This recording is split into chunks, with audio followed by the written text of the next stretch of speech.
What time it is, man? Excuse my face. You know what I mean? That what happen when you come from that dirt, that concrete. You get scars, you get cuts. You fall, you get back up. You feel what I'm saying? Simple. It's just simple. It's ABC 1, 2, 3. You did. What sound? There we go. Hope everybody had a good weekend. I hope everybody had a productive weekend. I hope everybody have a blessed week.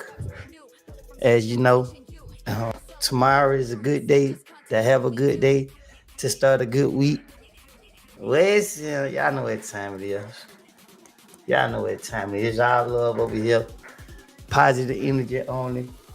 You see, we built our own platform. You know what I mean, to share and spread love, awareness, and protect ours. Listen, yes. How y'all beautiful people doing today?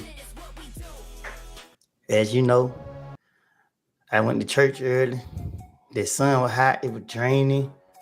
My arm aching. So I had to take me a good old nap, just waking up. You see, face healing up. Bust my face up, but still no black eye. That beautiful skin there. It did. But yes, y'all know before we get going, we gotta pray. So everybody just take the time to pray. Our Father, we call on your Lord, asking you to forgive us for our sins. Forgive us for the sins that we may commit, oh Lord. Give us strength. Be with us. Protect us. Remove all evil from our path. As we get this week going, oh Lord, we ask that blessings come. Oh Lord, we ask that you just continue to be with us. We ask that you answer our prayers and show your wonderful works. Give us the strength when we weak. And just continue to be with us, oh Lord. In Jesus' name pray. Amen. What is him? Y'all know what time it is, man. So today I went to church.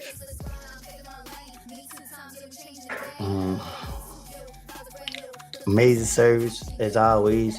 I see a lot of y'all don't tune in when I be in church, but y'all tune in when y'all want to get the street gospel, when y'all want to hear some BS on.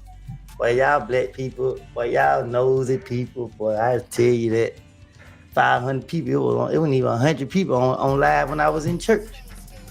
But it's okay. It's on here. Hopefully when y'all get finished watching this video, y'all go watch the church service, you know what I mean? Give God the recognition that the Lord deserves. Y'all know what time it is. For those who went to church, God bless y'all. For those who didn't go to church, God bless y'all. We pray that one day y'all get up and walk into that church house and hear the word of the Lord. Yes. Okay, cool. I don't know if y'all seen it, but I got an interview out with Fox 5 News where, I sat down with the news and we talked about, life in general, you feel what I'm saying? Talk about a few other things. If you ain't check it out, make sure you check it out on Fox 5 Atlanta. Okay, let's dive into it. I can't stop picking my head, man. This stuff hurt. This stuff hurt. So, what's up, chat? What y'all got going on? I know y'all tuned in because y'all want to hear about how I feel about the third interview. Well, how I feel about it is,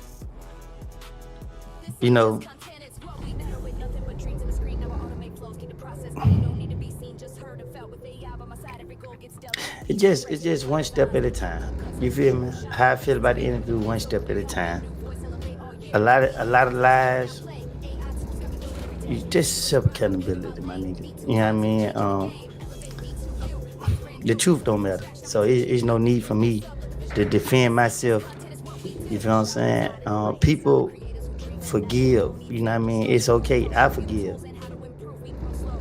Am I gonna sit right here Like I done been through enough. I done took the blame enough. You know what I mean? But I got the hurt and not be afraid. So I just take the blame. You feel me?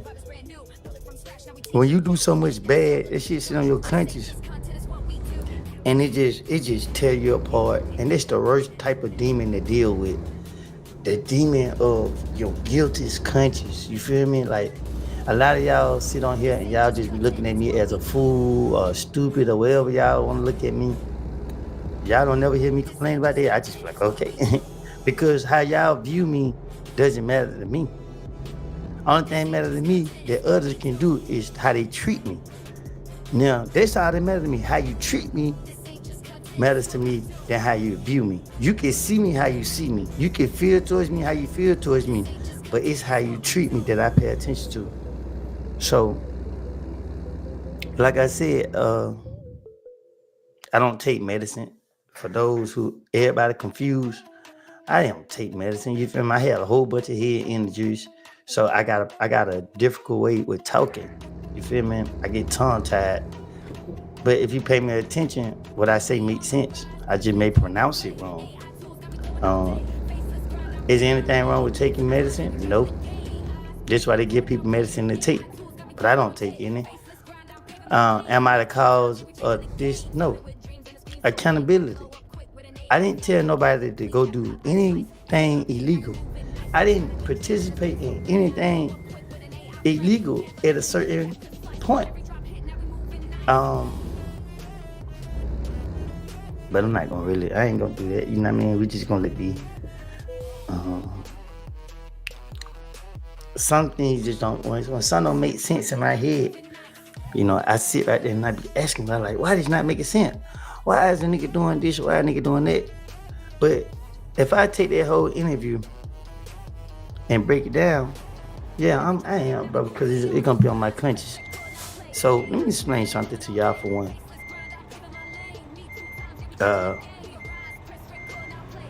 Go watch the trial. Ain't nobody had to ride for me. You feel me? Go look at my history. When somebody do something to me, I do something back to them. This ain't about now. If I'm gonna steal somebody's stuff, why give it back? Let me tell you something. In Atlanta, everybody know who everybody is. Everybody know where everybody drive. Everybody know where everybody stay. Let's just be real. Everybody in Atlanta know where everybody stay, where everybody drive, and what belongs to whoever. A nigga trying to clean up that opening statement, because the truth of the matter is, you fed your lawyer that bullshit, bro. You know what I mean? It's okay if y'all want to put the blame on me to beat the case, but you should have did that and then won the case and then, left it alone. Don't beat the case, come home from the case and then start pointing a finger. Now look back on and say, oh, thank you, God, Lord, and then you move forward, my nigga, but don't come and try to discredit nothing. Everything played out the way it played out. Thank you for the super chat. Walk in the light of the sun as if all can see you at all times. God wins. Amen. Let me tell y'all something. Thank you for the super chat. I appreciate the super chat. Let me explain something to y'all. Accountability. What is accountability? What is taking accountability? Don't sit on this internet. Don't sit on this podcast and you gonna open up. Be real, bro. You gotta be real with yourself before you can be real with anybody else. You trying to discredit people. You hurting because the world didn't side with you. Let's be real. You hurting because I was gonna let it go. I was. You know what I mean? Yeah, I do got problems. My problem is trusting the wrong ones. My problem is, you know what I mean, being too good to people.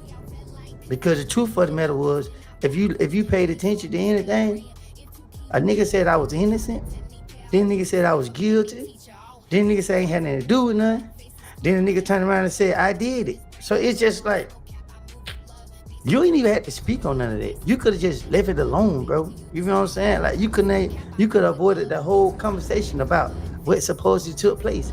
Because you know me. You know me. You know you don't want me to explain what took place, because I don't know.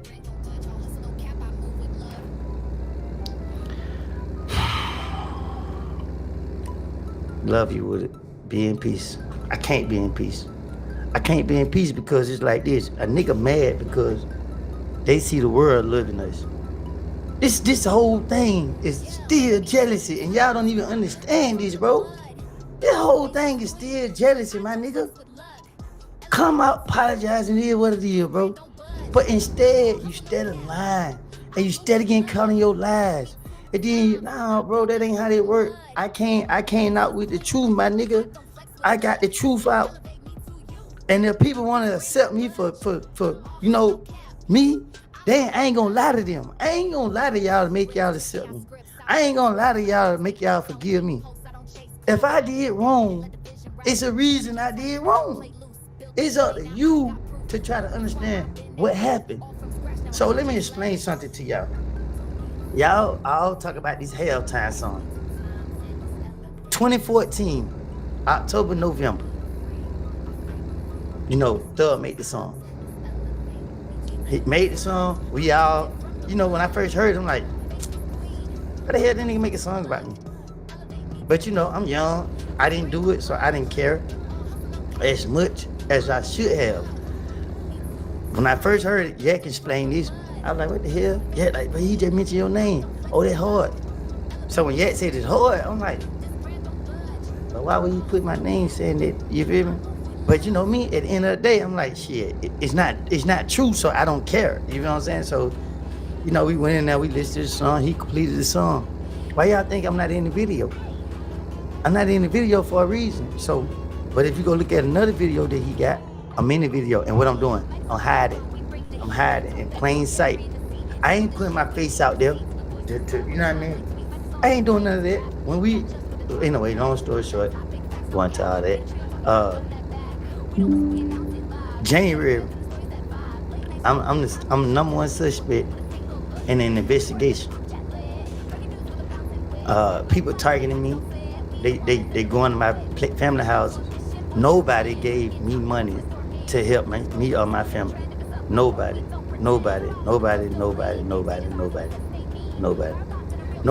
put money in my pocket. My family had to stay in their house. I had people that loved me that was like, Woody, you know what I mean? We got your back, bro. Cause I wasn't laying down. I'm not laying down. I ain't did nothing. I ain't scared of nobody. And about my family, I'm going all the way down. So guess what? I was outnumbered. Everybody said, Woody, just lay down and let it blow over. Let the smoke clear out. I'm like, bro, but these niggas ain't about to be just around here doing nothing to my people. This the God and the truth. Ain't nobody finna be doing nothing to my people. So what? End of the day, the nigga kept going at my family. It don't work that like that. So, you know, when a nigga got to face that mirror, now niggas want to back up. Oh, nah. Because at the end of the day, bro, if this a gang war and all that, why niggas going to people's family houses? Why niggas attacking niggas in their family? So, ain't no structure in no gang war in Atlanta, Georgia. Ain't no rules, ain't no sympathy, ain't none of that. So whatever happened in that war it was just what it was. That's how it is. Niggas started something, then niggas started playing that same game them niggas were playing, then niggas don't want to smoke. So at the end of the day, boom. Some guys put up on me while I had my baby. They tried to take me out. But you know, the rooster ain't going for it. You know what I mean? I ain't going for it. Nigga pull up on me. I gave their ass what they came looking for. Don't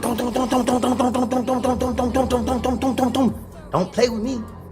Don't come playing around your way. Don't come playing. Can't handle the business. Simple as that. But y'all niggas come playing. Gotta correct that shit. Lay their ass down. Hey, y'all come get them. Oh, now I got my baby and my baby mama with me. Oh, niggas want to come do this while I got my family with me. Ain't no rules. Let me tell you, every street nigga in the street, man, look, y'all niggas be talking about street rules and street code. Let me tell you something, bro. When you got your baby and your baby mama right there and your only job is to protect them with your whole life and Man, nigga, that's all they matter, nigga. I ain't leaving them behind, nigga. Straight up. Ain't none of them niggas. No codependent, no YSL. None of them niggas can't protect my family not one time. I don't want to hear nothing.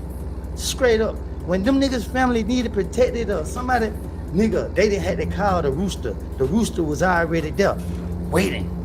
The rooster was already where he needed to be at all times.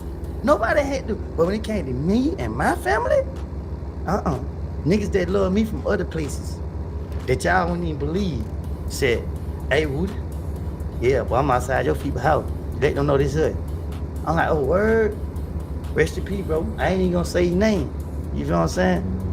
But yeah, a legend in Atlanta. You know what I mean? Nigga, he a rapper that passed away from Atlanta. Gang ties. Him and his crew laid in front of some of my family house all night. Ain't nobody YSL did nothing. Thank you for the super chat. We love you, Woody. They can never make us hate you. You one of the realest, giving us the real. You God stepping out. I showed him. I don't move for nobody but God. Every time the devil walk up, I say, get behind me, Satan. But I had niggas from Atlanta, you know what I mean? Because everybody be trying to make it seem like, oh, niggas don't mess with me. Don't nobody mess with me. Man, listen, first of all, I ain't looking for friend validation. I don't need friends. Because I'm going to get the business done by myself, partner. And I ain't got to worry about nobody incriminating me. But let me tell you this. January call, nigga pull up, try to harm me while I got my kid. I flipped the ad. 12 gave me 24 hours to get them to fire. Y'all know I ain't finna get myself up. They come get me, the SWAT team come get me the next day with my probation officer. They locked me up for violating probation, for not doing community service. I wasn't even on community service. So basically they put me in jail for no reason for 3 weeks. So I went to jail February. I got out March. I went right back to jail March and I got out April. When I got out of jail in April, when I was in jail, I called. Motherfucker like, hey, yeah, we gonna pay for your lawyer. Find a lawyer. Oh, very cool. No, me and my baby mama on the phone, she don't find a lawyer. Lawyer like shit. Lawyer like, yeah, I take $2,500. Call them. Hey, lawyer want $2,500. Nobody ain't answering the phone. Don't sit on here talking about how people betray you. Talk about how you betray people, bro. Come on, man. Talk about how you betray. How the liberty of nothing could have solved anything, bro. Man, listen, man. First of all, you can't call niggas no rat when you know niggas ain't even have. You ain't even create a way for a nigga to eat. But I ain't never took it upon myself to say that was your job to do that. But see, one thing about a team, everybody got a position to play. So if everybody playing the position that you want them to play, why is everybody not getting paid? Why is everybody not protected? Why is everybody not, straight up? Because niggas lying, bro. Niggas lying. When my cousin was driving my car, and 12 pulled the code, and they found 3.5 of weed. Nigga, I'm on probation.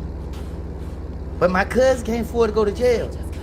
Get why I ran up on the police, tell the police that's mine. That's my weed, that's my car. I'm finna violate my own probation to save my cousin. Cause if my cousin go to jail, he gonna be sitting in jail. This just happened like 2 months ago.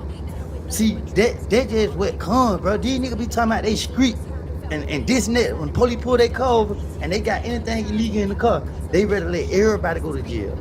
There ain't no street niggas standing by no codes, man. Because you gonna stand by the codes. Hey man, you gonna do it right. If we all in the car and you got to find the car and 12 stop us, when 12 say who fight is here, you gotta be like, oh, they mine, officer. But instead, everybody gotta go down with you. Man, these niggas mad because they ain't doing a light sentence, bro. When I got out of jail in April, Thug dropped hell time. So I'm like, damn. Yeah, all this time to drop this song. Why would you drop the song when everybody in Atlanta accusing me of murder?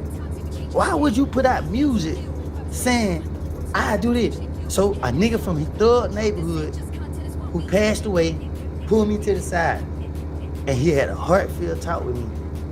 And that nigga talked to me for a long time and that nigga begged me, Said, Woody, don't let them get you, Woody. Don't let them trick you. See, let me tell y'all something. They want y'all to believe I'm stupid, right? It's slow. Let me tell you something. A stupid and slow person wouldn't be able to maneuver through life the way I have. Why everybody sitting right here saying this, you said that? Nobody ain't realized. Ain't no black man in the history of the United States of America had the courage and heart I had. When I know that it's so many jealous niggas in the world, if I go to prison, I'ma have to worry about getting stabbed and jumped on. Instead, what happened? I got on the stand and plead the fifth. Willing to go to prison and face that. Y'all, is y'all crazy? How is y'all missing all of this? How is y'all missing it? If I'm supposed to be, I know I won't survive prison. I know I won't. Because it's so many people. Let me tell y'all what happened. I had a conversation with somebody. Y'all read between the lines. I had a conversation with somebody face to face. And that person was like, man, please, bro. And I looked that person in the face and said, I know you better than you know yourself. I ain't doing this for you. I ain't doing this for nobody. I'm doing it because this is what I believe in. Nigga, just chill, nigga. And save all the lies. I don't want to hear it. You don't lie to me too many times for me to believe anything you gotta say. Just chill, shit back. Man, niggas, alright, man, ooh, niggas came home, bro. Nigga came home, bro. Nigga came home, bro. Nigga came home. And instead of a nigga elevating, everybody who came out and gave God praise, they elevated in life. Everybody. This nigga came home talking about these niggas snitch when everybody risked their life and freedom for you, boy. What the hell are y'all on the internet talking about he real and y'all felt his interview? Man, you see bullshit when you motherfuckers see it. I ain't being nice. I'm tired. I'm pissed off because I was gonna let it go. I wasn't gonna say nothing. But you get on here and lie and say this shit started for me and y'all nigga had my back. I ain't tell y'all to go over there and hurt that man. Let me tell you something. When I see a threat, I know it's a threat. That man wasn't no threat to me. That man wasn't no problem to me. You talk about you got messages in y'all phone, nigga. You a snake, nigga. You a snake. Nigga, I ain't being quiet. Fuck everybody who called my phone and told me to let it go. Because at the end of the day, I've been dealing with it for 10 years and I'm innocent, nigga. I did a lot of guilty shit in the streets, nigga. But don't make me guilty of something that you know I'm innocent about. Don't do that. I don't carry that on my back for too long. I don't shot right here for too long and let y'all niggas put the blame on me. And y'all niggas ain't ride for me not one time. I had to fight against a whole gang. I had to goddamn sit in 23-hour lockdown. Y'all nigga got me messed up. Man, I don't know why the world be thinking I'm cuckoo. Nah, bro, I got heart, bro. Because I understand life, nigga. I understand life. I understand what's going on. All these years, I be protecting niggas. And I ain't talking about with weapons and nothing. I'm talking about allowing niggas to say Woody this, Woody that. But the truth of the matter, nah, nigga, you ain't being real. If you could have a conversation with your 16-year-old self, what would you say? Leave these niggas in the street where they at. Ain't no nigga in the street got good intentions, my nigga.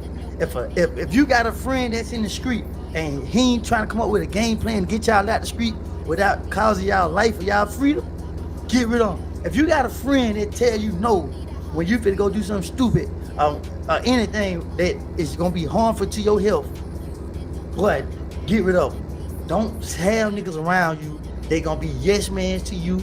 They gonna be out here encouraging you to do stupidity. No, don't do that. Cause let me tell y'all something. Nigga mad cause I ain't sitting in jail for the rest of my life, y'all. I ain't do it. Now let me tell y'all something about me. If I would've went over there and did it, and they would've beat trial, and they gave me immunity, oh, I would've been on here like, yep, and what, I did it. I ain't scared. If I gotta put that work in, bro, and nigga, if I'm caught, I'm caught.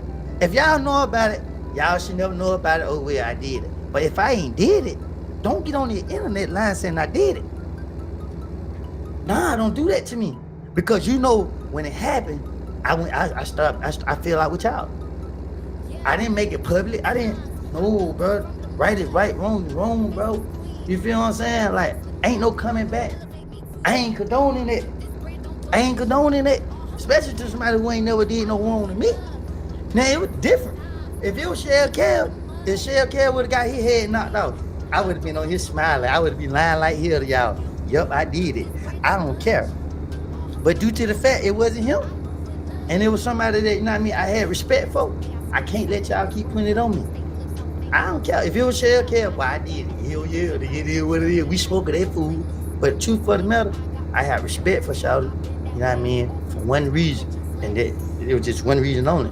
Why would I break in a nigga car and give him his shit back? Why would I? It don't make sense. In the streets, you ain't never heard of that. Let me tell y'all something. Y'all see me for who I am. This my own platform. So ain't nobody controlling what I say. So at the end of the day, what y'all tell me? So when people on the outside just trying to, take side with someone, get the whole story. You know what I mean? Niggas just trying to clean up they mess that they made. You know what I mean? Your opening statement, your lawyer sat right there, put the blame on me. Your lawyer said on January 7th, I did this to these people. On January 8th, I did these people. January 9th. How the hell your lawyer get all these dates? Your lawyer went around in that car? If Truth was still here, how different would things be? Truth would be on Gunner's side. One thing about Truth, see, Truth had real principles. Truth stood for what was real, my nigga. Any nigga that know Truth know that. I don't mean, like, I know Truth might got some enemies that might not like the way I'm defending him, but let me tell you something, I'm gonna stand on what's right, and I'm gonna go out with my eyes seen. And let me tell you this, Truth, it wouldn't even be this. It wouldn't even be all this. You see what I'm saying? If Gunner would have came home and he would have put out music and people would have said, oh, he a rat, shame him, Doug would have came out like this. See, he would came out cheesy, smiling. Nah, nigga, I don't give a fuck. I was gonna be quiet, but I can't be quiet when you trying to leave it off on me. I ain't scared of my enemies. I ain't scared of no niggas from no block. I don't care what hood you from. I ain't scared, bro. We all bleed the same way. We all gotta go the same way. The difference between me and the other niggas is, I know God protecting me. You hear me? I know God protecting me. See, these niggas can't go to God because they don't know how to ask for forgiveness. They don't know how to get on their knees and pray and ask the Lord to forgive them. They don't. So guess what? They gotta deal with their conscience first. You feel me? They gotta deal with their conscience first. Ooh, man, let me tell you something, my nigga. You could have started that interview off by saying, I wanna apologize. I wanna apologize to my family. I wanna apologize to the victims of this whole situation, family. I wanna apologize to all my so-called friends. I wanna apologize to my fans and supporters. That's how you should have started the interview off, my nigga. See, you should have violated your probation by calling me. Hey, Woody, can you help me with the interview? Can me and you talk? And can you help me? And I would have said, yeah, my nigga. Shit, Charles White hit me this morning while I was in church. You know what I mean? Yeah, Charles White, you wrong, but I ain't mad at y'all niggas, bro, because I know y'all hurt. Y'all got the worst enemy to have is the conscience. When you got to deal with your conscience, come on, man, it's only 700 likes, man. Y'all get lights up. I ain't asking y'all for no super chats. I ain't asking for nothing. Woodyvswoody officials. Make sure y'all subscribe to my YouTube channel. People screen recording. Hey, man, it's on Woodyvswoody officials. TikTok, KXC_Woody. YouTube, Instagram, Woody_self-made. Yeah, y'all still need video. Make sure y'all put that in there. Get my lights up. Make sure y'all subscribe, follow my channel. Drop a super chat if you got a question. But let me get back into it. You get a call, be like, hey, Woody, how do I go about this the right way? And I would have told you how to go about it the right way, my nigga. Pray. You should have had something out of this. A God-fearing person come in that interview with you. And that person should have walked out there and said, let me pray for you, Jeffrey. And sat right there and prayed him. And let the world see you get prayed over. So the world can understand there is a God. And God worked with those that think that God won't work with. God love each and every last one of you. Me too. Every last one of us matter to God. God is a God of love. God is a caring Father. Do y'all hear me? Thank you for the super chat. My God, thank God for the word that's deep inside. I miss fellowship this AM, but never miss keeping you and family in my prayer. Thank you. Thank you so much. Thank you for the super chat. Let me tell you this, my nigga. Go to God. Duh. If you ain't watching, you're starting to call the video. Go to God. You wanna do it, bro? See, you got to, bro. Stop playing with God, bro. Go to God, my nigga. Ask for forgiveness, my nigga. And when you ask for forgiveness, you gotta mean it with all your heart. And when you mean it with all your heart, the Lord gonna forgive you. Don't worry about Woody forgiving you. Don't worry about yet, Shannon, nobody forgive you. Just worry about God. And when God forgive you, my nigga, you forgave him. And you can be able to have a clear conscience where you ain't gotta sit right here and blame nobody else. When you ain't gotta sit right here and do what you're doing, my nigga. What happened. It's time to move on. A lot of people can't move on because a lot of people are hurting behind it. But come on, bro. You can't put out no music. You know what I mean? Talking like that and then come out with a whole podcast. Contradicting yourself, my nigga. You contradict yourself throughout this whole podcast. And you sitting on there crying, trying to turn the people against me to my song. Y'all roll for me. Y'all coward ass niggas ain't ride for me. Ain't none of y'all coward ass niggas ride for me. I'm mad again. Every time I keep thinking about that statement. Tell y'all roll for me. But I ain't never call y'all nigga phone and say, hey, come ride with me. Come ride, go put in no. Y'all niggas ain't never put in no work for me. Shit still crazy, bro. The whole city that Jeff been telling, but streets most definitely been dead. Keep your head up, homie. Rock it with you. Thank you. Man, let me tell y'all something, man. They instead of because he love, bro. Instead of him understanding that people love him and he need to just ask for forgiveness and move forward, he instead of want to lie. He steady wanna lie. Nigga has 70 for you, bro. But when nigga know deep down inside you ain't right, nigga. You wanted to be king, bro. You wanted to be king. Bro, let me tell you something, bro. Once a life taken, a life can't never come back. Everybody can't forget. Everybody can't heal like that, my nigga. That's a mama that's hurting, bro. Yeah, I'm finna take it down. That's a mama that hurting. Every day they call me to that trial. I look that lady in her face, nigga. She was hurting. She looking at me, cause she want answers. She want to know what happened to her baby. I don't care what a nigga did in his life. It ain't got nothing to do with me. But I had to look at this lady, and she's sitting right here looking at me, building the hatred towards me. When I would never hurt her son. You know what I mean? I would never. Everybody know me. I'm going out for if I'm gonna get anybody, it was gonna be that punk sucker duck. I was gonna get that nigga. I ain't going to get nobody he care about or he's supposed to care about or be related to. I don't touch the innocent people, bro. I don't fuck with innocent people. I got family members that I don't want people to mess with. Bro, didn't take any accountability in that interview, but you could tell he was hurt. He was turning into the same thing he said he hates. Let me tell you something, my nigga. Y'all keep telling me he hurt. He more hurt because y'all ain't siding with him. He more hurt because y'all ain't siding with him. That me and Gunner, you heard what he said? Look how he said my name. He said my name with so much hatred. He said my name with so much anger. Because why? Why? Because he see y'all loving me. He talk about, man, nah, nigga. Fuck that. I had your back right or wrong, nigga. Nigga, I had your back right or wrong. I went in there and lied, and protected niggas, bro. I lied throughout the whole thing, bro. When I'm innocent, I ain't have to lie about nothing. I don't got nothing to do with nothing. But you trying to throw me under the bus. You threw the investigation on me. You put the police on me.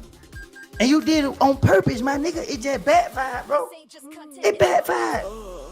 And I don't care. I don't want no friend. Matter of fact, look, if any niggas that be around me, they're watching the interview, and you nigga, man, listen, I'm telling y'all now, stay away from me because I'm on 100, and I don't trust no nigga. I don't trust none of y'all niggas. And I say that because get what, bro, nigga, if if the fly come past me the wrong way, boy, I'm destroying all y'all niggas, boy. Because at the end of the day, bro, I'm tired of y'all niggas making me be the fall guy, the responsible person, bro. When y'all niggas know right is right and wrong is wrong, y'all look for any reason to forgive Thug. When Thug brought this on himself. Nigga, we don't care what nobody had to say. The nigga only feel bad because he losing. When motherfuckers feeling like people, they go to playing victim. They go to goddamn trying to use the reverse side. No, nigga. You get on that damn podcast, talk about on retard. You know not to mention me, my nigga. I ain't everybody else. I ain't gonna just be quiet. Nah, bro. I ain't just gonna sit there and be quiet. DK put his life on the line for you, nigga. You know what I mean? Slow up put his life on the line for you, nigga. Yeah, gotta put his life on the line for you, nigga. You call a nigga snitch. Hey, bro, let me tell you something, bro. You know Yak lied. You know Yak lied. You know he ain't had nothing to do with what happened. So why you calling Yak a snitch for that? Why you calling Yak a snitch? When you know that nigga lied, bro. A snitch is a nigga that go in there and tell the police the truth and get the police a conviction, my nigga. But these niggas lied, bro. But you went in there and said what you said. You want everybody to look at what you said as a lie, but you want everybody to look at everybody else as a snitch. But it hurt being called a snitch. You see how I feel, but you want everybody to still call everybody else a snitch and forgive you. Nah, nigga, fuck that. You ain't taking accountability. I ain't letting it go. I don't care.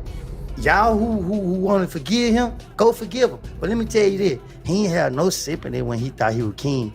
He ain't had no mercy when he thought he was king, y'all. When he thought he was king and he was bigger than the world, he didn't care about us. We would just throw away clout. So Thug called you slow and crazy because you really was stepping. Now, Thug called me slow and crazy because he watching the social media. He looking at the internet, reading the comments, and he see what people are saying about me. And he say, oh, so let me just take that route. Woody slow. So you got to discredit him. Let's go discredit him. You can't, because I go breaking things down that the ordinary can't. So all y'all people who think y'all bright and think y'all smart, y'all ain't got the IQ I got. My shit called street intelligence. My shit called survival. You feel what I'm saying? Because at the end of the day, hey bro, I had to survive, my nigga. I had to face the life I'm living, nigga. These niggas ain't. These niggas ain't. You feel me? I still see. Nigga, hey man, nigga don't switch up on Gunner, me, and Slug and all that, right? But they still fuck with Thug. Why? Because Thug the breadwinner. Why? Because Thug, nah. Thug is their only hope. So they got to stay around him. See? He on here crying about he miss his niggas. You ain't miss us. You ain't miss none of us when you was on your high horse and everything was going your way. You ain't even think about us when we was sitting in jail from 2015 to 2019. You ain't sending us no money. Thug ain't put $1 on my book when I was in jail. But I will be lying if I didn't say he paid my bond one time. But it was like a couple $100. You feel what I'm saying? But it was beneficial to him. When I stopped becoming beneficial to him or useless to him, that's when I was disposable. Let me tell y'all what y'all didn't know. Y'all missed it in the trial when I threatened the harm thread. Thug. Y'all don't realize why I threatened him? I found out they were planning on me. Oh my God. Y'all thought I was gonna be quiet? Let me say that. Yeah, man. These niggas put me in this situation and plotted on me. Nigga, I'm tired of being nice. I'm tired of being cool. Nah, nigga. Hell, so you telling me y'all finna throw the blame on me and take me out for the enemies? And you want nigga to believe you loyal? Boy, you're a snake, boy. And everybody in Atlanta know this nigga is a snake. Everybody in Atlanta know this nigga play for keeps. You hear what this nigga said? He brought 2 people together to squash beef. How you gonna bring these people together to squash beef if blood been shed, my nigga? Cause you said F the nigga that dead. Come on, bro. But I'm so glad that them 2 niggas didn't start a beef, cause that ain't something that was needed. And the one who passed, rest in peace. God bless your soul. And you know, your truth the light gonna hit your truth. One thing about social media is digging and gonna get to the bottom line of it. The truth will make you free. It sure will. So let me tell y'all, man, like it's so much to be talked about that, bro. It's it. But all the dedication and love and respect we put in this shit for a nigga, man. A nigga get on the motherfucking podcast. Nigga go to Big Bank because why? He need Atlanta forgiveness. He see Atlanta know. See Atlanta, we keep stuff amongst each other, but we already be talking about it. So the internet and all the other cities and countries in the world, y'all just not catching on. But see what he did was long live Marlo. Thank you for the super chat. Dang, so he was putting on the ad. Yeah, he put on the ad, man. Let me tell you something about the truth, man. The truth can't be fabricated, my nigga. The truth can't be fabricated, my nigga. Man, let me tell you something. That nigga faking, my nigga. Let me tell you, when these niggas put these glasses on, don't want y'all to see their eyes. One thing I ain't scared to show y'all. I ain't scared to let y'all look in my eyes. I ain't scared to let y'all see what I'm dealing with because I know my heart and I ain't got no intentions on harming nobody. I do everything the right way. I take my kid to school every Monday through Friday. I take care of my family. You know what I mean? I try to be supportive to each and all of them. I get some of my family in church every Sunday. I'm doing the right thing. I don't carry weapons. I don't condone violence, gang activities, criminal activities. I don't do none of that. I don't even associate. Can't no criminals call my phone. I don't do none of that. So I know I'm clean. I've been protected by the Holy Ghost and the Holy Spirit all this time. These niggas ain't protect me. Man, these niggas, bro, listen, bro. These niggas, fuck that. I'm tired of being nice. I'm tired, y'all. And they want y'all to believe I'm crazy. Nah, y'all can't get rid of me by lying on me like that, my nigga. You ain't never seen me take medicine a day in your life. What kind of medicine I take? You should write a book, bro. Your story is powerful. Yeah, man. But the thing about it is you gonna let your kid read the book. Is y'all gonna let y'all kids read the book? Is y'all gonna explain my life to these kids? Cause let me tell you what I did. I gave my lawyer to a friend. And when it was time for niggas to get theirs, watch it through an interview. Do it like he gonna give anybody his loyalty. Drop it in the chat. If you, yes or no, just type yes or no. Watch him throw an interview. Do it seem like anybody will worth his loyalty? Yes or no? Just drop it in the chat right now. Drop it in the chat right now. Watch him throw it on that interview. Do it look like he was gonna give anybody his loyalty? No. Exactly. I don't see not one yell in that chat. No. That nigga won't give no loyalty to nobody but himself. If it ain't beneficial to him, look how he's sitting on them jail calls and talk. That nigga talk with anger, bitterness, hatred. The way he was talking on the phone. Nigga, you on a jail phone, my nigga. You're a celebrity. Come on, I know that it's a possibility that them calls get linked out if you're a celebrity.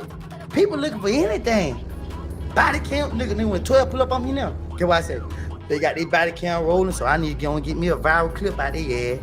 I gotta say something stupid, you feel what I'm saying? Cause I know everybody is running to social media. So get what? If 12 got a body clip come out of me, when y'all see me doing something stupid, you gotta say, he said it. Because you already know once you become a certain position in life, that this just what it is. And he ain't had no sympathy, bro. He ain't had nothing. But now when he had to face the trauma and the pressure that was put on us, now he gotta go through it. Now he wants sympathy. Now he want to get on here and cry. Ooh-wee. Then get what, bro? You couldn't even cry. That what did it for me. Nigga, let them tears out, nigga. You steady trying to hold them in. Let them out. If you really sincere and you really hurting, nigga, why you ain't letting them tears fall? You gotta put these glasses on, nigga. Cause you gotta hide it. You gotta hide the sinister look. You gotta hide them demons. You know what I mean? Every time you looking at these niggas with these glasses on, don't talk to me with no glasses on. Take the glasses out. Anybody that talk with the glasses on, bullshit. Take the glasses out, cause the eyes never lie. Let make sure your eyes match the words that coming out your mouth. Shout my podcast out, bro. E. Smith with Universal Podcast, for sure. Thanks for the super chat. Woodyvswoody officials on YouTube. For all them who screen record my video, y'all better give me my credit. Straight up. But let me tell y'all something, man. When you go to God and you ask the Lord for forgiveness, you get down on your knees, you ask for forgiveness, you pray, you talk to God. You ain't gotta go through step by step. Thank y'all for the super chat. Court coming soon, watch. Hood Rich Pablo, you and get out next month. Thank y'all for the super chat. So let me tell y'all this.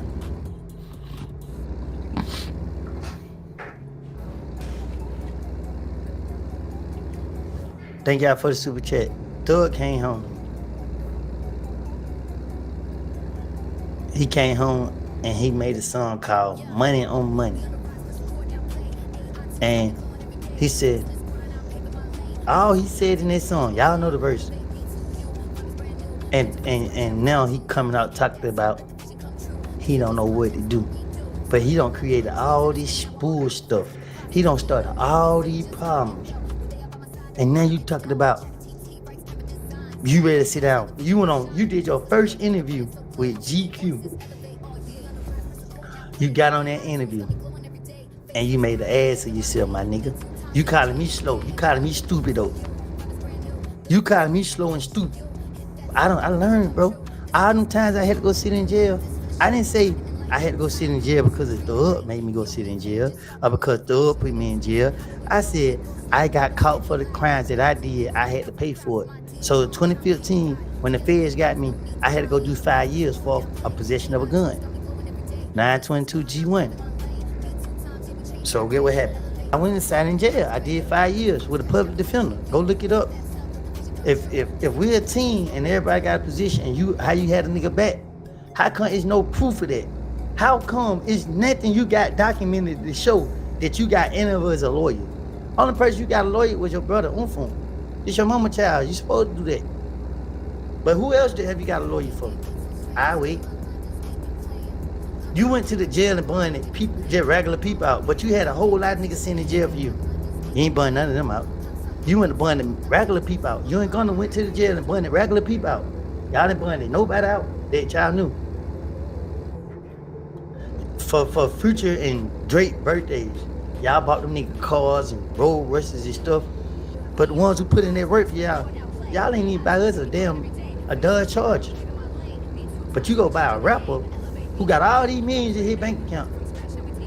I get every man talk to their girl about shit, but on God, it seems like bro being a little envious or Pluto the whole time on that Mariah call. Say, man, yeah, that's just who Thug is, man. Thug want to be God. Would you be open to a combo with Thug? Nope. I ain't gonna lie. Nah, because Thug lying, bro. Thug lying, and he don't want to take accountability. That nigga made a tweet saying he apologized. He couldn't even make a video. You feel what I'm saying? All his actions showing is he doing and saying anything to be forgiven. But with dry snitch, he basically said yeah.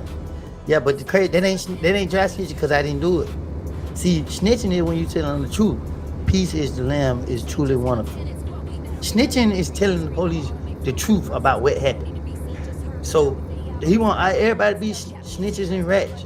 But Brian still made his opening statement saying that, let me introduce y'all to Woody. Woody broke in that car. He gave, only people know what's going on are those who involved. Nut people know that. You know what I mean? That's what it was, bro. Let me tell you something.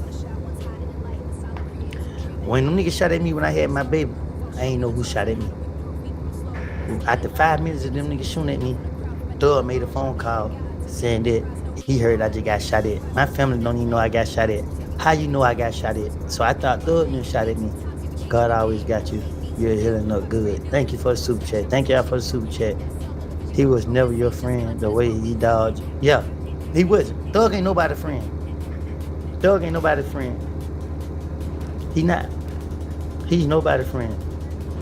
And a lot of us got a lot of love for his family because we embrace them as family. You know what I mean? But they his family and they gonna side with him. Thanks so for the super chat. I lost faith in God for a lot of reasons. I learned as a child and as a young woman to protect my heart. I learned no matter how genuine I am, motherfuckers always play with me because they think I'm weak. But listening to you make me want to start praying again for real, for real. God have nothing to do with what people do to you or how people treat you. Never lose faith in God. Let me tell you something. When I was in that cell, see, the police are smart. They listen to our jail calls. And when I was calling, I had just got shot at. Police didn't care. It was so much violence going on. And then they just like attack Woody, get Woody, get Woody. So they listened to my jail calls and they heard I didn't like being isolated. I didn't like being locked down because I was so worried and concerned about my family. So I called home all day just to make sure that my family good. I was breaking out the cell just to make sure my family was good. I was doing crazy things to get out the room just to check on my family. Every officer that encountered me in that jail can tell you I was worried about my family. Just imagine somebody coming to your house and see you holding your baby in your hand and your baby mama right behind you, and they still open fire. They still try to do what they want to do. That's another level, bro. Can't nobody on the internet say nothing to me about this situation. As a man, my family got nothing to do with what people think I may have done. My family's out of it. But when you put my family in it, the gloves come off. Anybody can get it. And that's the mindset, my nigga. You feel me? The spirit is so wonderful because I was on my way to the hospital. There's no way possible I supposed to went to the hospital with fire. I put it down, I picked it back up. I said, nah, I'm taking my stuff with me.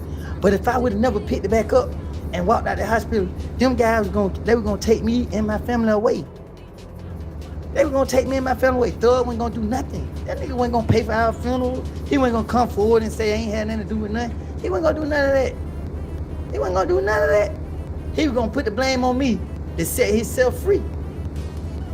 He was gonna put the blame on me to set himself free. Thank y'all for the super chat. Anybody that's been paying attention saw through that weak ass interview, Bank went easy on him. I respect Bank. I called Bank and I told him I respect him. I told Bank I respect him because for one, you did what was right, my nigga. You seen the boy needed love. And you handling it like a real OG, my nigga. For real, bro. I ain't taking it away. But Thug hurting himself. And instead of him forgiving himself, he started lying. On God, don't talk to bro about nothing else, Woody. It ain't nothing else to be said between y'all. It ain't. We ain't got nothing to talk about.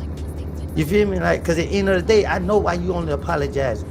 You only apologizing because you see, if me and Gunna were losing right now, Thug would not be apologizing. He'll still be on the internet popping his shit. Yeah, I'm the king, I'm the GOAT, I'm the greatest, I'm the best, I'm bigger than Michael Jackson. Oh, Tito Brown ain't got nothing on me. Now, nigga, you only apologize because you see your face card declining. Now you being exposed. See, one thing about the devil gonna use you until he can't use you no more, my nigga. That's what Thug do. Thug just like the devil. He used us till he couldn't use us no more.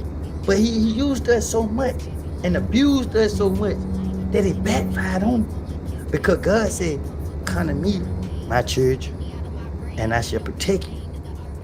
Me and Gunna went to God. You feel me?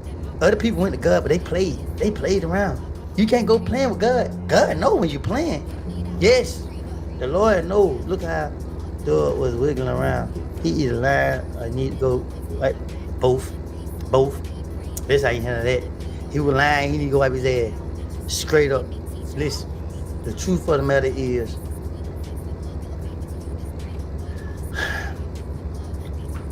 every second is a blessing. It is new. Nobody knows what tomorrow gonna bring. Nobody knows what's gonna happen in the next 10 minutes. Nobody knows. Nobody got life figured out. Everybody want to be a rocket scientist, smart, just got it all figured out, and it's just not the case.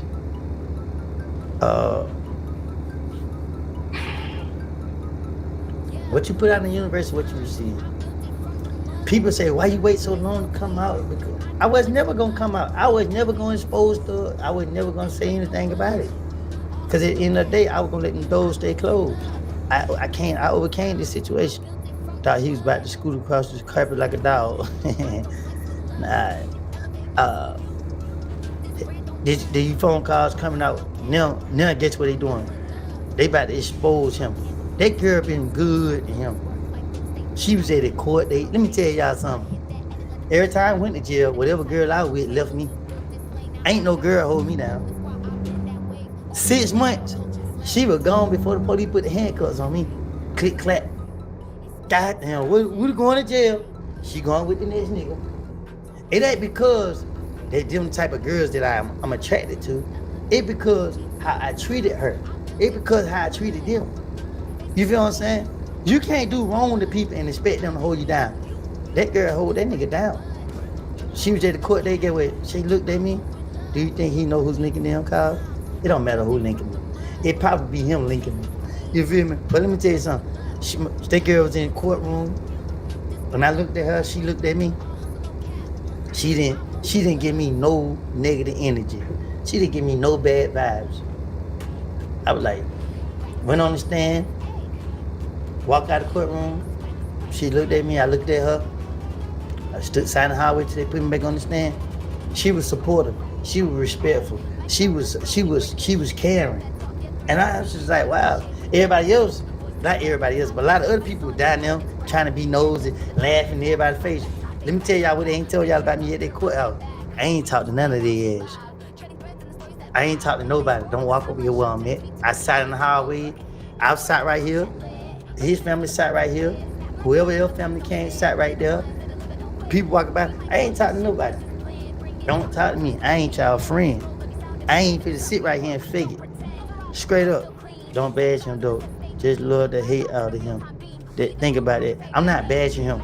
I ain't bashing him. I told y'all I treat people how they treat me. That nigga just did a whole interview and he sat on the interview and lied and said that they protected me and he hid me.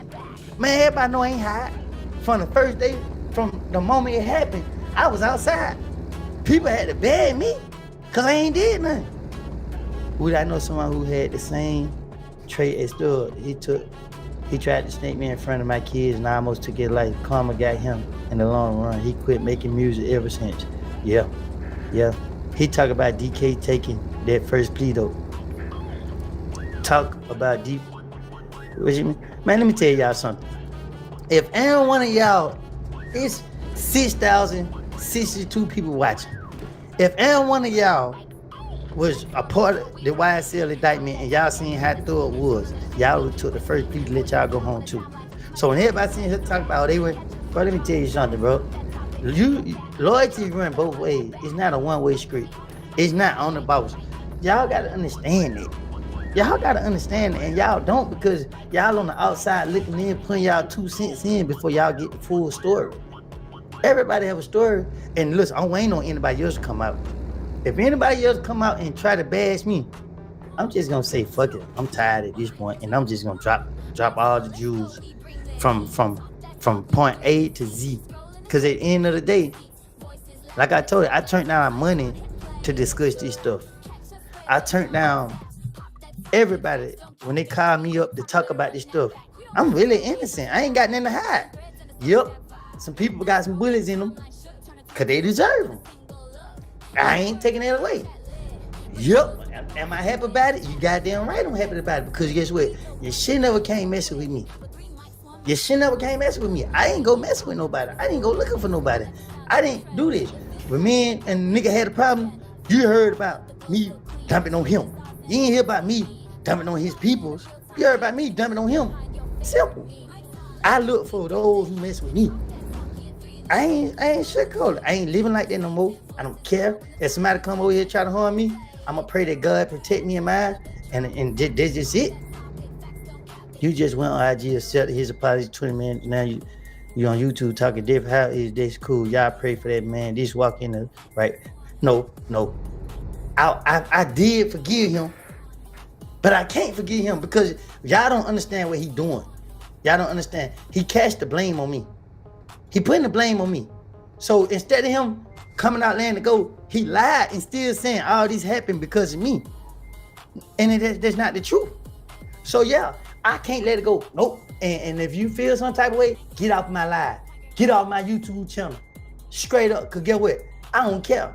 At the end of the day, right is right, wrong is wrong. That nigga wrong, that nigga a snake, and he'll betray you.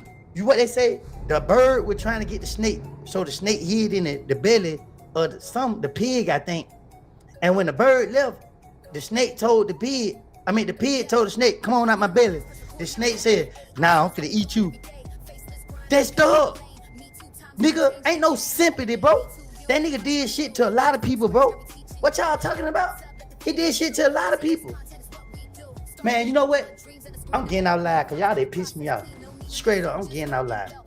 Y'all always want sympathy for that nigga. They ain't got no sympathy for us.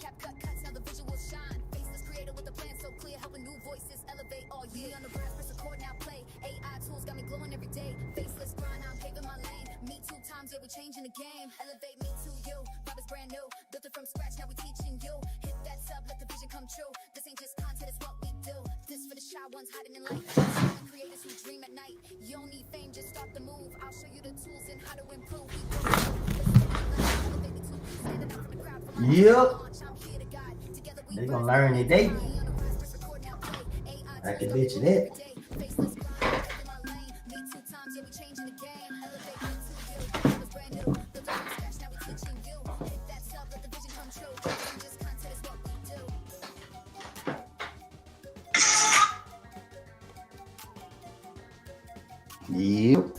Yep.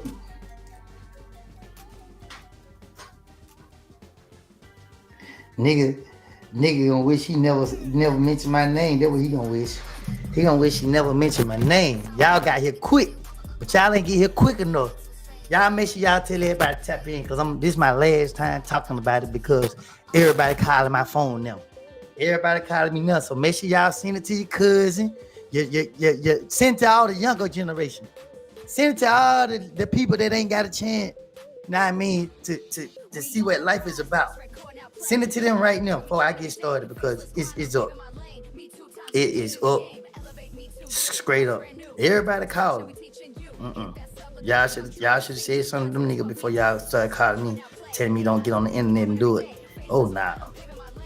I'm tired. Yep.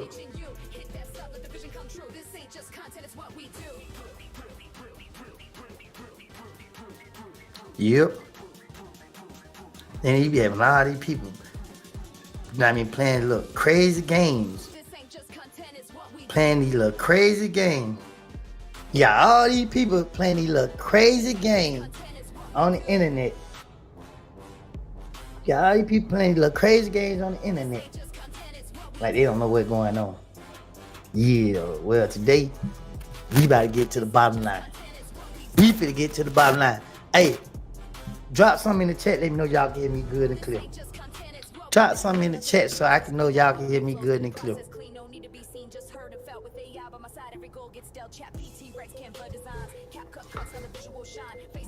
Y'all can hear me good and clear? We hear you. That's all I need to see. Why did you with that remote? Hold on, I gotta slow down, y'all. I gotta slow down, y'all. So, should I put it up on that TV back there? Or should I put it up on the YouTube? Should I put it up on the hold on 1 second. Should I put it up on the should I put it up on the TV where Brian Steele gave his opening statement? Or should I put it up on here and let y'all hear the audio? Which one y'all think I should do?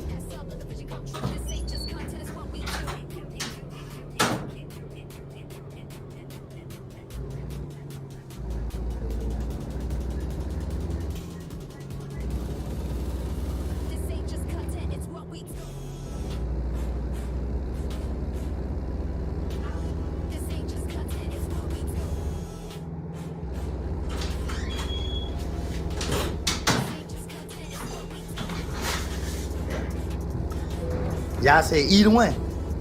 Cool. Let me go ahead and set it up.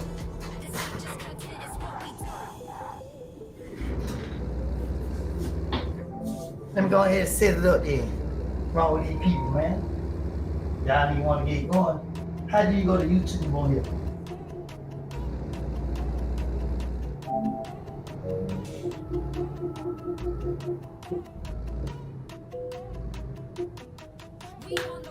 Can I go to YouTube on here?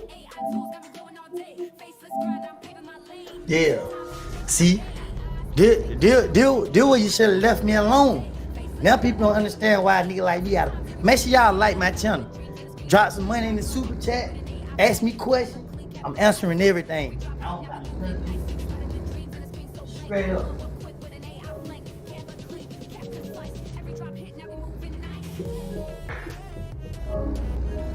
What the hell are they talking about? To sign in, stand your.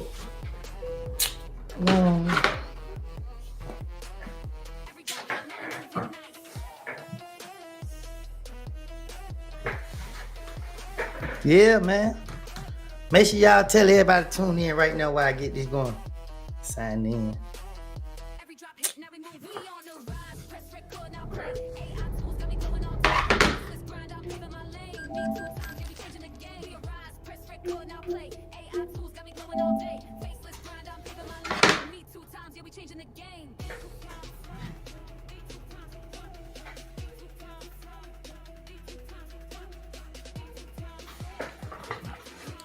Y'all ain't told everybody to check in. When it get to 1,000, I'm about to hit the gas. I'm about to hit the gas and show y'all how they can show favoritism. Everybody see, Doug ain't had no business being in no interrogation room. Simple as that. Bottom line. This all started because of Pee Wee Roscoe, and Thug is okay in it. Thug is hiding behind the shadows, laying Pee Wee Roscoe in his rap career because Pee Wee Roscoe is the feds. Pee Wee Roscoe is the feds. I don't know how to get it up on the TV back there, but I'm pissed off. I'm pissed off. Yep.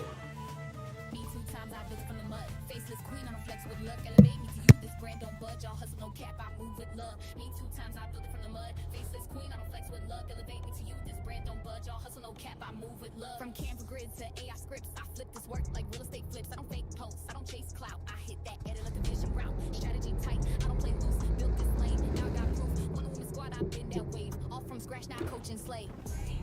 Don't need a frame, I frame the view. It's me 2 times and it's elevate me to you. Don't need a frame, I frame the view. It's me 2 times and it's elevate me to you. 2 times I've been from the mud, faceless queen on the flex with love, elevate me to you. This brand don't budge, all hustle, no cap, I move with love. Me 2 times I've been from the mud, faceless queen on the flex with love, elevate me to you. This brand don't budge, all hustle, no cap, I move with love. I paint them, me crazy with that. I just read this message. It say, call your preacher and have him pray with you and go on about your day.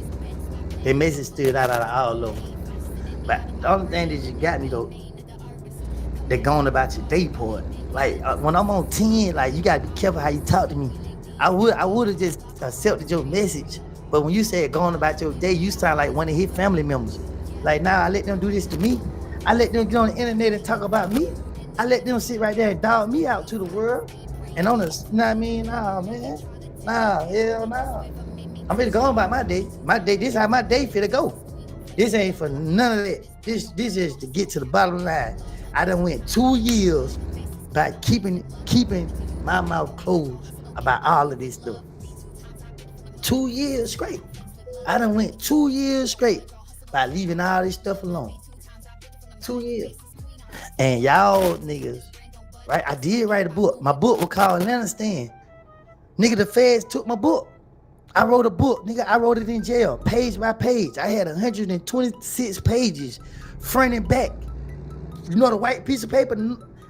I had it from top to bottom. I started my book off about what happened in Nut. That's how my book started. Drive-by. When the book first started, I talk about the drive-by. Cut speed off. Chaos corrupts. Nobody know what's going on. Nobody know what's going on. Police is everywhere. Streets is screaming people's names. Shootings are happening here and there. And then it goes. July 25th, 1991, Kenneth Lil Woody was born. I walked into this world. I came into this world at Greater Hospital. You know what I mean? Talk about my mama. Talk about my brothers and sisters. Talk about growing up as a kid poor. Talk about all of this so y'all can have an understanding of who I am and understand where I came from. I talk about all of that. I ain't reading that. Y'all got to drop something in the super chat. Y'all got to drop super chat something. I'm tired of y'all. Listen, I wrote a book and I said all of this. And then I talk about, you know, my friendship with Thug when I met Thug. And I talk about it.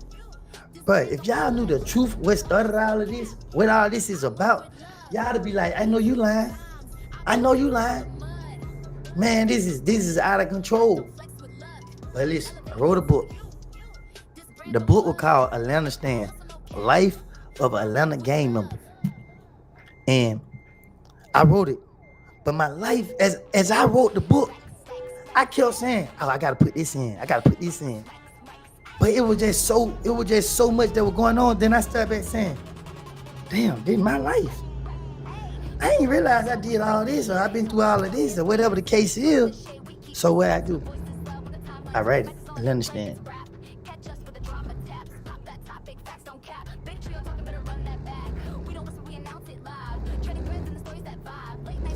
So, long story short, start out with the drive-by, talk about me growing up. Thank you. Thank you for the super chat. I got 5 on it.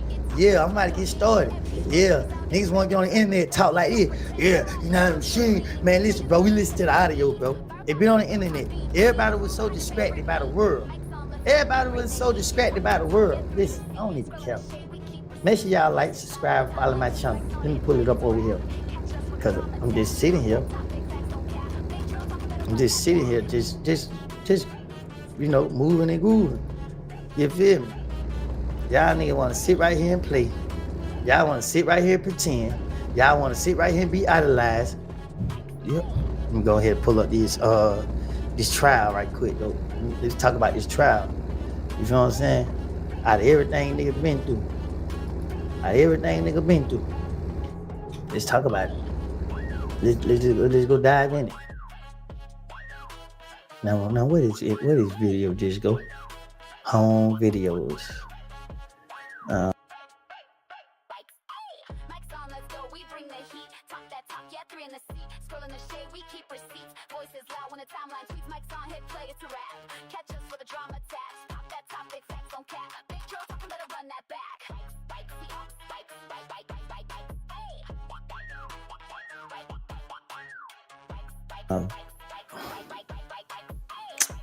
Let me take it back to home. Play this. Cause y'all got me fucked up. Real bad. Y'all thinking I'm gonna sit right here. Y'all let y'all put me through enough as it is. Now I'm gonna break down the details. Y'all asked for this. Man, I'm tripping. I'm on YouTube studio. I ain't trying to hear nothing. You know what I mean? When I try to be fair. Thank you for the super chat. Yeah. You know what I mean? So who I'm about to go to? I'm about to go get on Thug.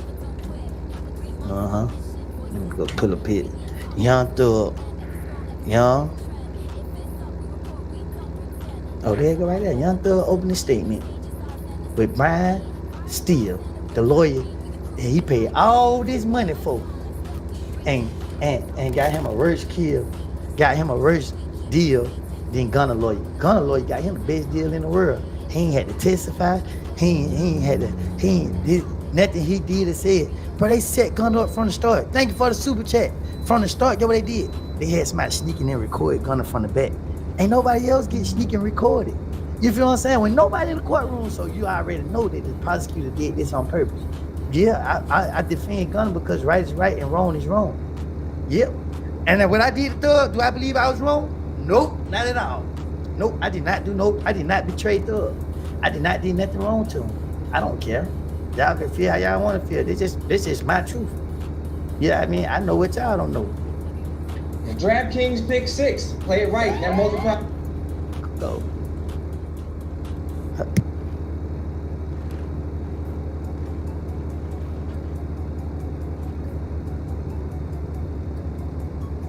Mercy so long. Hey, did y'all still hear that? Oh, I can mute it. I'm tripping. Yeah. You didn't. I seen the trial. Exactly. Let's go. Let's dive into this. And all these distractions keep trying to happen. Kenneth Copeland eventually says, it's not June of 2015, gets rearrested. He doesn't want to be in jail. He speaks with the police. Now with Detective Dennis, Detective Keith, also sitting around police officers. The detectives with the gang unit homicide. Mr. Kenneth Copeland says, oh yeah, the night of the killing down in Thomas, I wasn't involved. Thank you for the super chat. But I saw Jeffrey Williams at McDonald's on Cleveland Avenue.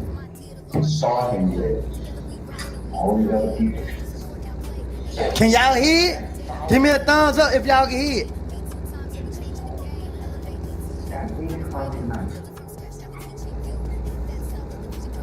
there are videos at the McDonald's.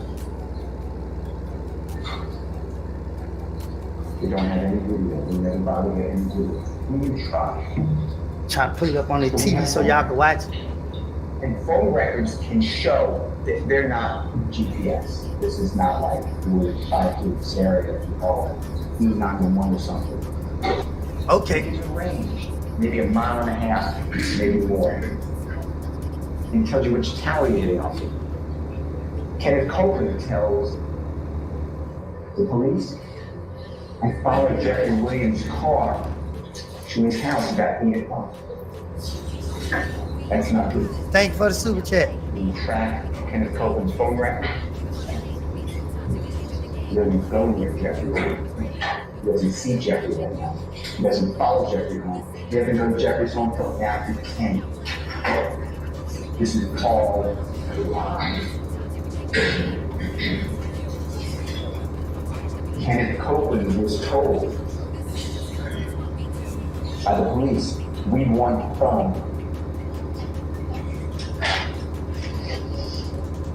That's how he gets a deal. Because Kenneth Copeland was also told, you're an armed career criminal, you're going to spend 25 years in federal custody for having a gun. You're going to be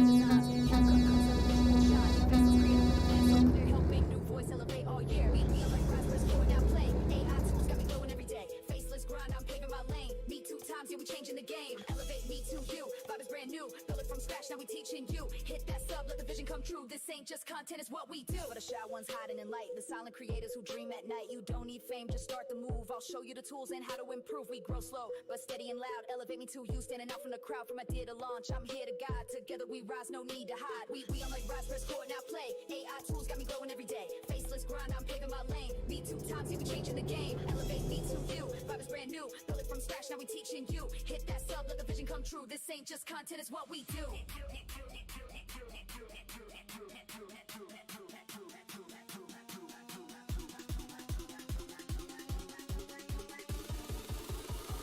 Ain't just content, it's what we do.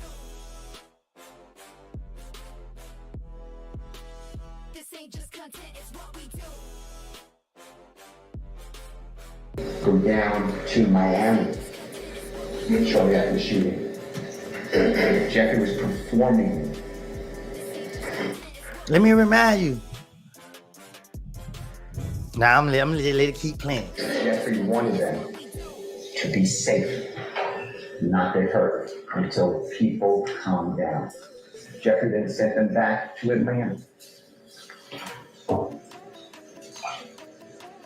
Jeffrey then went on tour. Because you will learn by April 2015, Jeffrey did his first nationwide tour. He did a performer known as Travis Scott.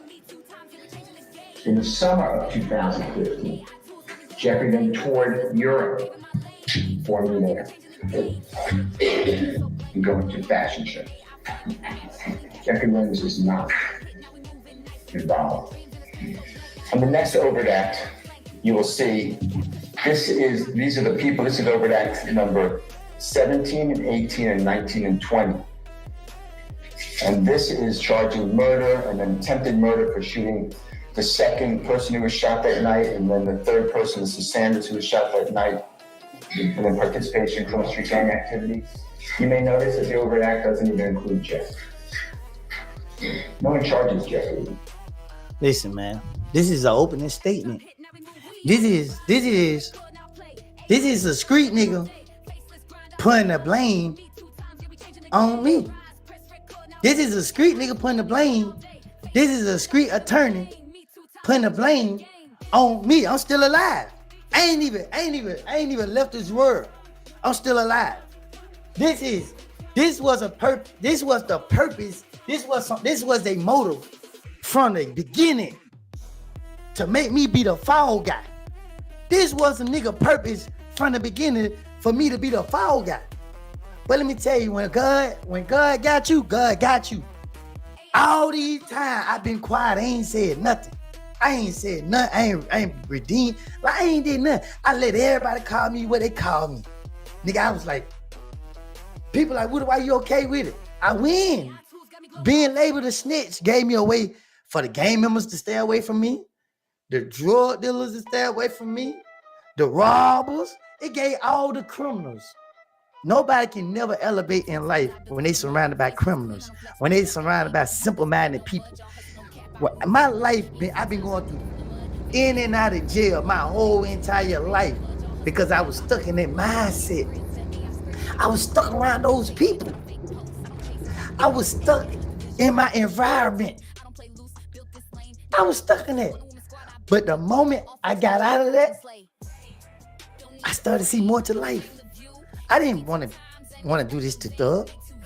Everybody know I ain't want to do it to Thug. This ain't no secret. Everybody in Atlanta know this. We all talk amongst each other. We didn't have a platform to be heard. So y'all talking about why a nigga just not saying something? Because the nigga just not being heard. We been saying something. You feel me? But them niggas have a voice. That's why they gatekeeping. You got all this talent in Atlanta. Thank you for the super chat. Fetch, a real nigga gonna tell his lawyer not to crucify. Come on, for sure. I put my life on the line too many times. But y'all, like, it be sounding incriminating because of how I said. But I'm not talking about the criminal intents of me committing crime. I'm talking about me allowing people to accuse me of things I didn't even do. For so many years, because I did this because I knew as long as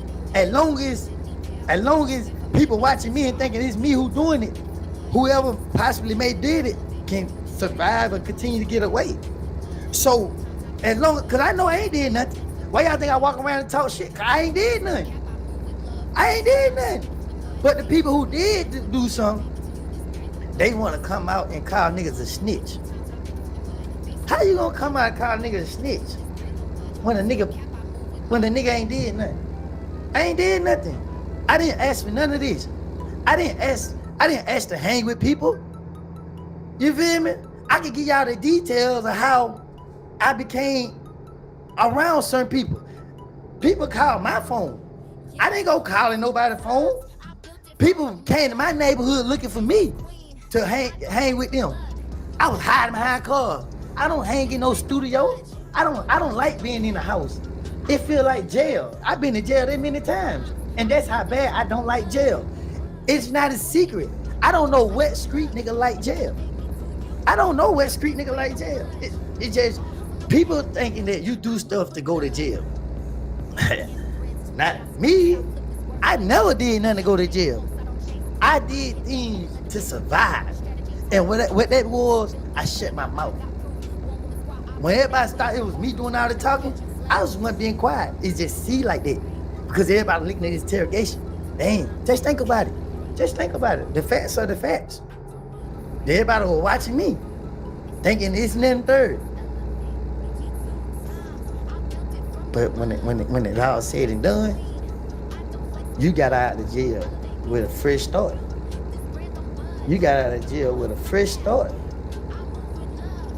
Nigga, I had to sit in there. I ain't trust nobody. Do y'all know how they make me feel? Sitting in front of defense and a state and knowing that neither side care about my life.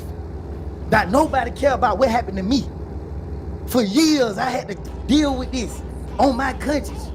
What happened to me? What happened to the people I care about? What happened to the people that care about me? This dude, they be in my neighborhood. If you from Atlanta, you know him. He always say peace and blessing. He put up on me when I was hurting. I was suffering. He put up on me. First street person pull up on me. He said, "Hey, bro." He said, "What people don't think your family matter to you mean a lot to your family just like they mean a lot to theirs?" I looked at him. He pulled my head up. I looked at him. He said, "Bro, your family matters. You and your family matter to each other more, just like they family matter to each other more. There's no way you supposed to be in the interrogation room without no lawyer." That goes back to the beginning. That man got all this money. He's supposed to take care of all y'all. He supposed to make sure all y'all were good. But it ain't his job to do that. That's me. I'm defending him. It ain't his job to make sure you know what I'm saying, because I'm so blinded. I'm so manipulated. It ain't his job to, you know what I mean, do that. You know what I mean? We knew what we didn't know what we were getting ourselves into. Because if we knew what we were getting ourselves into, we would never been in it. We would never been in that at the beginning. I wouldn't. I didn't. Like, I didn't respect a lot of stuff. Still don't. But when people started targeting me and my family, I'm like OJ Simpson. If it don't fit, must have quit. If the glove don't fit, must have quit. Because I ain't did nothing to nobody that ain't did nothing to me. And I'm willing to go to jail for the stuff that I have did if I did anything wrong. Let me tell y'all, bro, it's other stuff that y'all don't know nothing about. That was wrong. 100% wrong. That even people know that it was wrong. But I can't speak about it unless somebody make any move on me. If anybody make any move on me, let me tell you something. I ain't saying this for fear. I ain't talking for fear. I'm talking because I want to stop it. I want to see all of us move forward, live our life. We ain't got to kick it with each other ever again. We ain't got to speak. We went through that situation. We came out that situation. We just want to move forward with life. But when niggas go to causing problems, and trust me, I've been in this street like these niggas ain't. When I know a problem is coming and it's dangerous, it's dangerous.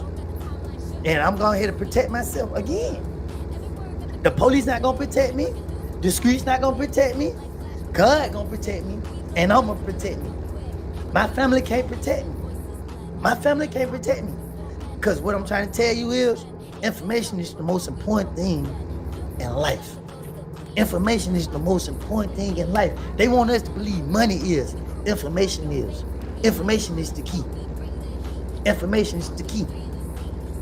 And when you in these streets, everybody playing for keeps. Why you think when it was time for the jury to reach a verdict, it was only Yak Gotti and Shannon sitting in the courtroom? Because Thug tapped out. All Thug had to do is just be patient. But you get out of jail talking about you felt like you were never in jail. Yak Gotti and Shannon, you have reached a verdict of not guilty. Oh, them niggas reached a verdict of not guilty. How stupid is he looking? How stupid? But then he come out with his first interview. He got a mask over his face, y'all. He can't look at himself. He can't look at himself. His conscience eating him up. He trying to pay all this money to keep this stuff out the blogs, keep paying the media. This what the control they have. Calling people, bro, don't unfollow me, bro. Nah, I mean, not right now, bro. I understand you don't mess with me, bro, but just do it in a professional way, bro. Like, come on, bro. Yeah. What happened to you, my brother, right or wrong? What happened to the word blow? What happened to we gonna ride to the end? What happened to the end? Everybody always talking about you, my brother, I'm with you right or wrong. But soon as the world say you wrong, they be the first ones that told the world you were wrong. And you still protecting them. When deep down inside, you know they the cause of it from the start. You know they wrong from the start. But due to the fact that I got responsibilities, I got kids I want to raise, that I wasn't a part of my kids' life. Let me tell y'all something. I don't look for sympathy. You feel me? I didn't know no better, but when I did know better, I choose to do better. That's where I'm well met now. And guess what? I got custody. I got my kid living with me. She go to school with me. I got my other little girl. She okay. You feel what I'm saying? I got my family. They all love me. We go to church every Sunday. We ain't on no BS. We ain't on none. The kids see me in the community and other places I go. I pray with them. They pray with me. And that's just what it is. It ain't nothing. It ain't no street stuff. I ain't portraying no image. I get on here and argue with Charles White when I get bored. Because Charles White, all he do is sit and watch me all day and make videos about me all day. So when I get bored and I just want to control Charles White, that's what I do. Because I know once I say something to him, he looking for a reason to go viral. He looking for a reason to get some attention. So he doing any and everything. He letting Aiden Ross stick that finger up in him. You know what I mean? He can't even sit down normal. But everything he don't talk about, he don't became. That's the honest it. Only person I ever trolled was those who mess with me. I said things about Lil Boosie. Cause Boosie said things about me. I love Lil Boosie. I say it again. Let me tell you something, bro. I respect you when you carry yourself as a man. But when you start acting like a little boy, you get treated like a little boy. Pee Wee Roscoe. So I gotta tell the story for YouTube. I told it for TikTok, now I gotta tell it for YouTube. So me, Doug, and Pee Wee Roscoe sitting in the car. Once again. One thing about the truth can't be fabricated. You feel me? The truth can't be fabricated. You can't forget the truth. You can forget lies because you don't want to get caught telling a lie. So before I tell a lie, I'm not going to say nothing at all because I don't want to go to jail. That's why I didn't lie on the stand. I told the truth. I lied in them interrogation. The police knew I lied. The DA didn't know because they went there, but the police knew that I was just telling them anything because they kept questioning me and I kept telling them different things. I ain't disrespecting the law. I don't think I'm an outlaw, but I was going through a phase of my life. I let it be known. Yeah, I don't want to tell on nobody because I wasn't there to be able to say what happened. That's the truth. So how am I snitching if I'm not there to say, I saw this person with my own eyes do this to this person? No, I'm in a situation where I'm trying to get myself out that other people put me in. You know what I mean? Simple as that. If I ain't did nothing to nobody and I'm being accused of a crime, why are you putting my name in a song talking about if somebody do something to you, what I'm gonna do to them? Why is you putting that song out there if I'm being investigated for a crime I got nothing to do with and the police is thinking that I'm the #1 suspect? I'm tired of defending myself against this person, this person, this person. Everybody get it. So this is the God-honest truth. I let it be known then, I let it be known now. I never did no harm to that man. I would never harm him. I had next level respect for him. Rich Homie Quan is a different story. The prosecutors took all this stuff and put it together and tried to make it out what it be. They was wrong. I told them to their face they was wrong. It's not what it is. Rich Homie Quan's situation is a different situation from this situation. I don't know what really took place with what caused it. A lot of stuff to get the way that it got, because at the end of the day, I don't got knowledge that y'all may think I got. I'm telling y'all, but I know I didn't do nothing. So I don't got information that make the police want to come back and ask me more questions. Don't come ask me no more questions. None. I'm on here because at the end of the day, these niggas just opened a door that I closed, that I bolted down, that I put nails into. And this what they did. They opened that door, and guess what I'm gonna do? Defend myself. And this what I'm here to do right now.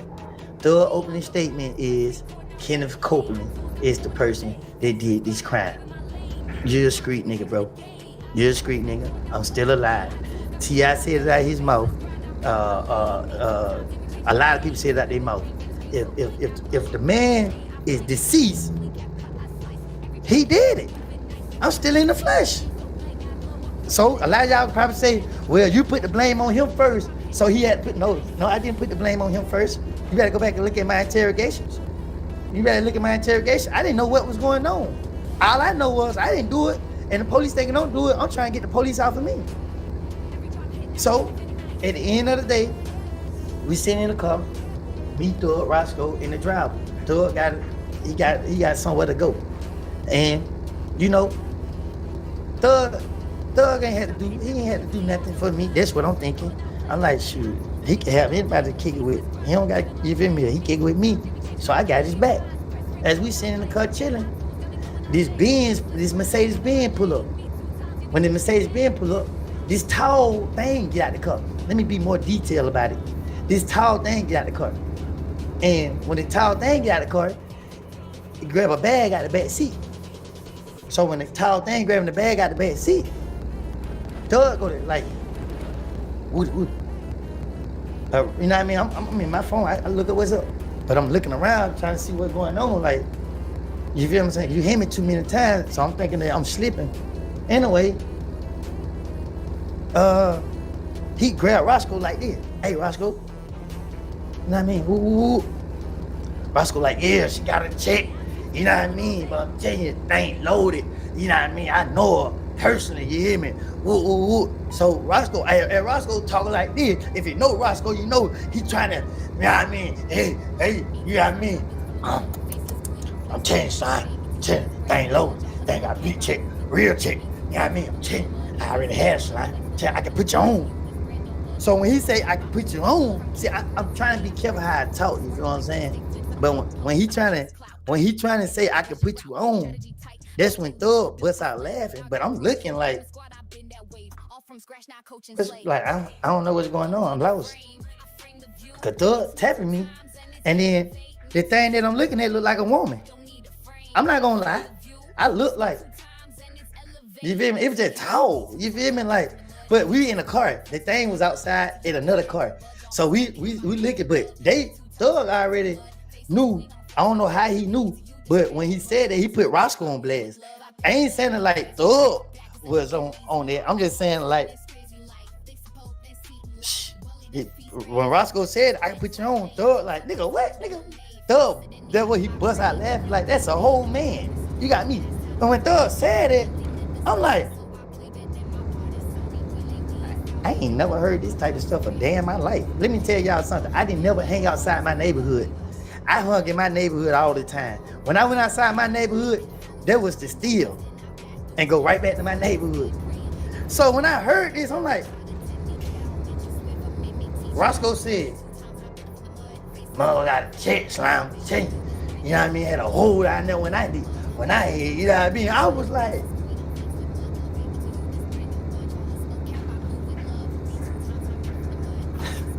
see, this how you know motherfucker can't hold water. First thing came to my mind was grab my phone, call my buddy, let him know. Yeah. Say what y'all want to say about me. It is what it is. I don't care. You feel what I'm saying? I'm a different person. I'm trying to be a better person. I'm trying to move forward in my life. I turned down opportunities to speak on all this stuff. They came out. They don't open these doors. And now I'm just putting it all on the table right now. You feel what I'm saying? So I called my buddy, be like, hey, man, Roscoe did booty with a man, bro. And this nigga just confessed to it on the table right now. You know what I'm saying? So I called my buddy. See, one thing about me, I'm real detailed. Cause I was like, I said, bro, he ate the booger and everything out his mouth. Bro. I mean, I didn't know, bro. But nigga said, but I ain't surprised. I was like, you ain't surprised? I ain't never heard nobody come out their mouth say they committed such act. I ain't never heard it. I ain't know how to take it. So I'm sitting in the back seat, I'm looking dumbfounded. I'm like, so I'm looking at Thug find it so funny. He just rolling.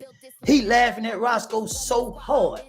Oh my God. So I'm sitting here like, but I ain't paying Thug no attention other than he laughing. But I'm sitting here looking at Roscoe like, bro, you just made it out your mouth that you knew there was a man before you laid down with him.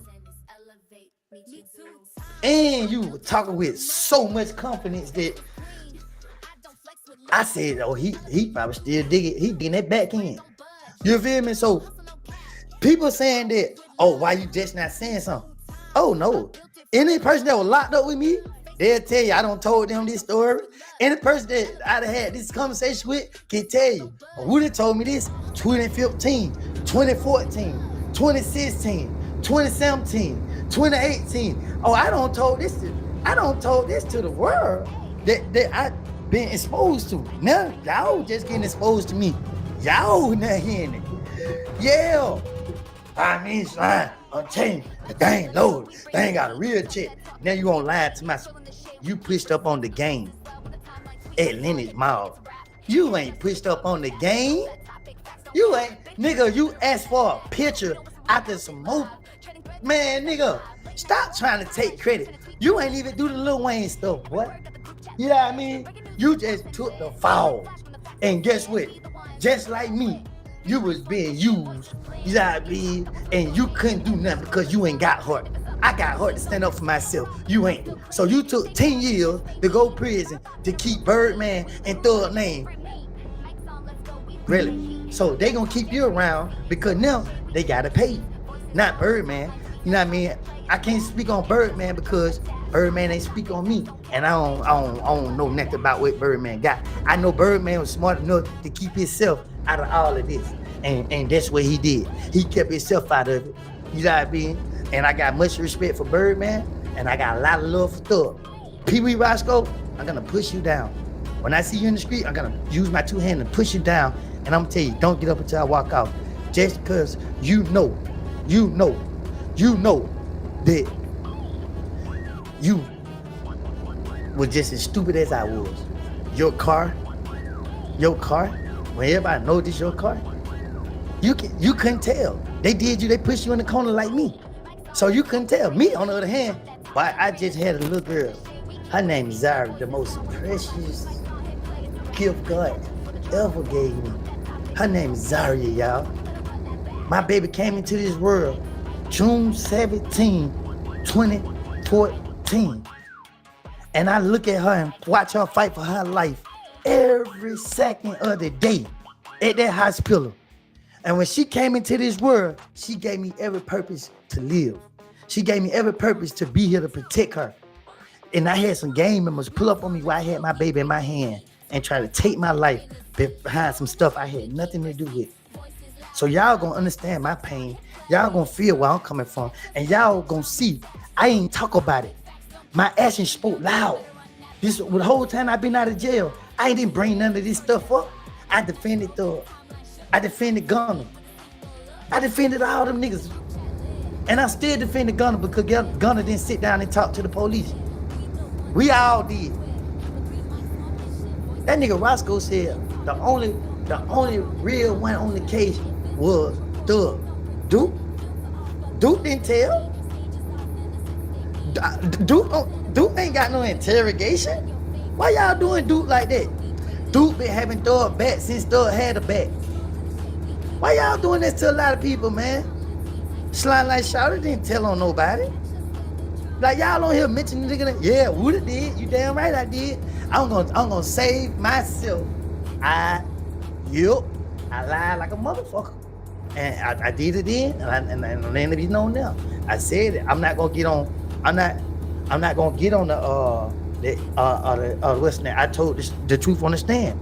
I lied. It's the truth. I lied. I can't remember my lies, and I'm not finna tell my lies and go to jail. The truth of the matter is, these niggas ain't no good. And guess what?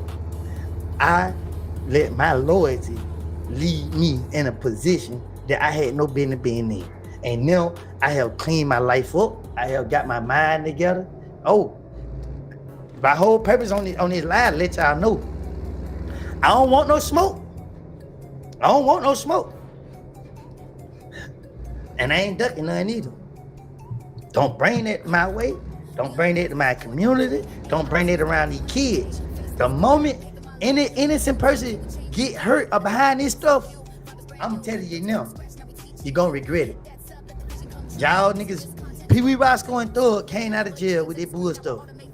Pee Wee Roscoe and Thug came out of jail starting all this stuff right here. Pee Wee Roscoe and Thug, the reason we right here where we at right now. Talk about what we talking about. They egos. They wanted to be king. They wanted to be God. They want everybody to praise them. Nah, I ain't stopping. I'm just getting started. Because I'm pissed off. This stuff is about right. At the end of the day, wrong was already done. It's about making it right. And ain't nobody gonna say nothing because everybody's scared. Everybody's scared because Thug got money and they want some of his money. So until they realize Thug ain't gonna get none of his money, that's when they gonna say, you know what? Thug ain't gonna give me no money. Man, Woody dead ass right, bro. Nah, niggas, the truth of the truth, man. The truth of the fact is, hey, man, this shit is wrong, and we got a chance to make it right, and we ain't make it right because nigga like Pee Wee Roscoe and Thug want to sit behind the scene and start problems, want to come out here because they not happy with the decision that they made in their life. Well, bro, y'all put us in this situation, bro. Since Pee Wee want to take credit for bringing Thug and Birdman together, Pee Wee and Thug is the reason everybody dealing with what they dealing with now. Thank you, God, for doing what you did for me and Gunna.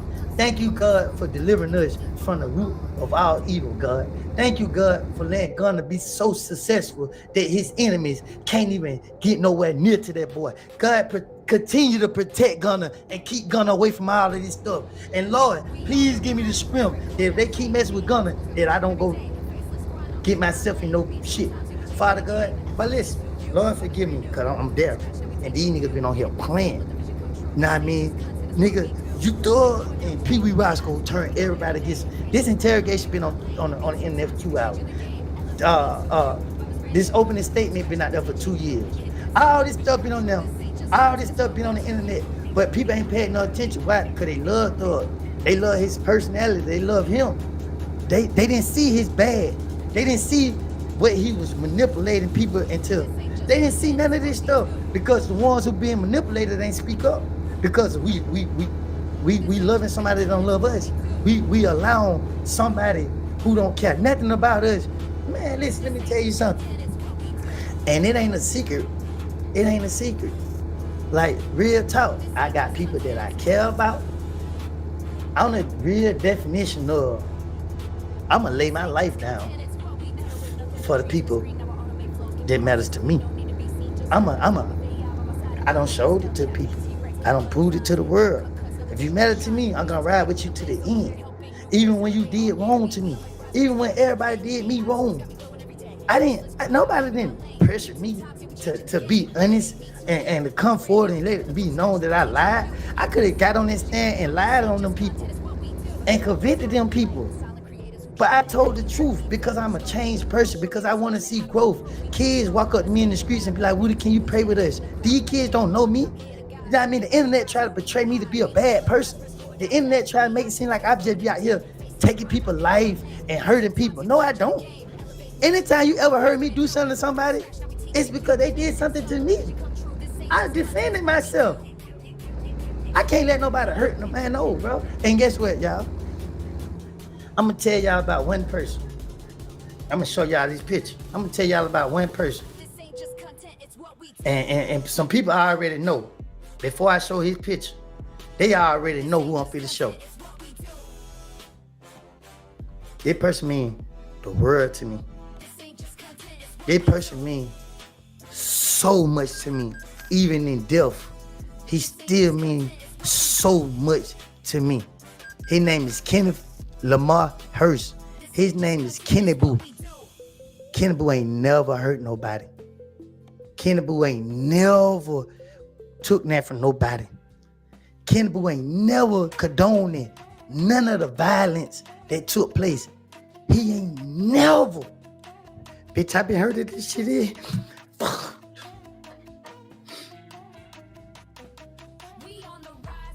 These niggas on the internet and they be trying to be gangster. They be trying to be tough. These niggas didn't fight that war with me. These niggas didn't fight that war with me.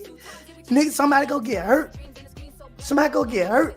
And y'all people on the internet is starting this stuff. This man lost his life behind this. DA Love was the DA that prosecuted that case. She let them boys walk free after they was admitting that they went over there and did that to him. Those people were the people related to Nut. They hurt my people. They hurt my people. They took his life. I was in the Fed fighting a gun charge because I won't say nothing. Because that same ATF agent who Thug was talking to, I told her Thug ain't did nothing. And she said, I'm gonna put federal charges on you. That lady went to put federal charges on me. And while I was in the Fed fighting the case, him, who don't never mess with nobody, them niggas went over there and took his life. They went over there and took his life. And all these years I had to hold this in. All these years. Y'all think I owe these niggas something? Y'all think I'm scared of somebody? I ain't scared of nobody. I ain't scared of nobody, boy. And y'all might think I'm weak for crying.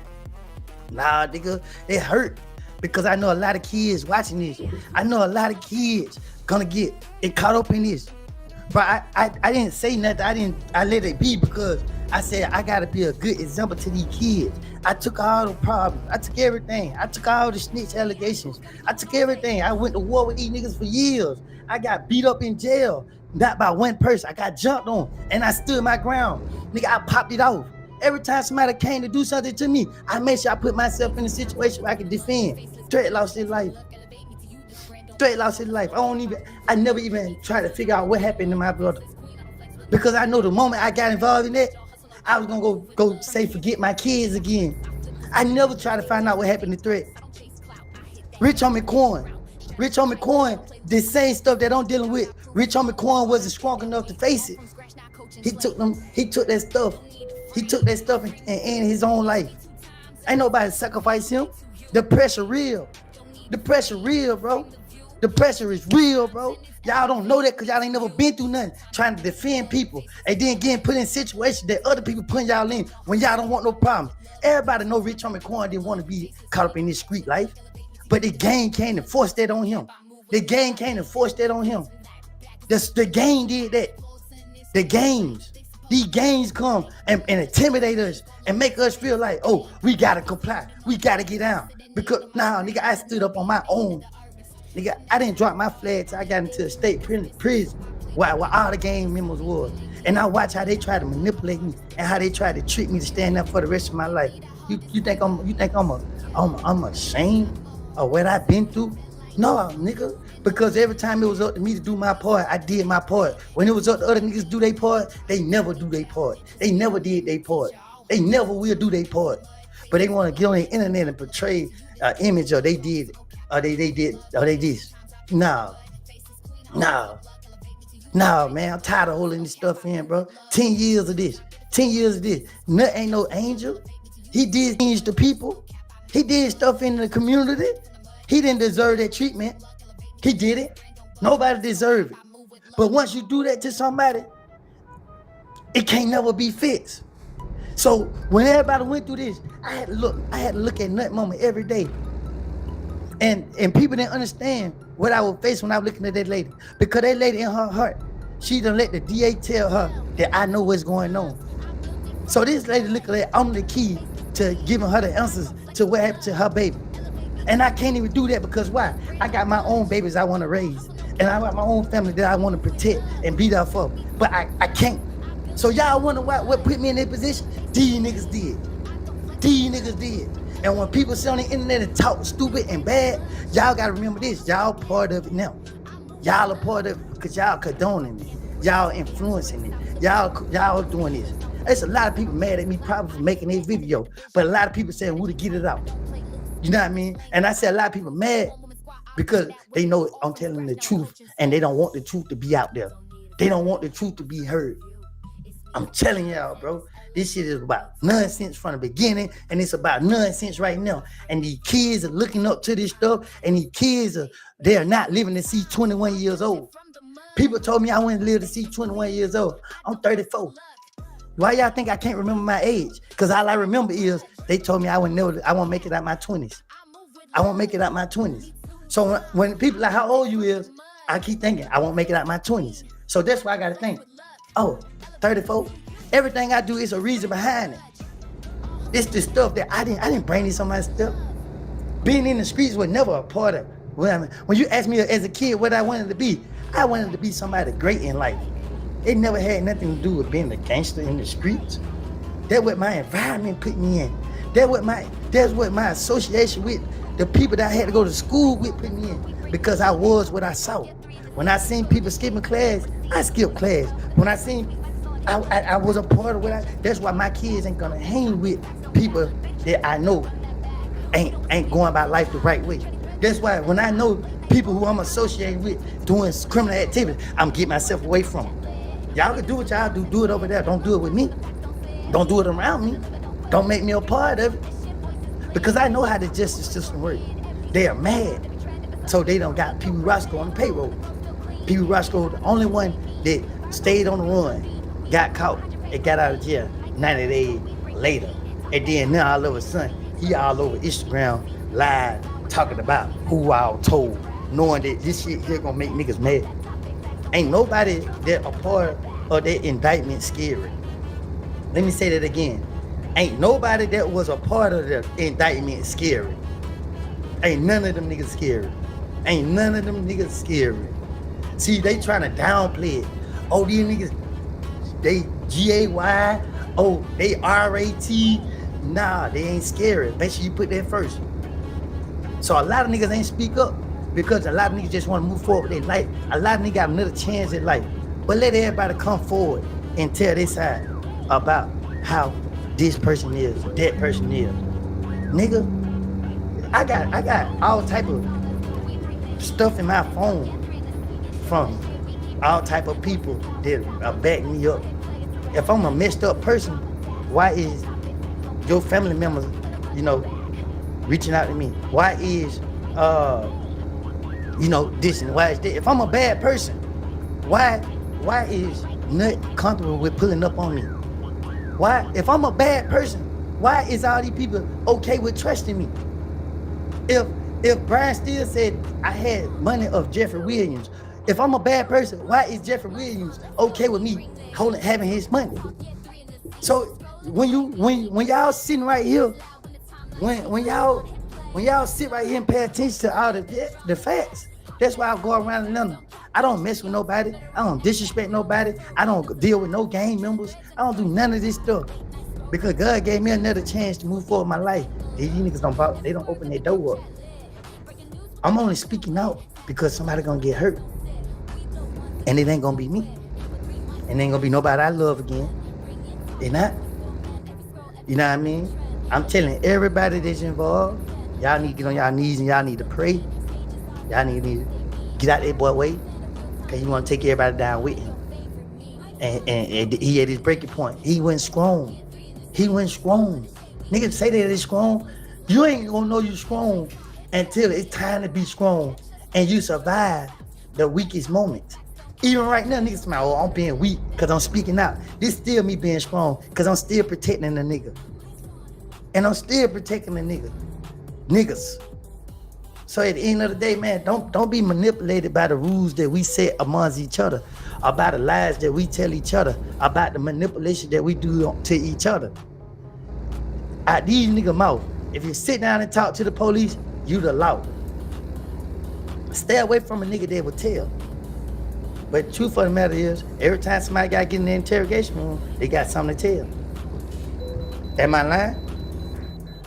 Every time the nigga got to get in the interrogation room, they got something to tell.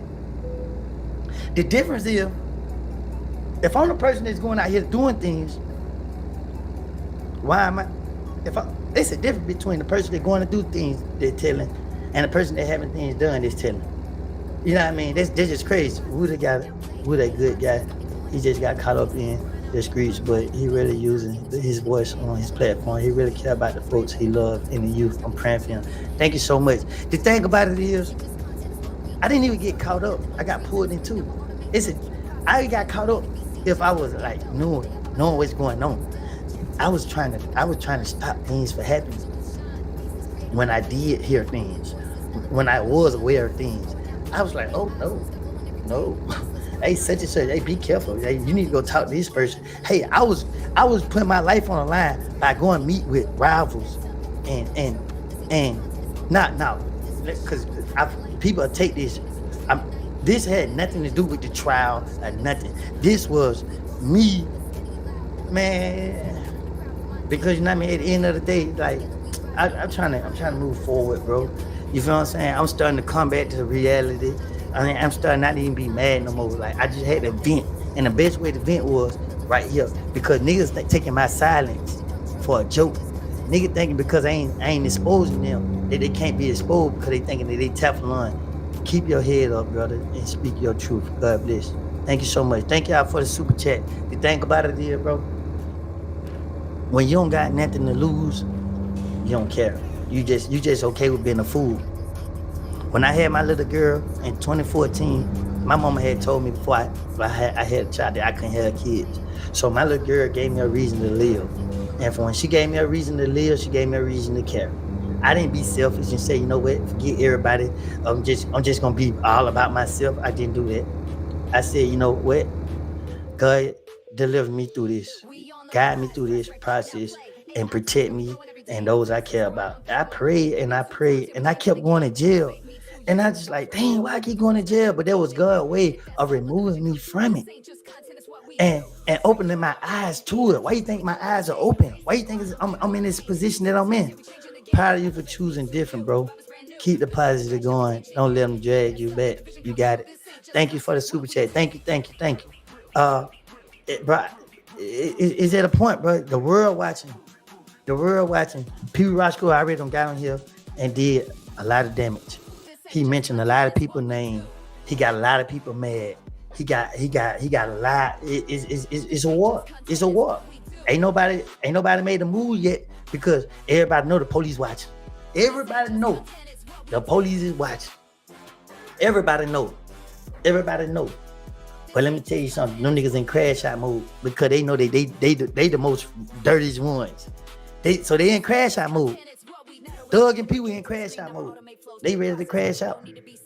I'm telling y'all now, they ready to crash out. Doug and Pee Wee ready to crash out. Know what I mean? That's it. So I guess Birdman ain't messing with him. That's why Thug feel how he feel. Somebody don't provoke Thug. Somebody, I know Thug, bro. Somebody done made him mad and hurt his feelings. He in his feelings. Somebody not messing with him. Whoever it is ain't messing with him because they knew what was going on. And now it don't got Pee Wee started because Pee Wee loved Thug just like a lot of us do. And Pee Wee got on this internet and he ran his mouth and he bring up our name. And he just ain't thinking. He react off his emotion. Just like me. I ain't react off my emotion. I'm defending myself. I'm defending myself against these kids that don't know better. I'm defending myself against these gang members that don't know better. I'm defending myself against the devil. Whoever want to bring harm to me, I'm defending myself. So when he get on this internet and talks about me and talks about other people, he got to start with himself. See, this is just wrong, bro. This wrong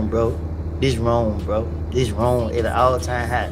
You feel what I'm saying? Yesterday, and when I first got out of jail, people calling me. They wanna do this. They wanna do that. I said, nah. You feel me? God gave me another chance. I gotta take advantage of it. I gotta do everything right.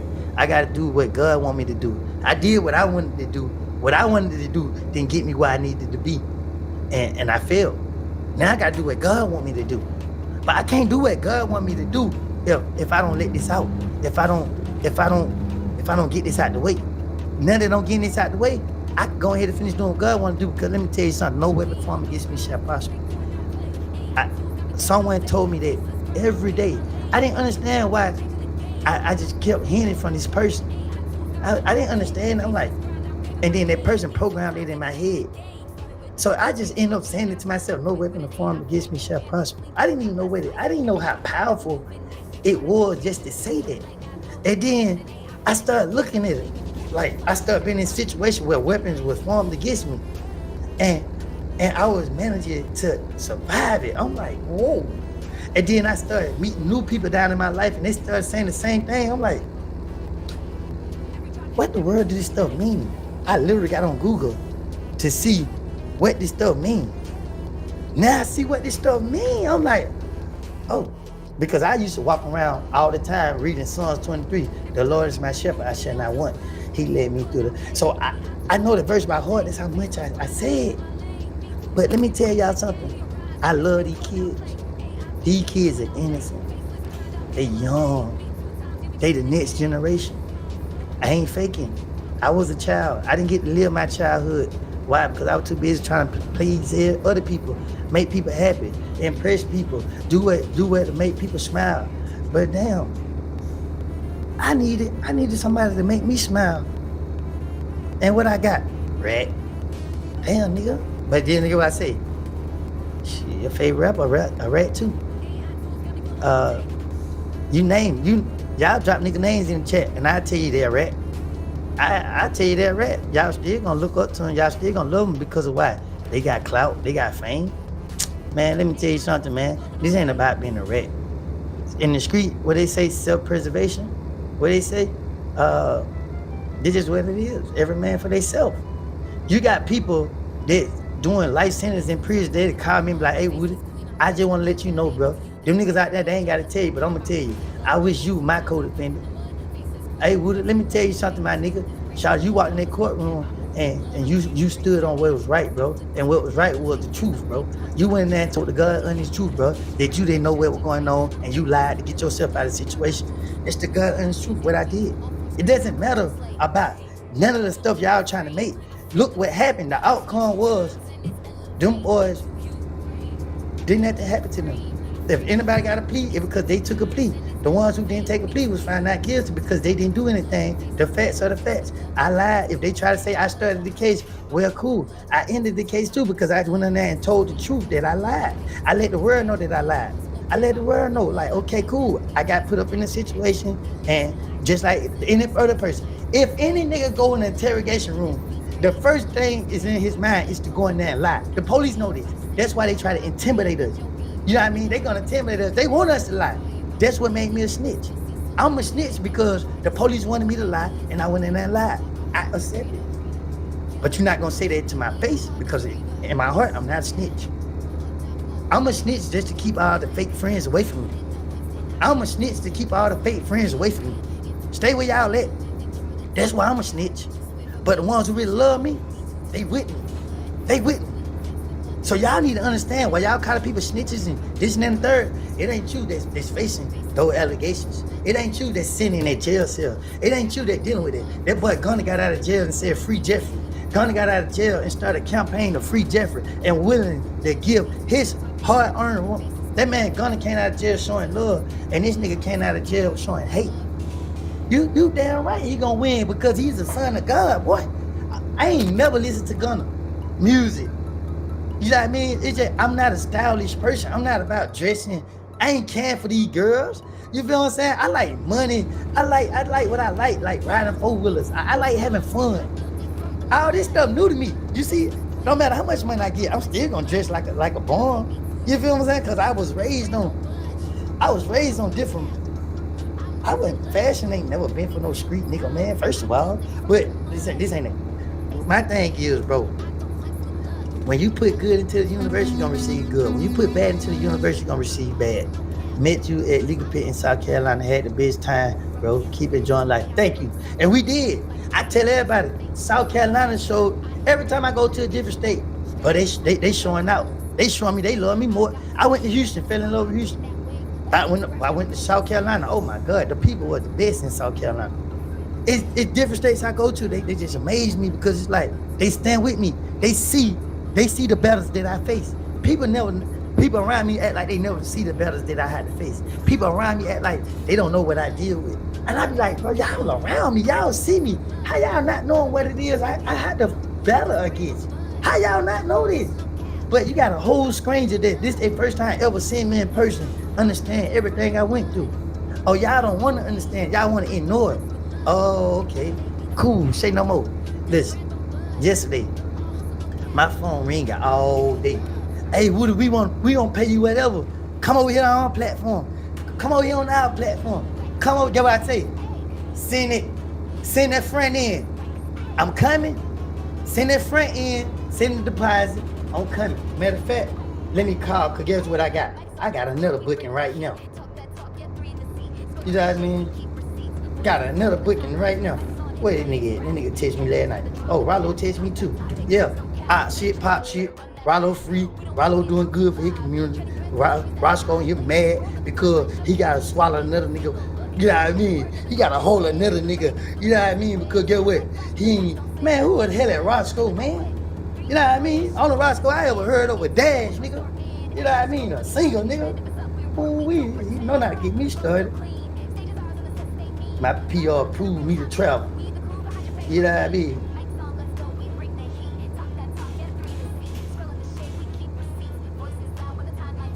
Yeah. State. You know what I mean? And I'm taking God with me. My only security, God. I ain't taking no paid high security. I'm taking God with me. You feel me? Like every time people see me, they ain't never seen security with me. They seen God with me. They seen me praying. You feel me? Cause no weapon formed against me shall what? I'm gonna let y'all say it for me.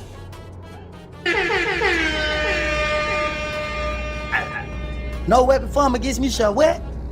No weapon formed against me shall what?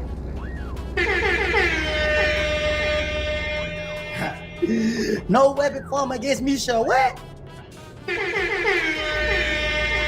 Ooh wee. That's different when you got somebody who will stand up for themselves, and you got flunkies. A lot of these people flunkies. They ran behind the other one. Yeah, hey, disassociate yourself with that boy. He's a rat. Let me be clear. Everybody who associates with Young Thug and Pee Wee Roscoe is going to jail, and they are taking y'all with them. If you associate yourself with Pee Wee Roscoe and Young Thug, they going to jail, and they trying to take as many people with them as they can take. If you ain't heard it, the world is 5,000 people watching me. One person heard me, that's enough to tell the world. All it takes for one person to hear it to start the room. 5,000 people hear me telling this to y'all today. If you associate yourself with, I want me a peanut shaped head like you. I know that, right? And you make sure you never let a nigga like me go. Because one thing about it, I ain't gonna go against you until you go against me. Until you turn on me. And guess what? I might still not go against you. But let me tell you something. If you ever realize I got into it with Sid and Nash, let me tell you something. A threat is when you say you're gonna do something and you see the person and you don't do it. Listen, me and Sid and Nash had problems. And me and Sid and Nash met. See, one thing about God, when God got something for you, got something for you. Me and Sid and Nash met on neutral ground. Guess where we met at? We met in the courthouse. I don't know how I would have went if we would have met otherwise else. Because Sid and Nash did so much to me when I felt like you don't even know me to be talking about me, bro. Then me and Sid and Nash had one conversation and it changed his whole perception of me. He saw me for who I am. Thank you for the super chat. What's your best Bible verse? How important? And my best Bible verse is Psalms 23. I love it. The Lord is my shepherd. I shall not want. You feel me? I live by it. I believe in it. I trust it. I say it at least every week, just to make sure I ain't lying. But the Bible itself is my favorite. Basic instruction before leaving earth. The Holy Bible.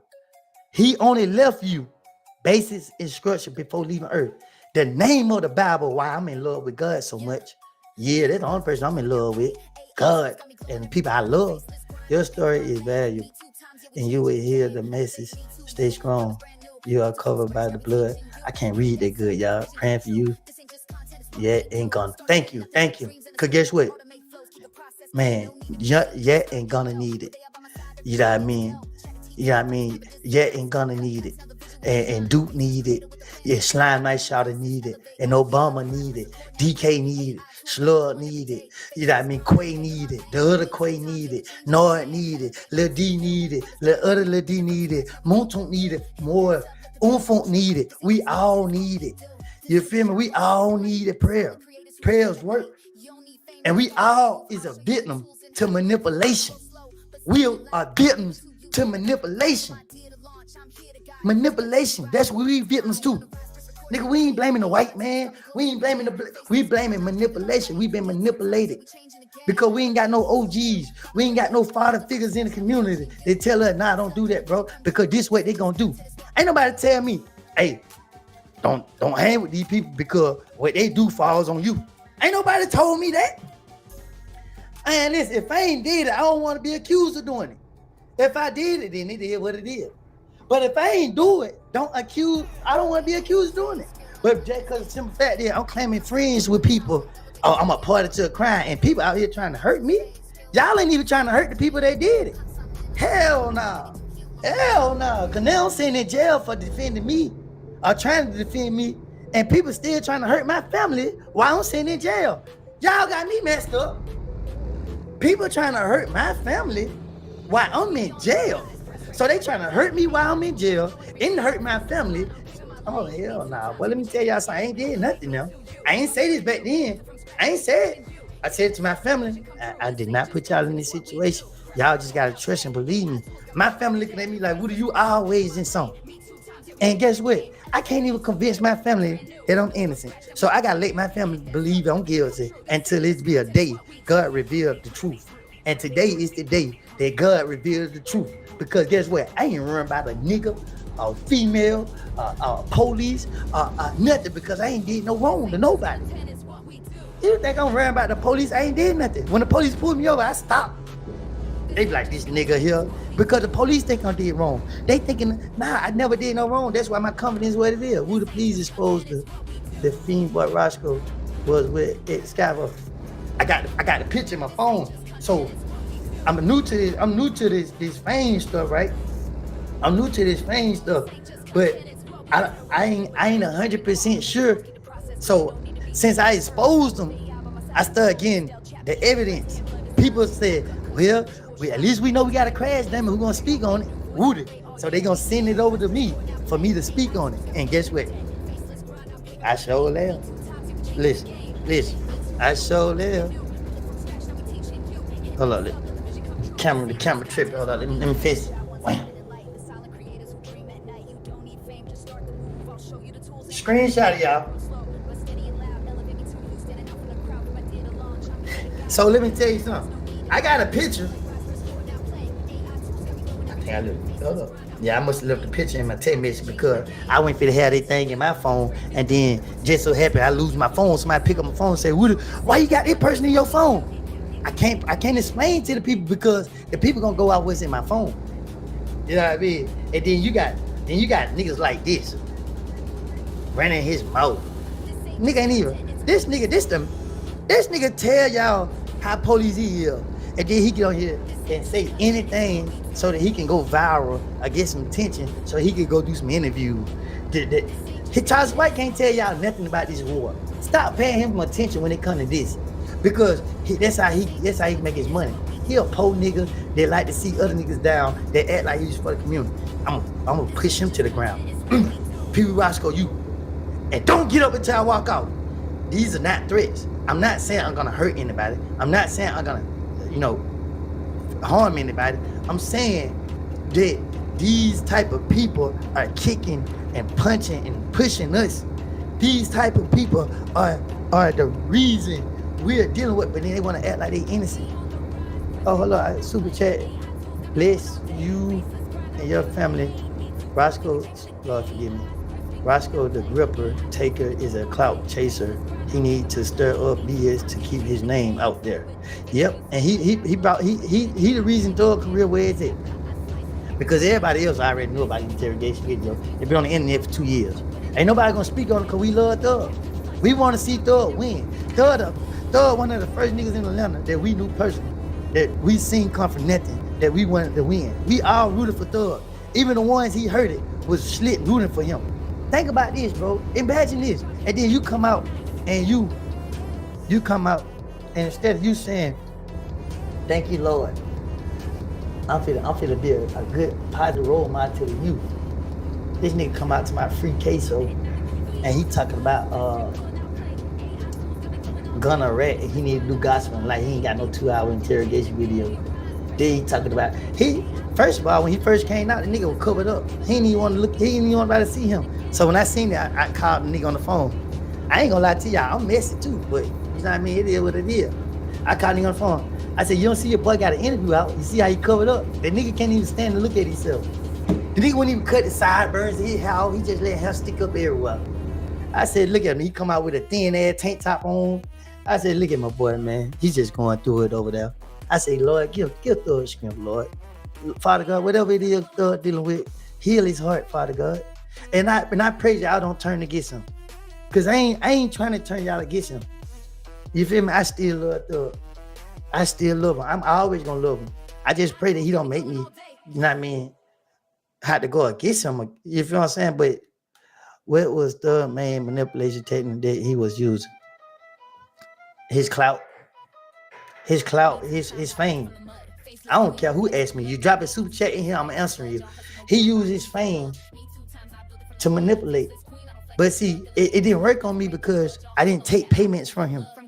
When he tried to give me money and I didn't understand why he was giving it to me, I was like, nah, I'm good, bro.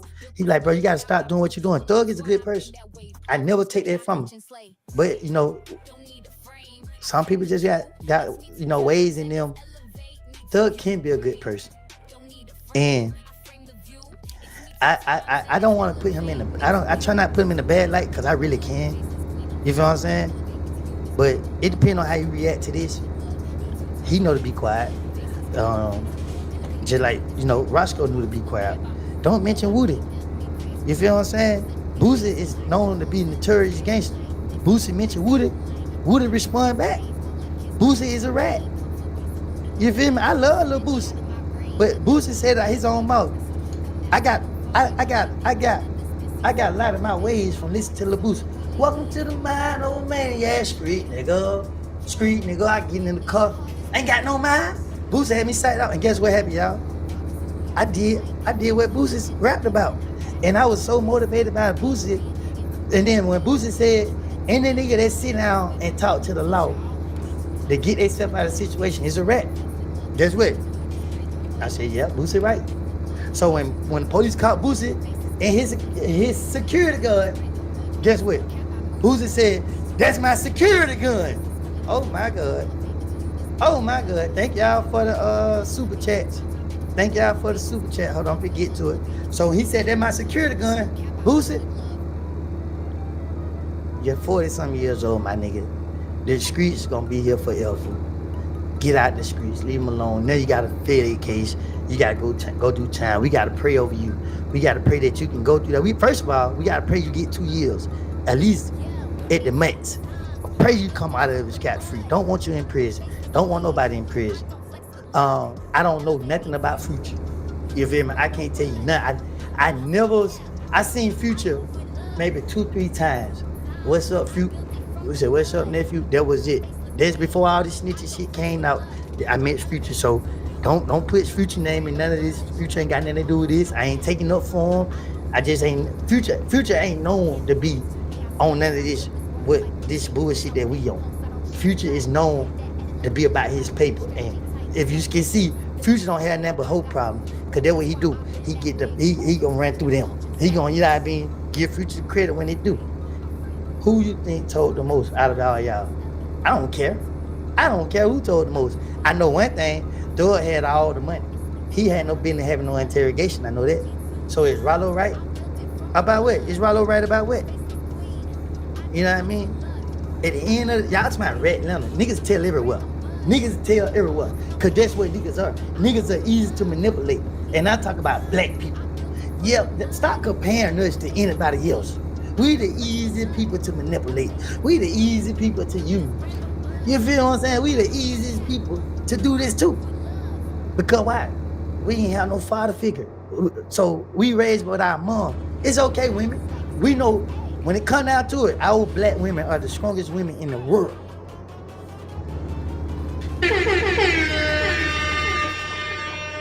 When it come down to it, our black women are the strongest women in the world. Who the first?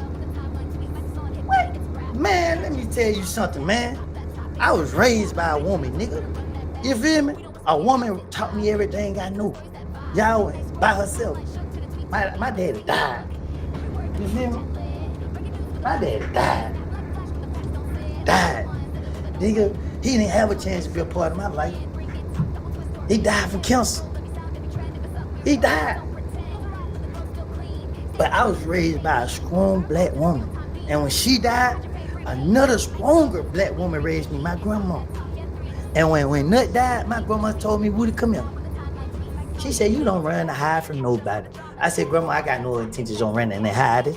She said, you showed him. She said, I don't care what you did. You my grandbaby. And I pray for you every night. She said, when you go out, I ask God to protect you. This is what my grandma said. I'm gonna stop because I don't want to cry. Because y'all gonna get my tears mistaken, and then I'm gonna have to show you. Them tears went because I'm a bitch. Them tears because I'm hurting. And I try to protect people, and people want to come out with their bullshit. I never seen Thug do a gay act. I never seen Thug. I can't say I seen Thug do anything gay. Me personally can't say that about him. So when everybody say he gay, I disagree. I disagree because I'm going out with my own eyes. These dresses and these skirts and stuff that he wearing, I have never seen him wear it in person. So I was like, damn, this nigga a whole nother person when we ain't together. Like, I never seen it. I defend him all the time about it because at the end of the day, thanks for the super chat. At the end of the day, Thug ain't got no gay habits that I seen.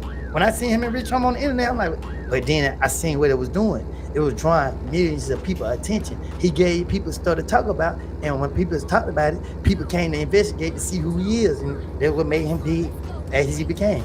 Earlier, you said Thug feelings was probably hurt by someone. You think he just people? You think he had people working home party for Lucha and not Thug? You think he just people had a what? I don't know what you're saying. Thank you for the super chat. Just say it again. Is Lil Baby slow and being manipulated? Is Lil Baby slow? Lil Baby ain't slow for one. I don't know. I ain't around to speak on what they got going as in now. Who I stand 10 toes with you, being that you was the main. Look, it's going too fast. You were the main key in the trial, and you actually say everybody that's free today, keep your head up, brother. Well, I didn't say God did this. You feel what I'm saying? I just didn't go in there with hatred on my heart and lied on them boys. You feel what I'm saying? I didn't know what happened, and this is the truth. You know what I mean? Like, even though I'm mad, I'm saying what I'm saying. I'm going off everything that came out in the trial. Simple. If it had structure, it holds secret. What you mean by that? They gotta be the police. Thank you for the super chat, but come on, bro. What it sound like it meant.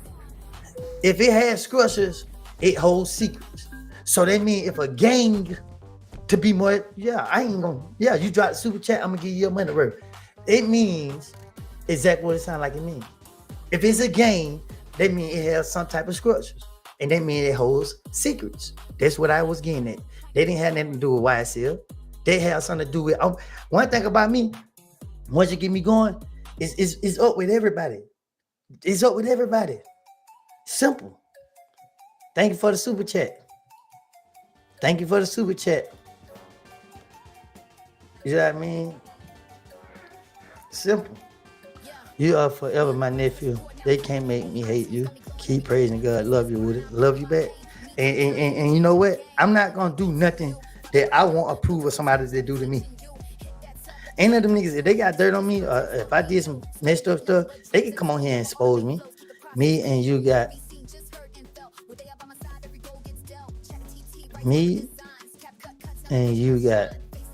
25 minutes back in 08. I don't know what you're talking about. Why is Thug being so mean to Duke when Duke always held his back? Because miserable love company. Duke don't deserve it. Duke, everybody know when it came down to Duke, it ain't no question that Duke love for Thug. Ain't no question that Duke Thug. Man, my Eastern, my name on here. I ain't no police. I liked it. Well, I'm just saying, like, come on, why would you ask me a question? You understand why I asked it. That's why you remember that I asked. But let me get on Duke real quick. Thank you for the super chat. I love you for that. Appreciate it. But just don't ask me no question that gonna get me locked up, bro. Like, I ain't got time for that. You know what I mean? I don't want the police to think I got information that I don't got. So at the end of the day, when it came to Thug and Duke know everything about Thug. That's hands down. Duke know more about Thug than Thug family know about him. Duke love Thug and put Thug first. I watched Thug. I ain't gonna do Duke like that, cause you know what I mean. It ain't that bad. It just ain't for me to put that out there. How Thug treated Duke, and Duke still loved him. Duke ain't never supposed to go to jail. Everybody know that. Duke ain't never supposed to be a part of that YSL Rico trial, cause Duke don't commit crimes. Duke just a player nigga that gonna go get him some bitches and be fly. But you really gonna help them detectives stop a murder that night if they let you out? Hell yeah. Hell yeah. Nah, I'm trolling. If a murder was gonna happen that night, why it never happened? Why the police didn't? That proved my lies. You feel me? That proved I was saying anything to get out of jail. That proved it. If I'm in police custody, if you go to jail, and I lie and tell the police, man, something go on tonight. I'm telling y'all let me know. I can put y'all on game. And they like, nah, nigga, we gonna put you in jail. So the police put me in jail. They already listened to my phone call. I can't call and tell them niggas, hey y'all, don't do the murder. The police watching y'all. Now, only thing happen is if I'm telling the truth, the police can watch these people and see if they fit go commit this act. Nobody never went to make moves to commit that act. So at the end of the day, the facts is out there. But if I'm deemed a rat from certain people, now I understand other people can be like, yeah, we the rat. Last nigga tell me I was a rat. He said in my face, I beat his ass. He walked up, he be like, oh, y'all got rats out here? I didn't hear him. But I felt it. I was like, what you say? He said it again. And I beat him up. And I tried to take him to the other world. I tried to. And I thank God for the person that grabbed me. And I love that person who grabbed me because I would have been a disappointment to all my loved ones and my kids. Did you ever sense a hint of jealousy from Umfunk to Thug? What you mean by that? Did you ever see a hint of jealousy from Umfunk to Thug? You gotta explain a little more better for me. But yeah, bro, like, boy, y'all know y'all shit there, boy, yep. Make sure y'all pick the caption. The biggest informant. Now you can't call me informant because I ain't never helped the police. I only when they locked me up and caught me for doing stuff, that's when I try to lie my way out. But as in just telling it on the street and just be like, hey, yeah, hey, police, come on over here. Nah. Once the police let me go, they had to always chase me. They had to always catch me. Only time I went down to the police precinct is when Thug told me to. Go down there. When Moonton dropped me off, it was no secret that I was going down there. You stayed silent throughout everything. Thank you for the super chat. I don't even care about being silent at this point. All I care about is these kids witnessing what I'm doing. All I care about these kids seeing that the streets hold no love, the streets hold no loyalty, the streets don't care nothing about nobody. You feel what I'm saying? This is bottom line. Don't get caught up in this street thinking that just because you and this person took this from this person or did that this person, that person gonna no. Every man for themselves. That's how the street will always be. Every man for themselves. When you had Malcolm X and them out here, when Malcolm X stood for righteousness, they had to get him out the way because he became I can't get into that. I wish my black brothers would understand that imaginary hands at play. People need to study. Man, I wish I knew what that word. But I'm thankful for the super chat. Today's government. I don't know, but you sound educated, so I'm gonna pen this message. I don't know how you pen it. Oh, I can't even pen it. Well, if you don't mind, can you break that down? Please don't let this internet trick you off the streets. Don't say nothing to incriminate yourself. Take care for real. Well, at this point, them niggas crash and they taking everybody else with them. This Thug, a jealous and insecure person. Thank you for the super chat. I know you just wanted to give me that money. It shows that. It shows it. Thug have been, the streets have praised him. The streets have put him at the highest seat on the throne. They say Thug went to court and beat a Rico. Thug came home. Everybody told on Thug. Thug stayed silent and beat it. They ain't say that about Shannon yet. They ain't say that about Shannon yet. They ain't say that Shannon yet. The only two that got found not guilty. Everybody, but let me tell you who the silent ones is. The silent ones are the ones y'all forgetting about. Quay pled guilty and went to prison. Quay ain't say nothing. Nord pled guilty and went to prison. Them niggas, bro, and then you still got niggas that never got caught. They just ran. How y'all gonna call everybody snitches? You know what I mean? Like, how y'all gonna do that? So we just gonna point out the things that a lot of people miss. But we're gonna go back to the start of it. Why Thug mistreat Valerie? Thank you for the super chat. Valerie is a female and she do what females do. And what's that? Be messy. You know what I mean? I love Valerie. She might, she probably felt some type of way because of what I said about her in trial. But shit, I'm here to be truthful. That's my truth. That don't mean that that's the truth. That's my truth. Why did you even mention Thug in interviews? What you mean, nigga? To get out of jail. They want Thug, not me. You damn right I mentioned Thug. Thug mentioned me. So at the end of the day, y'all don't like the truth. Here we are. The next overt act is April 26, 2015. Jeffrey is touring. He is performing. He's in Louisiana.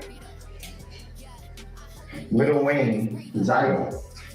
Jeffrey idolizes him. So remind y'all, before y'all hear this part, this went over a lot of people's head. This what went over a lot of people's head. Pee Wee Roscoe just defended Thug for this right here. This what Brian Steele for this tell the jury. Why Jeff quit messing with Ola Player, then took his name, ain't got an answer if it's some street stuff. Just always wanted to know though. Well, let me tell you this. Ola Player is still alive. If you want to know the answer to that, you can go DM him on Instagram. You can reach out. I'm pretty sure he'll take a payment for an interview. He want to act like, you know what I mean? The money ain't good and stay in the street. That's up to him. But I never met Ola Player. I don't got nothing against Ola Player. I can't speak on it. But let's get into this tour bus what Pee Wee Roscoe defending Thug about. Came out against Jeffrey. Called him gay. No, never ever did. A promotional social media release with his people with guns. I'm gonna say this. Brian Steele is a clever lawyer because he tried so much to protect Thug. Brian Steele did an amazing job. Let me give Brian Steele his credit. He did an amazing job with defending Thug because he hid so much in plain sight that the blogs didn't pick up, because what they did, they told the blogs don't pick it up. But listen, let's time to reveal Brian Steele. Rollo said Thug a fraud and was never like that growing up. Who much street, all money aside. Keep it. Rollo. That's why you think Rollo the only nigga got hurt to speak up. Everybody else already know this. They just not speaking up because, like I said, Thug got a check and he's stupid. Do them Atlanta rappers really mess with Drake, or is he? Yeah, Drake just a lick. Man, come on, man. We from Atlanta, man. We sell opportunity, nigga. We gonna take it. And that's what Drake is, nigga. Know what I mean? I either side here and Jeffrey saying, come to this concert. We'll see what happens. Come on to the concert. Jeffrey was told to do that video and release by his management team. Because when Lil Wayne says don't listen to his music, that impacts him. Lil Wayne is bigger than Jeffrey Williams at that time. So this creates interest in fans. You will learn that this is part of being involved in hip hop or rap. There's all these battles going across social media. It generates interest. Thank you. I love y'all too. Thank you for the super chat. The Saints and the Falcons, and how much they hate each other. It is generating advertising. It's branding. Jeffrey is in Louisiana. Here in Atlanta, Lil Wayne has a tour bus, and he performs concert, and his tour bus was fired and struck. There's zero evidence Jeffrey's involved. Zero. To one of your comments, Not even. to somebody in the comment, they just put a chat over here. You surely is right. You surely is right. I ain't gonna say what comment it is, but you're right. Now you're gonna hear about it. Because Jeffrey's the king slime. He just controls everybody, even without any evidence to support it. Because that's the theory of the prosecution and the police who have targeted Jeffrey Williams. The next overt act is July 7th of 2015. Jeffrey is at Perimeter Mall, that's located in DeKalb County. right, now this shit finna get real. Y'all need to pay attention. Stop typing and pay attention. I wish people would understand what you did, Woody. Hell, Thug should understand the government was coming for him regardless. And if he didn't have a Woody, he would be locked up to this day. You're a genius. I had nothing to do with Thug getting released. Nothing. You feel me? I had nothing to do with it. That was all God playing or whatever the case is. You know what I mean? Why did Rich Homie dad get popped? There's two different incidents. Rich Homie Coin dad, I already explained that. I had nothing to do with that. So let's get back into this. And he's in the mall and he's buying 50 to 100 sneakers, brand new sneakers. And he's going to do a video shoot. And he's going back Thank you for the super chat. Where the children don't have proper footwear. He's going to give out these sneakers and allow the children to be in the video shoot. So that's why he's at the Perimeter Mall. He's there with friends of his. He's on a Segway scooter. It's like an electric skateboard. And the mall security comes over and tells Jeffrey and his friends, and you'll see videos. They have to leave the mall. You can't have a Segway inside the mall. But Jeffrey leaves the mall. But the security officers follow him. They follow Jeffrey and his friends to Jeffrey's Jaguar. And the security won't let Jeffrey leave.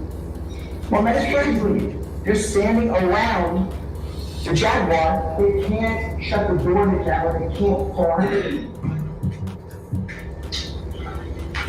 No, he did it himself. You're gonna have to be here, he told Jeffrey's friend.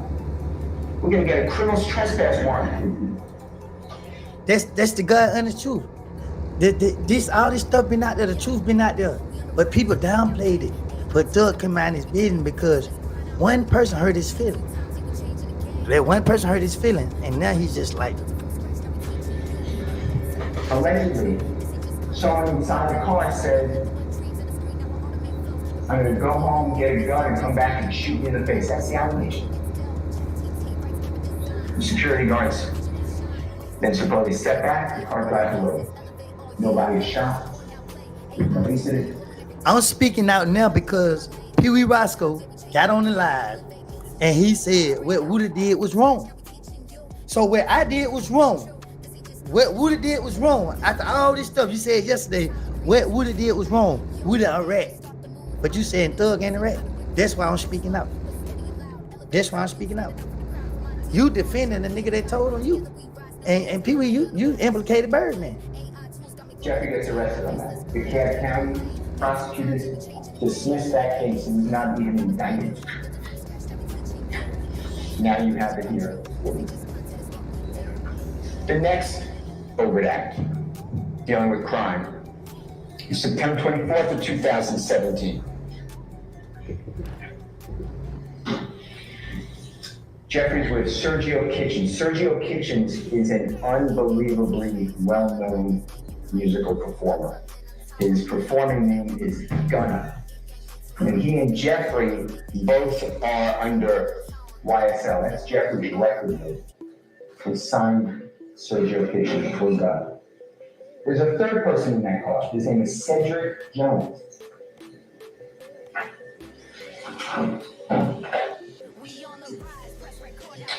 The car is going to Peachtree DeKalb Airport. It gets pulled over for a window tint violation.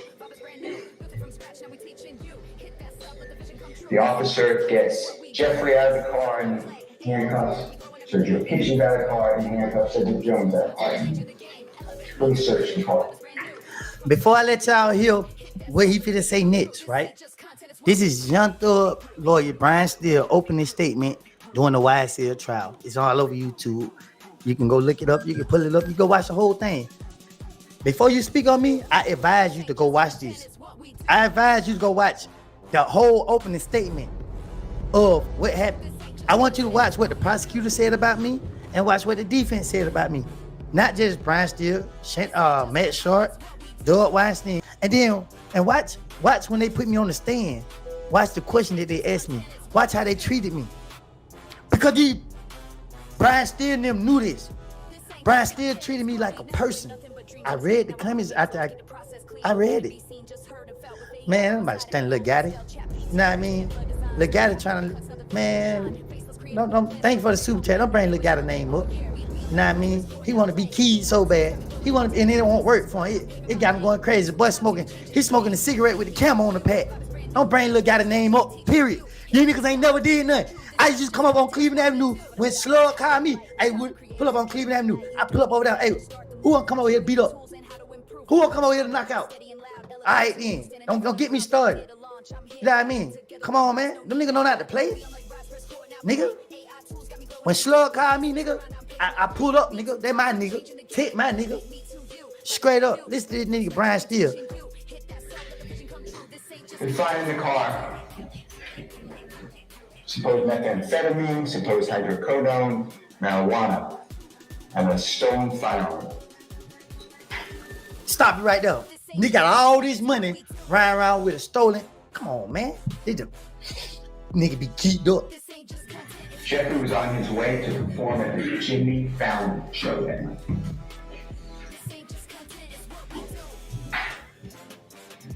Cedric Jones said, I packed that stuff.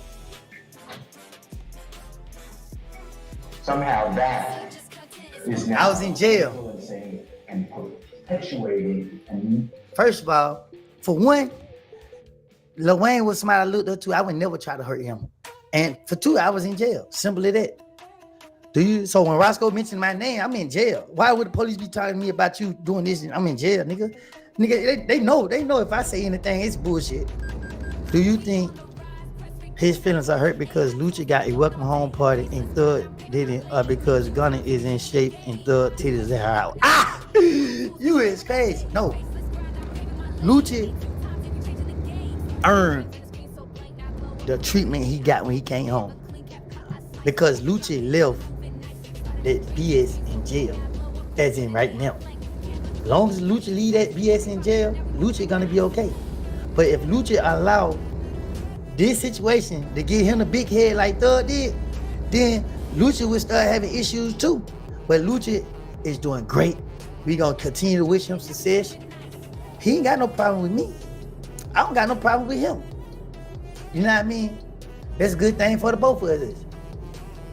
I salute Lucha and he keep going. I just don't respect the simple fact you want to squash the beef with Lucha, but you want to have beef with Gunna. I don't agree with that. Nigga, if you're gonna have beef with Gunna, you might well keep the beef with Lucha.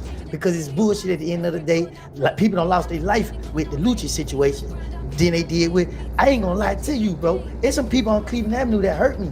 They have left this world before their time did, and everybody on Cleveland Avenue know. See, that ain't my business to be speaking on. Was Nut and innocent as people? No, hell no. Nut was a gangster just like Thug. Nut was on the same type of time Thug was on, in every way, in every meaning of it. We love you in Thug, but Thug is not moving right at all. And I still love Thug. I'm still gonna pray for him, and I still gonna have his back. Moving this supposed YSL conspiracy. That's the overhang. The next one. May 18, 2018. Jeffrey is driving a Porsche. Sergio Kitchens is in the front passenger seat. Supposedly Jeffrey is speaking.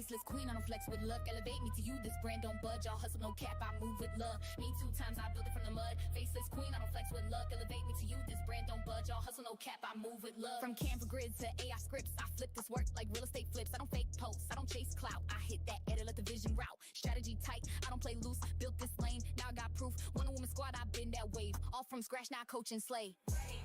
Don't need a frame, I frame the view. It's me 2 times and it's elevate me to you. Don't need a frame, I frame the view.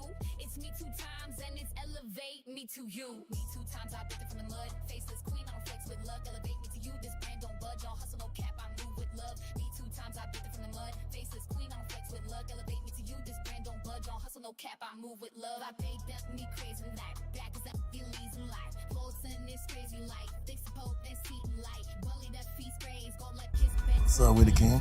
I'm gonna keep it real with you, Slime. Coming out of jail, and we're like, man, what the fuck is this nigga doing, bro? Talking on the phone, like, what the hell wrong with this nigga? Like, and what's the difference between him being in the interrogation room talking and you being in the interrogation room talking? You acting like I'm bringing the nigga name up there. Acting like I'm asking. I ain't saying What make y'all youngins feel like y'all can spin the police though? Yeah, this is how I feel, Slime. Me to you.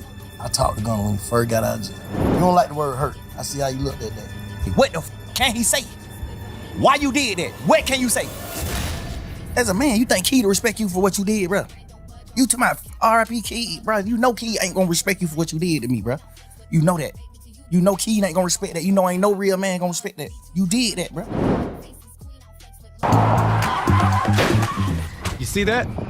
You see an accident. This is the worst day of my life. But what you don't see is that in every crash, there's medical bills, repairs, time off of work. Not helping. Look again. There's cash in that crash. This is the best day of my life. There's cash in almost any bang, slam, crack, smash, or boom.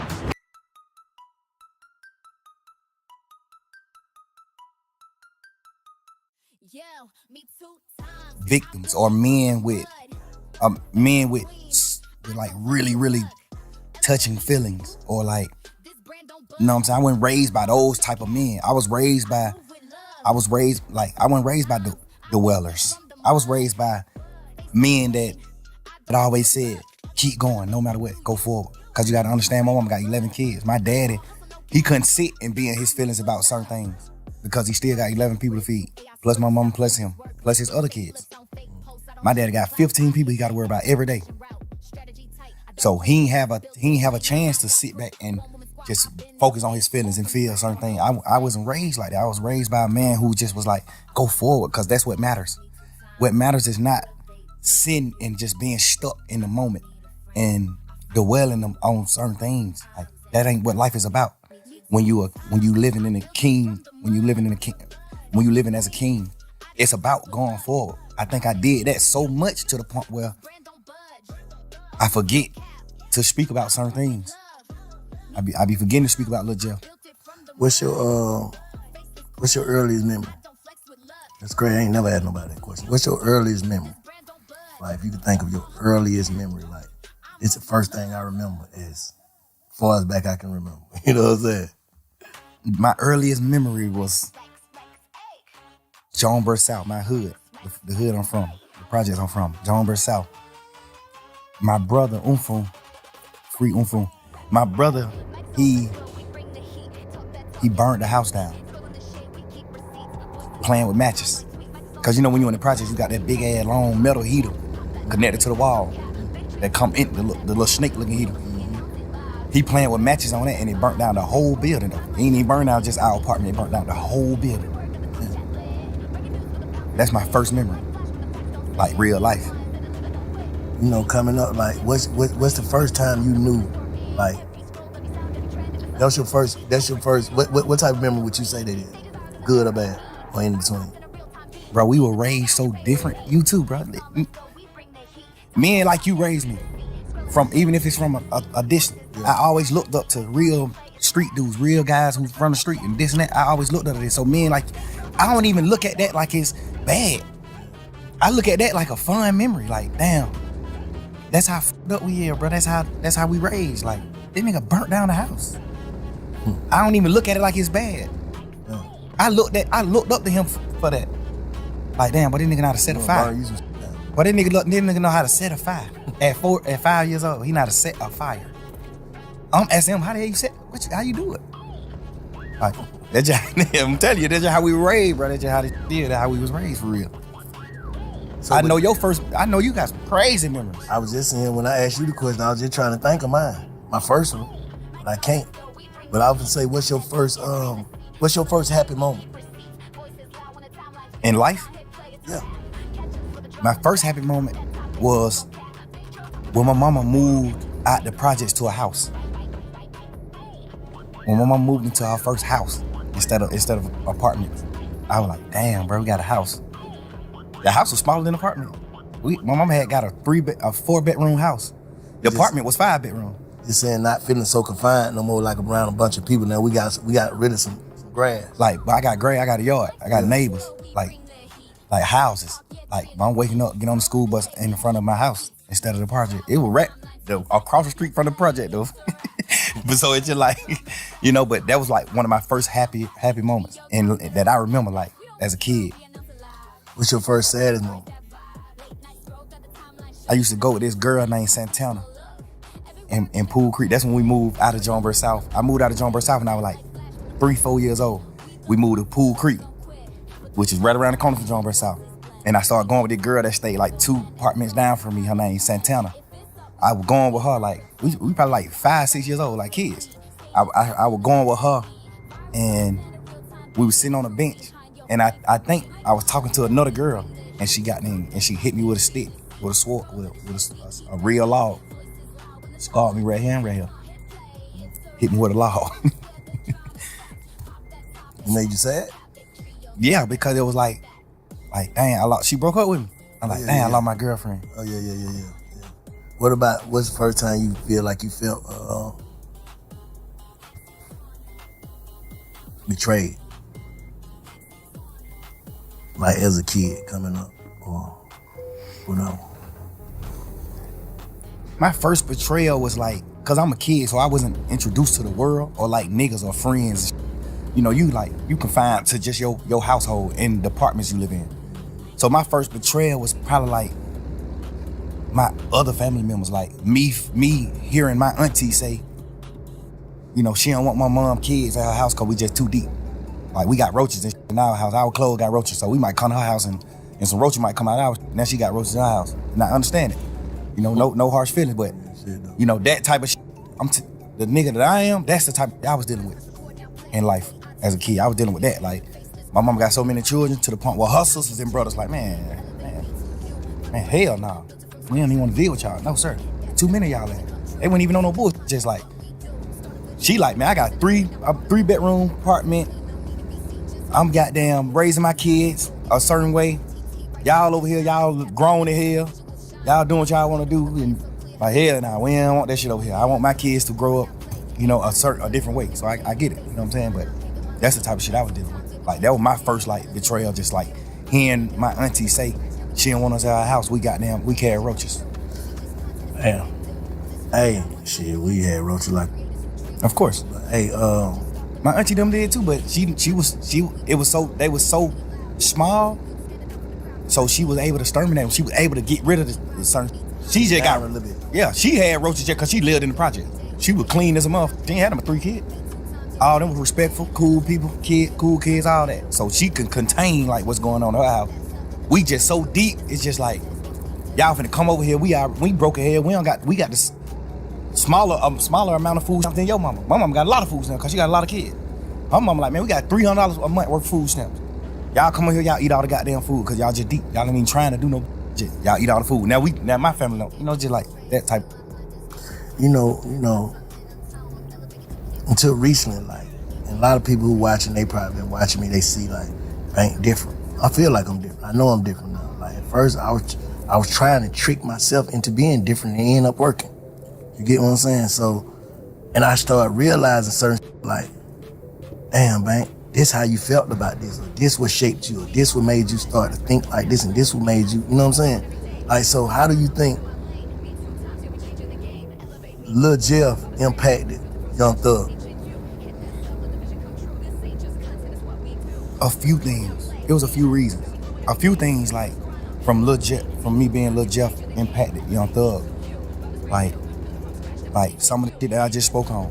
Like that made me like love people more. Because I seen like some parts of my family like not having the gratitude and like love that I wanted as a kid. Like I actually love my auntie. I actually love my cousins from my auntie kids. I actually love them. And my mom, we were so deep. My mama always taught us like love, bro. Y'all supposed to be with each other. We'll never go against these folks. Love, you know. So those type of situations impact the impact Lil Jeff to Young Thug. Just like I'm telling you gotta think. My mom got a 5-bedroom apartment. We 11 deep. All 11 of us live in 5 bedrooms. So I'm sleeping in the same bed with 4 other people. The 4 youngest kids my mama got sleeping in one bed. Then the middle three sleeping in 2 beds in their room. They got 2 different beds in their room, in one room. Then the other, it's like that. So we were I grew up off of like, you gotta love one another. We ain't had nothing. We was literally damn near junkies. Like, we ain't had nothing in the world. We did. I'm telling you, when I, like, not junkies, but like bones. Yeah. You know what I'm saying? Like, Yeah, right, junkies. Yeah. Like, we don't got nothing. Like, I wear my sister's clothes to school. My sister then I gotta drop out of school just so I can wear her clothes. And people don't know that I'm wearing her clothes. That's what I'm saying. How them circumstances, like, in what way did that, like, what did it make you feel like? It made me feel like I just wanted, it made me feel like my aunties and uncles and stuff treating my mama family a certain way. It made me like want love so bad. That's when I started meeting friends. That's when I started wanting love from like other people besides my sisters and brothers. I started trying to get love from my friends. I started getting, you know what I'm saying? Like, it just made me just seek love. I started seeking love because I wasn't getting love from like certain parts of my family. It shaped me in that way. And then a few more ways, like, I watched my brother die in front of me, you know what I'm saying? Like, I watched my brother die in front of me, bro. 8, 9 years old, little boy. Kid. What happened? He got killed. My brother got killed on Deal Avenue. My brother ended up doing some gambling shit. He stopped Uncle from gambling, and then he kind of slapped Uncle around like, Uncle was like 11, 12 years old. Look, he was a kid. He gambling with some grown ass men though. So he go up there to stop my brother from gambling.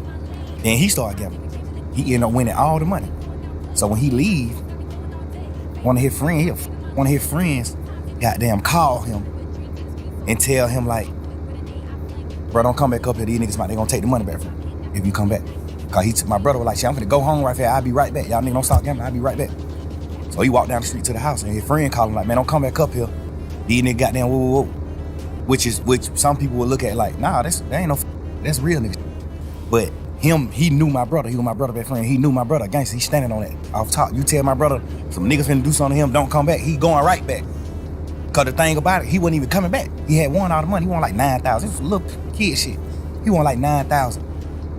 His friend knew he wasn't coming back. Like, he like made him come back by telling him a nigga finna, like, he gonna rob him. So he go right back up there and shoot a nigga. He go right back up there. Hey, Ty, who you just called me and said a nigga said they gonna rob me? Who you said gonna rob me? The nigga Tyler. What the heck? Man, nigga, who you said gonna rob me? You just called me and said one of these niggas might rob me. That's how the situation started. He shot a nigga, brother. Yeah, he shot 2 niggas. He shot 3 niggas. He shot his friend, and then he shot the 2 niggas that killed him. Cause his friend was acting like a hoe, like not want to tell him who said he was gonna rob him. His friend like, man, bro, you tripping. Boom, shoot him. Bitch ass nigga. Boom. Then when he shoot him, he started saying like, man, didn't nigga say him, bro? These 2 niggas. So he started shooting at these niggas. Doom. Then he take off running. He hear the police siren. He take off running. Them niggas goddamn started back shooting back. Shot him in the back while he was running. Ran down the street a little bit and fell on the ground and just like, you know, he just on the ground gasping like, man, hurry up, get me in the car, take me to the hospital. He just was telling us like, I feel like I'm dying. Like, I'm telling you, I feel like I'm dying, bro. I feel everything's slowing down. My heart rate, everything's slowing down. I feel like I'm dying. Y'all gotta, you know what I'm saying? I'm right here, bro. Little boy. I'm looking at my mama holding nigga hand like, he going in shock. My mama like, Beanie, like, son, you hear me?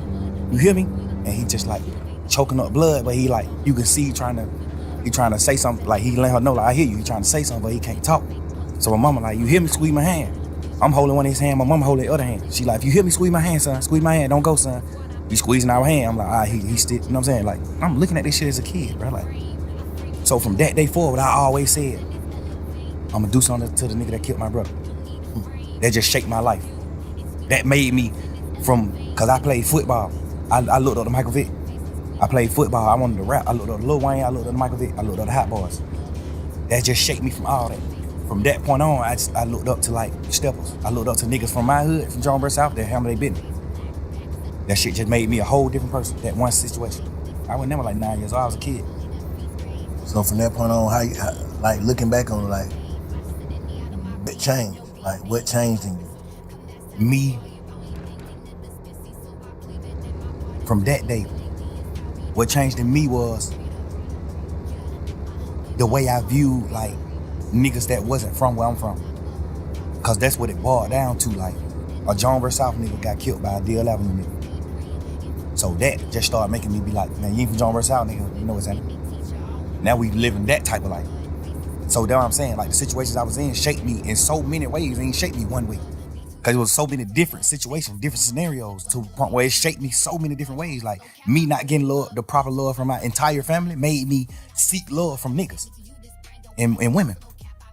Me seeing my brother get killed shaped me to how I view niggas in the street, how I view niggas. Like, you know what I'm saying?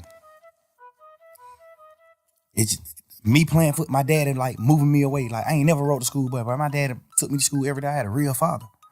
I never rode the school bus. That shaped me to being a man. Like, well, I'm gonna be a man. My dad is there. This nigga doing what he doing. He used to do what he do back in the day to hustle to get his money, whatever. Like, I looked at all that type of shit like, damn, he a real man because he's still trying to do whatever he can do to feed all these kids. And he's still taking time out to like take me to school every day and come get me from school every day because he just wanted me to be that far away from the street.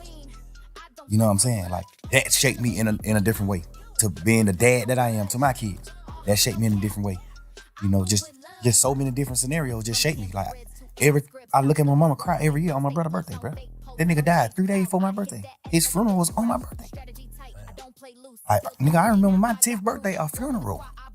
I'm going to a funeral on my 10th birthday, bro. My brother, who just told me before he left out the house and died, I'm gonna give you $100 for your birthday. I'm looking at that. Like, nigga, I still wake up right now today. I still want my $100 for my brother. Can't get it. It just certain shit just shake me certain ways, bro. Just, you know what I'm saying? So when you look at yourself, like when you reflect and just look at yourself, how you see yourself right now as a person. Like if you had to judge you, how you see yourself. The crazy part is, bro, I thought I was whole. I thought I was wholesome. I thought I was like the perfect man until this situation. This situation at hand right now made me realize, like, damn, bro, I'm actually fucked up. Like, I was just so, God just created me to be so happy to the point where I know how to, like, get beyond problems. I just always was happy. My whole trial, I just was happy as hell because it's just like, I ain't got no reason to be happy. But it's just like, I'm just a happy person. I'm just a natural happy person. I could have got a life sentence and went to prison for the rest of my life. And y'all would have been seeing me in prison on photos just happy. Because I think God just created me like that. I be mad at God sometimes for that. Like, dang, bro, why you created me just like so happy to the point where I can't be in touch with my real feelings. But do you think that type shit goddamn make it to where a nigga, cause I'm gonna keep it real with you, Slime. Like coming out of jail, and we're like, man, what the fuck is this nigga doing, bro? Like it's like you ain't learn your lesson. And all this shit going on here, these calls, talking on the phone, like what the hell wrong with this nigga? Like, you know, a nigga, I know you was in there praying, right? Absolutely. Like, it's like, do you not understand your prayers got answered? Yeah, you understand that, but you also listening to people tell you like, well, you the wizard. You ain't going to prison. And then you gotta understand, man, I was in jail 3 years, bro. Like I was praying 3 whole years. At some point, I started thinking like the prayers ain't working. You gotta understand that too. Like I'm going through shit every day.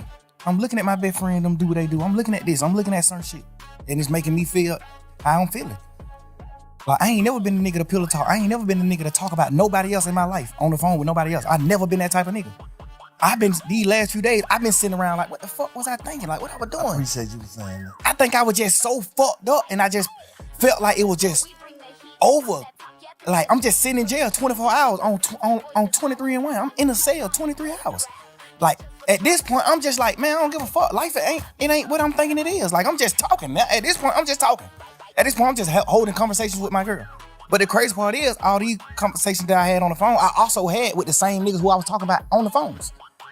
So that's why it don't seem weird between us, me and them.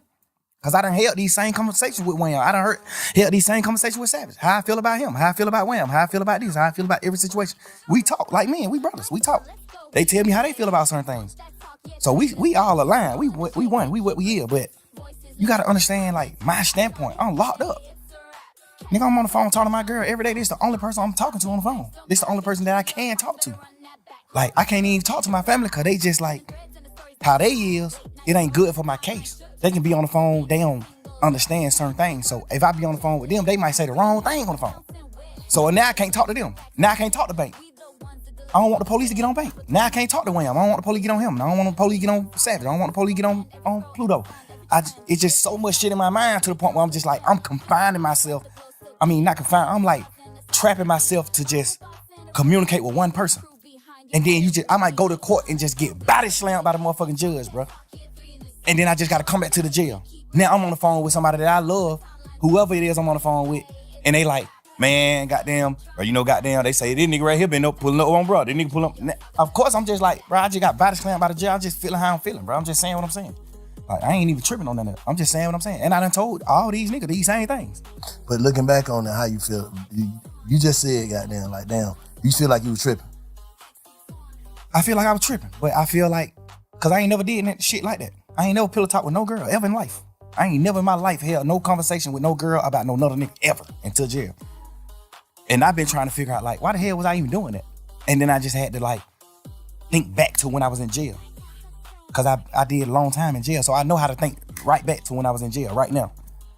So you've been reflecting. Hell yeah. And that's another thing I don't even want to do. That's why I don't even respect the phone call shit coming out. Cause all it do is make me think about when I was in jail, going through fighting for my life. All it do is make my girl think about those long ass conversations on the phone. We praying and we doing shit and hoping that I can get away from this shit and come out of it. Like, that's the weird part about this shit that's happening. Like, this shit, all this, y'all, this shit just like a fun moment in the memes on the internet and trying to just like tarnish my existence and just my real nigga shit, my real nigga life to like, just to have fun with it. But not knowing like, but this shit traumatizing the hell. This shit goddamn make me remember when I was in jail. This shit make me remember those dark ass days and moments I had, bro. This shit make my girl cry. She ain't even tripping about what we saying on the phone. Nigga, we said, whatever I say, I can say twice. I'm a grown man. I'm a man, nigga. Whatever I say twice. And I done said it to every nigga. They know that.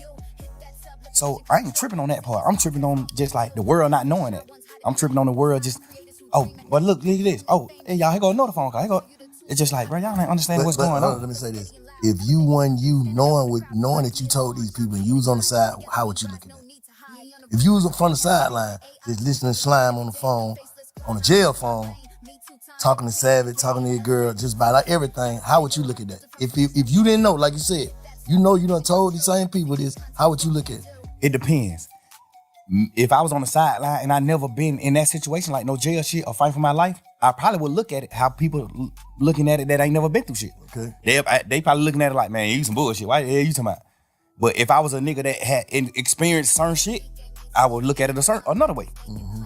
But, and me personally, I'm a smart man. I know how to think. So if I see somebody else going through this, I'm the type of person to be like, damn, I want to know what he think. Like, I want to hear what he was feeling. Like, why you do this? Why you said this shit on these phone calls? Why you was saying this shit on these phone calls? Because everything on the phone call came from questions being asked. Or they just putting out your part. Who you think putting that shit up? I don't know. I be looking at it like some of the niggas that's like mad that I'm pushing grown man business. I'm pushing. We ain't telling on nobody. We ain't no rats. We ain't doing it. It might be people that's like, it might be stemming from that. Cause do you think you inviting that energy though? Yeah, 100%. Overly. Yeah.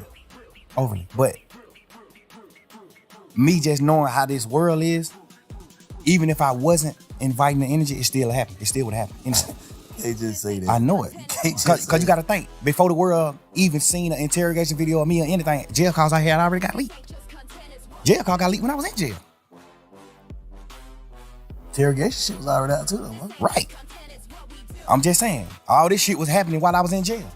But I'm saying, so I don't think it would be, me personally, bro, this shit from me to you, Slime, I don't think it would be, it's like right now, yeah, interrogation shit came out too, and there was some shit in there, we're gonna talk about that, there was some shit in there like, damn, Slime, why you say that? Like, what the hell wrong with you? But at the end of the day, I'm saying niggas wouldn't wanna be like, yeah, man, fuck that nigga. If it didn't come with, you gotta think, bro, if people's out here in them motherfucker like free Slime to the death, like can't wait till you get out, but then when you got out, it was like, he ain't learned. He's still the same, he wanna go back. Just off of tweets and dissing and, you know what I'm saying? That just like, damn, bro, like, bro, you You just did some shit niggas don't do. You just goddamn came home on some shit with goddamn damn near everybody telling. Nigga ain't supposed to make it back. And you back, that's God. So it's like, damn, it's like the universe too. What's making it like, yeah, spank 'em.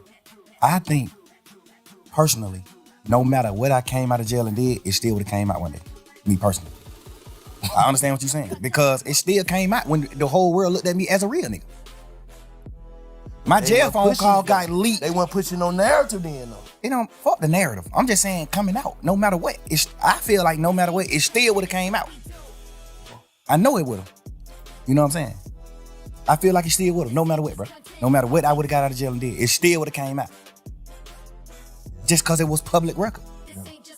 Because at the end of the day, when the first shit came out, when the first few jail calls came out, or me and my girl just talking this shit, when those first few jail call came out, nigga, my team got in touch with the Cobb County people and stopped all of it. Like, shut down the whole system. Now you can't go get none of that shit. Okay. So what they tell you? Somebody been had it. They got it back then. And they just waiting to release it. Strategic. No matter what I would have came out doing, it still would have got released. What about like... Because you can't go on the internet and get it right now. You can't go on Cobb County website and get it. It's been shut down for a year and a half. What about like contradicting shit? Like they say, you tweeted that you told y'all to take the take the plea. Yeah. But on the call, you told Savage. I ain't told that nigga that. Like, so that's like credibility. Like, damn, Slime, you said this, but this, you tweeted this, and well, goddamn, what one is it? Yeah, I understand that. And the thing is, when just say I'm in jail fighting for my life, it's just for people that don't know the law. Okay. I got co-defendants. I got 28 co-defendants. I got 28 niggas on the case with me. We can't have contact. We can't talk to each other. We can't be around each other. When I go to court, they got me on a whole nother motherfucking place side of the courthouse. They got these niggas on different sides of the courthouse. Nobody is around each other. Because we co-defendants. We get another charge if we talk to each other. We can't talk to each other. So when I'm on the phone, a nigga like Savage, he know what he know about the law. But it's some things that he don't know about the law. So that's what slowed me down from calling niggas from jail. Cause he on the phone just having a normal conversation with his brother. And he just want to know what's going on. Like, shit, I just want to know what's going on, bro. Like, you seen your brother plea? You seen this? You know, he don't know the law. He don't know the side of the law where I got a co-defendant and I can't talk to him. So if I get on the phone on a jail call and tell Savage, yeah, I told Umfum to take his plea, that's another charge on me because I don't supposed to have contact with Umfum. So when I'm on a jail call talking to Savage, I got to say no. Hell no, I ain't told that nigga do that. Hell no. Because all they gonna do is take that jail call and play it in court. Now I got to attempt the court charge. So when I'm in the jail, I can't say it. And when I'm in the jail, I'm like, hell no, I ain't told no nigga take no plea. No, I ain't did that. Because I got to do that. I'm on trial. I don't supposed to have no contact with him. If I say I told my brother to take the charge, all they gonna say is, how you told your brother that? You must talk to your brother. Boom. The lawyer can get in trouble. All type of shit can happen. I'm on the phone all the time. Hell no. I ain't tell that nigga take no charge. Fuck no. I mean, I ain't tell him to take the plea. No. But when the case over, can't nothing happen to me by saying that. So when the case over, hey, let me clear this up. Just for the world to know. Because I told Savage no. I told Pluto no. Like, I told a few niggas who asked me, like, hey, bro, you told your brother to do that? I'm like, hell no, I ain't telling him to do that. So obviously, niggas that I fuck with in the streets, in the world, they looking at it like, all right, your brother did what wrong. You ain't tell your brother to do that. Mm-hmm. So I got to clean that up. Because I really did tell him after the case. Yeah. After the case. Hey, hell no, I overly told him to take the charge. But because it definitely looked like, damn, they took the same plea, so how the hell you gonna just single a gun out? You know what I'm saying? You know why? When you was done talking? Nah, go ahead. The reason why I differentiate his plea from their plea is that's like you telling your son to do something versus you not telling your son nothing and he do something. I told my brother to take the plea. We had a week and a half conversation. Talking a week and a half. Every day in court. My first time seeing the nigga since we been in jail. We crying each other all type of shit. I'm like, bro, get the fuck on. This nigga been in prison his whole life. You think that nigga give a fuck about going to prison? Boy, that nigga a man, gangster. Stand on that. Home don't give a damn about no sentence. Home told me every day in court, he told me, hell no. Boy, you tripping, bro. Boy, I'm rocking. You my brother, nigga. You my real live brother. Like my mama had. Your mama and we got the same mama, nigga. You my brother. If you go to prison forever, I'm going to prison forever. Fuck that. He just a freak nigga. That's how he looking at it. Hell no. Nigga, I'm crying to this nigga every day. Bro, please, bro. You just got out of prison, bro. You just did 12 and a half years. Get the fuck on, bro. Please, bro. I'm on the phone with my mama. Nigga, my mama crying every day, man. Both of my son, man, bro. Y'all come back to me. I don't give a fuck what happened. Y'all need to come back to me now. Woo, woo. I'm telling my brother, gone. You gotta get back with mama, bro. I'm gonna be all right. I'm good. I'm a man, bro. I'm standing on mine. I'm gonna be all right. I need you to go, bro. That nigga crying to me, boy. Bro, you understand what you telling me to do, bro? No. I'm a man. That nigga just had a life sentence, nigga, for not telling. He not a rat. No matter how you gonna look at nothing. This nigga just did a life. This nigga just had a life plus 10 prison sentence for not telling. They got this nigga on the phone. Life plus 10 for the crime. Yeah, for not telling. Yeah. Nah, they know he didn't do it. They know he didn't do it? They know he ain't do it. He got a life sentence. You know that that motherfucking judicial system here, bro. They know. They got the nigga who did the murder on the phone 2 days after he did the murder, talking to somebody on the phone like, man, y'all niggas stop playing on my money. I just had to step on the nigga a few days ago for playing on my money. They got him on a wired phone call saying this. They know who did the murder. They know who committed the murder. When we had cameras at the house, when the murder got committed, my brother was in the house. Unfun was in the house sleep when the shit happened. They got cameras from like other people's houses and shit of my brother leaving out the house after the murder. His best friends them was convicted of doing the murder. And they was in my mama's car. Nigga, my brother still in court every day of his motherfucking life. Still to this day. Told the judge, I don't know them. The judge like, dumbass nigga, we got phone calls with you and them on the phone. We got a phone call with you and them the night of the murder. They just talking about other shit, just talking about going to the club, fucking with hoes, all that. And the nigga just like, shit, I'm gonna pull up. I'm gonna come get you. The nigga dodging coming to my house because he know my mama gonna ask for her car. So he like, man, you gotta walk around the corner, get in the car. Like they on real phone calls on each other. My brother still in this motherfucker fighting every day, saying, I don't know them. They lying on me.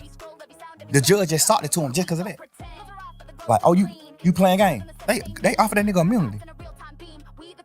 They know he ain't do it. They offer him immunity. Hey man, you tell exactly what him, cause they saying, one of the niggas saying, you brought the gun to them. One of the niggas saying, it's 3 of them. One of the niggas saying, Unfun did the shooting. One of the niggas saying, Unfun didn't do the shooting, he just brought us the gun. Mm-hmm. They like, why y'all didn't just come to the house and get the gun? Cause we was in his mama's car. And if we would have pulled up in the driveway, his mama would have made us leave her car. So we called Unfun and told him, hey, come around the corner and meet us and bring us the gun. We finna go to the club. They just like, hey, bring my file. We finna go to the club. Bro, goddamn, suppose, I don't know if he did it or not, cause he still ain't told me to this day. I don't know if he did or not, take them the gun.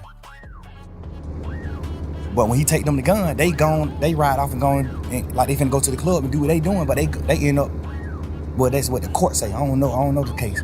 The court said that they robbed some Mexican, and one of the Mexican bucked, and they shot him, and the Mexican died. I don't know if that's true or not. I'm not saying it's true, but this is what the case was. They saying my brother took the gun to them.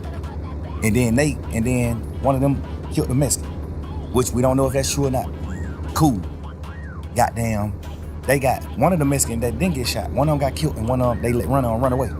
The one that ran away said, my brother is that nigga probably about 5'7", 5'8", red as a motherfucker, real Mexican, Chinese nigga. The Mexican that didn't get shot said the third guy that walked up was a tall black man with a ski mask on. They said, how you know he black if he had a ski mask on? He said, I seen his hands. His hand was black. So my brother, off top, everybody know that ain't him. They know 100% he didn't do the murder. He just got a life sentence because he wouldn't tell. They granted him immunity. They take it, man. Fuck y'all. To what? I don't know what happened. I don't know nothing about that. I'm telling you, bro, just man to man. I can't put no rat on him. I can't. I'm telling you, I seen Shawty stand up and Shawty was 17 years old. Shawty was a kid. Shawty stood up in the paint, bro. Shawty got a life sentence. So let me ask you something. Did his plea say the same shit? Like, is it the same? Like, did he have to agree to the same shit? guess what you wouldn't believe, man? I ain't never seen you plead. I ain't never seen you, bro, plead. I swear to God. Just how you been? Just go home. I told him, cause he had did 12 years on a murder, and then his lawyer got him a new trial. Like, they fucked up in trial. The lawyer got him a new trial. So now he out of jail waiting to get tried for the murder again. They ain't gonna never try him for the murder again, cause they know it ain't nothing he doing. He ain't do that. So he wasn't gonna never get tried for it again. They were gonna just like, goddamn, keep resetting the trial date for the rest of his life. He was never going to court again. That's what the lawyers say. Like, they ain't finna do nothing with that case. They can't beat him. So I told him, well, if you do take the plea, make sure they add your murder case in the plea.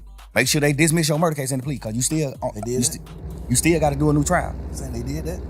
I don't think they did it. I think when they went to them with the plea, I think they were like, the plea is out of the murder shit. We can't do nothing about the murder shit. If they could, they would have. But the state was like, we can't do nothing about the murder shit. Like, it's a new trial. Like, it ain't nothing, we can't get involved in that. That's up to the court. So I guess that's what they like. We can't add that shit in there. So that's when he like, shit, I'm definitely doing a plea then. Now we having a week and a half conversation every day, bro, in court every day.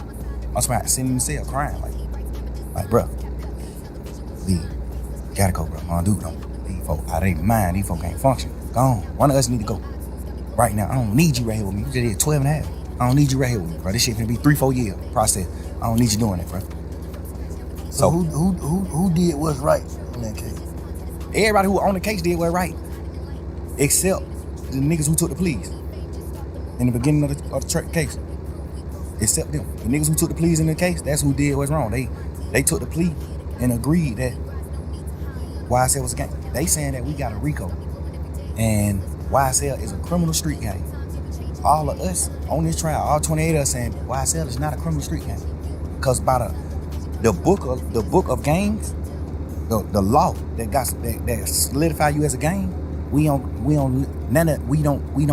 come to terms with none of that. So it ain't a gang. In real life, it's really not a gang. When it comes to the gang book, done did some shit separate on their own. Yeah, it's just a lot of crimes that happen, and they just saying, oh, YSL a gang off of all these crimes that happen. But the law that makes an organization a gang, the law that makes an organization a gang, we don't meet none of the criteria. So we not a gang. No matter how y'all try to twist it, we not a gang.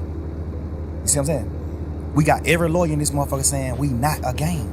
So who you look at in that shit that took the plea that you be like, oh, I can see how you took the plea? Nobody. Dude. Okay, nobody else. On phone. Alright. Because, and I ain't like saying, oh, he didn't goddamn do us wrong, or he didn't do this. One thing I know is he ain't taking the plea. If I don't make him take the plea, he ain't studying that plea. So why Duke ain't wrong? I just want to know. Like, why? Because Duke plea was from Duke. All Duke said in his plea, he didn't say YSL was a gang or none of that. All Duke plea did was said that Yak was right about telling on him, about what they talk about. Duke plea was just what Yak already had told the police about him. You see what I'm saying? Hold on. You said Duke just agreed to what Yak said. Yes. So Duke. Yak, you saying Yak threw Duke up on the bus. He just said the nigga telling the truth on me. Yeah, because if he say that he not, then Yak got to take a stand on him. Because Yak plea agreement say he got to take a stand if Duke go to trial. That was a part of his plea. What? What I'm saying? What, on that case. Hold. So Yak said ain't nobody. He was on Big Face. He said nobody ain't go to jail for what. He said he just was in there running his mouth in the what's the name interrogation room. So how he? What you mean testify? What the hell you talking about? When him and Duke caught their case, Duke was going to trial. What kind of case it was? Goddamn, they got caught in a car. They ain't had no license and they had 2 guns on them. And they went on a high-speed chase. They took Georgia State Patrol on a high-speed chase. So when they get locked up, this is what their charges is. Theft by receiving stolen property, which is the guns, and well, I think it was one of the guns. Oh, I don't know. I know they had theft by receiving and then no license because they were driving. They was in the car. They had a license. That's what. You told on a gun and some license. Stop playing. That was the original charge. Oh, what the other? When the police came Yeah, when the police came and talked to Yak, Yak told them what actually was happening.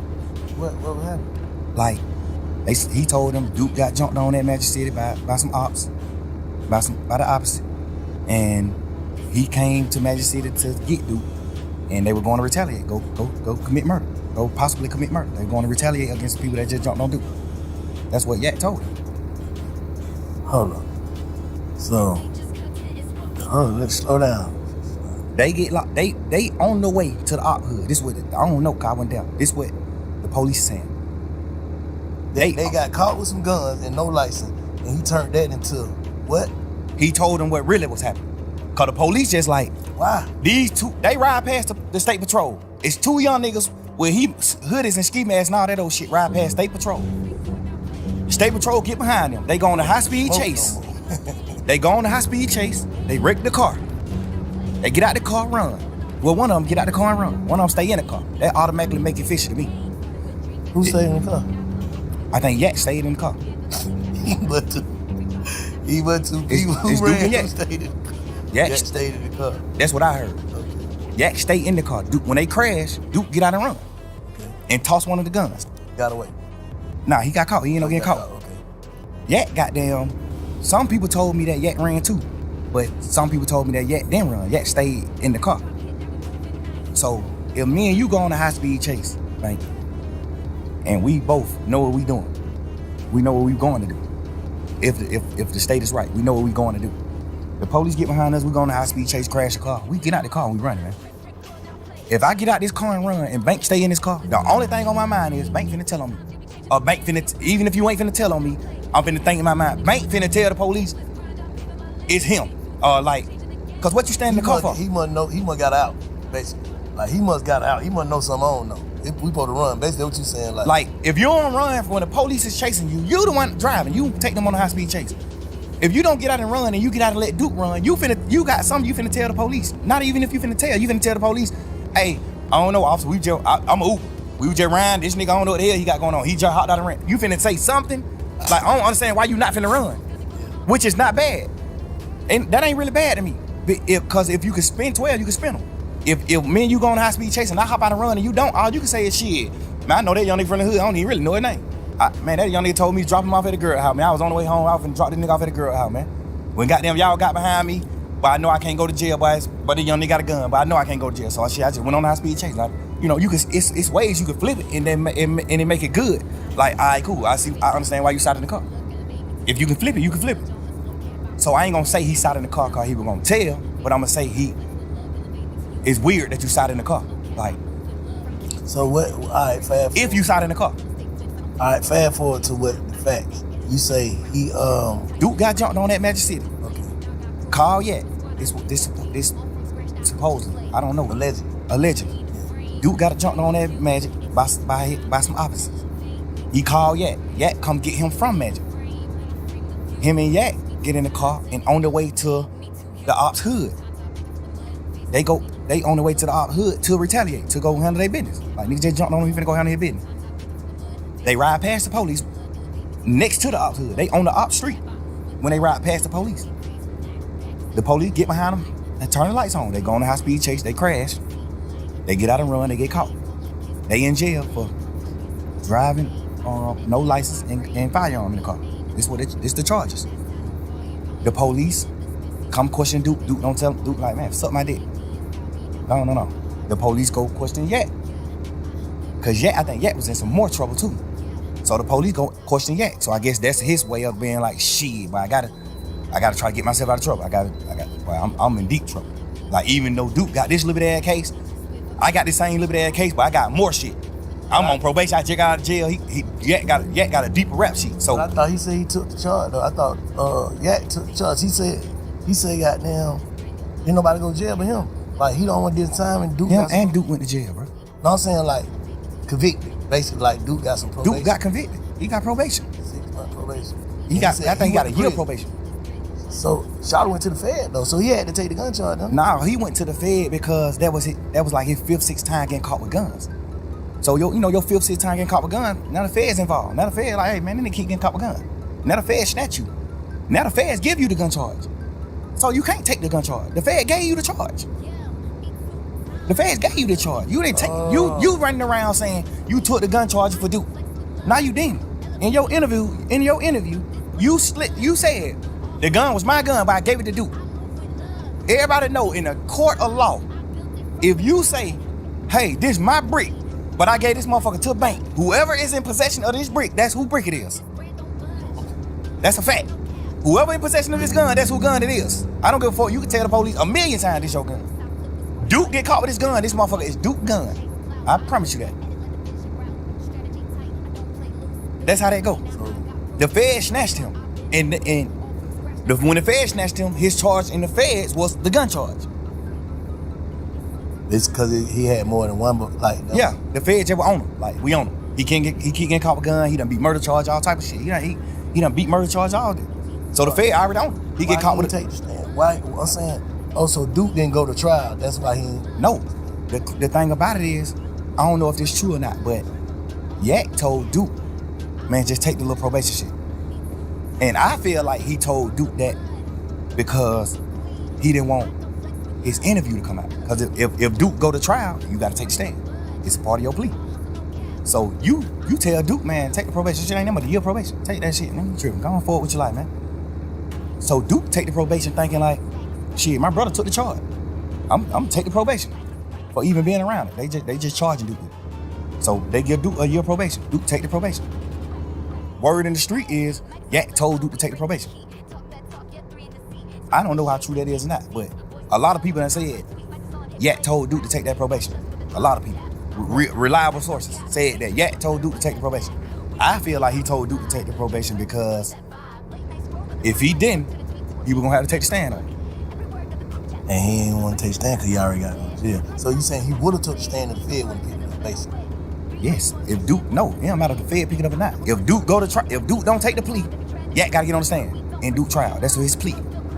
His plea was this and this. You get out of jail. You do this. You do this. But if Duke go to trial, when Martinez on to go to trial, you must take the stand and speak truthfully about what you told us in this interview. That's his plea. If Duke go to trial, he got to get on the stand. That's Yak plea. And if he'd have took it and he got on trial, would he never fuck the case up or something? Who? Never hurt the case. Like if Duke would have went to trial, Yak would have had to take the stand. Duke would have got fried. What the hell you mean?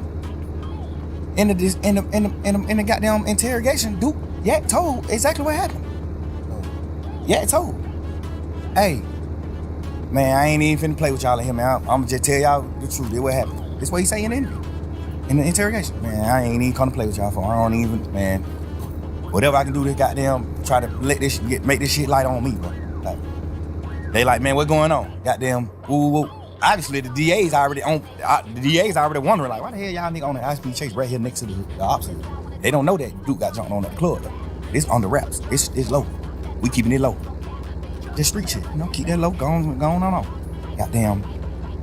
So, when Yak tell them, Duke got jumped on that magic. We was on the way to goddamn go straight up hood. That's why in the interrogation room he was saying shit like, they were like, oh, so you and Duke finna go kill? He like, I ain't gonna shoot. I was driving. How I'm gonna drive and shoot? Duke gonna shoot. He say all this shit in the interrogation. You know what I'm saying? Like, this the interrogation room. He's saying this shit, and he took a plea, and his plea was when Duke go to trial, you gotta take the stand. So what's the difference between Duke in the interrogation room and that interrogation room? You in the interrogation room. What's the difference? Duke never was in the interrogation room. I mean, not Duke. Yeah. The difference with me and Yak's situation is Yak in the interrogation room telling that Duke did the crime. Yeah. Not no bullshit, no funny shit in that. Go ahead. Yeah. Ain't even no harsh feeling. I ain't mad at nobody or none of that. Like, I live and learn. I want to know what the difference is. I want to know your perspective on what's the difference between him being in the interrogation room talking and you being in the interrogation room talking. The difference is he told that Duke was locked up for these crimes. He told the police what Duke did. Mm-hmm. Like you told on Duke. That's the difference between his and mine. I didn't tell on Roscoe. I try to free Roscoe. I'm saying Roscoe didn't shoot at the bus. Yeah. We be serving these niggas when they come to Atlanta. He ain't shoot at this bus. They ain't beefing. Yeah. That's what I'm telling the police. Yeah. Any street nigga in the world gonna understand that. Any street nigga in the world not finna say, oh, I read it, or I did what wrong. No nigga. But what about the niggas who feel like you don't supposed to mention other niggas' name in front of the police though? The police mentioned the names. I just gave them my stories. The police mentioned their name. I ain't bring no nigga name up in the interrogation. The police mentioned these nigga name. I brought Guap name up, but I brought Guap name up to talk about my dealings with Guap. Like, I'm signed to Gucci, I'm not signed to Bird. Yeah. That's why Guap name came up. You know what I'm saying? I ain't bringing no nigga name up. You acting like I'm in this motherfucker saying, oh, Big Bank Black, a nigga who the police don't know. I'm naming Superstar. The police know every one of these niggas. You acting like I'm bringing the nigga name up there. I ain't saying you, I'm just saying, I ain't saying you, I'm saying like the world. Y'all acting like I'm goddamn bringing up a nigga name, putting a nigga on the police radar. Man, I'm talking about full-blown superstars. I'm talking about signing. I'm signing to Guap. What the fuck could I do to get Guap in trouble? By saying I was signed to him. Like, what the fuck can I say about to get Birdman in trouble? Saying that Birdman and Wayne got a problem, not Roscoe and Wayne. But can a nigga take that as you giving them you pushing it off on Bird? Like that's a motive? All right, check that motive? No, because at that point it was already on fire. You gotta understand, Wayne had already said they fuck nigga over my money. This shit was on the internet. He already said fuck a nigga wear a dress, man. You don't listen to nigga music. He already did all this shit he did. So this shit already in the public. This shit in the public eye. I'm not sitting here telling them nothing, giving them something to go with, a story to go with. I'm in this motherfucker saying, man, y'all, what you talking about? Like, what the problem is with Bird and Wayne? You know what they saying the problem is? They saying that Birdman they paid him. Mm-hmm. Like, what the fuck is you talking about? Yeah. Like, you know that. Even though I feel like personally I shouldn't even been saying that, cause y'all already know that. Yeah. So why do I gotta sit in here and reiterate that? But you know, you just a young nigga. You just in this motherfucker thinking you flim-flamming these folks. Yeah. But the difference is, I'm telling these nigga my partner ain't committed the crime that he in jail for. And a nigga like telling the police that Duke committed the crime that he in jail for. That's the difference.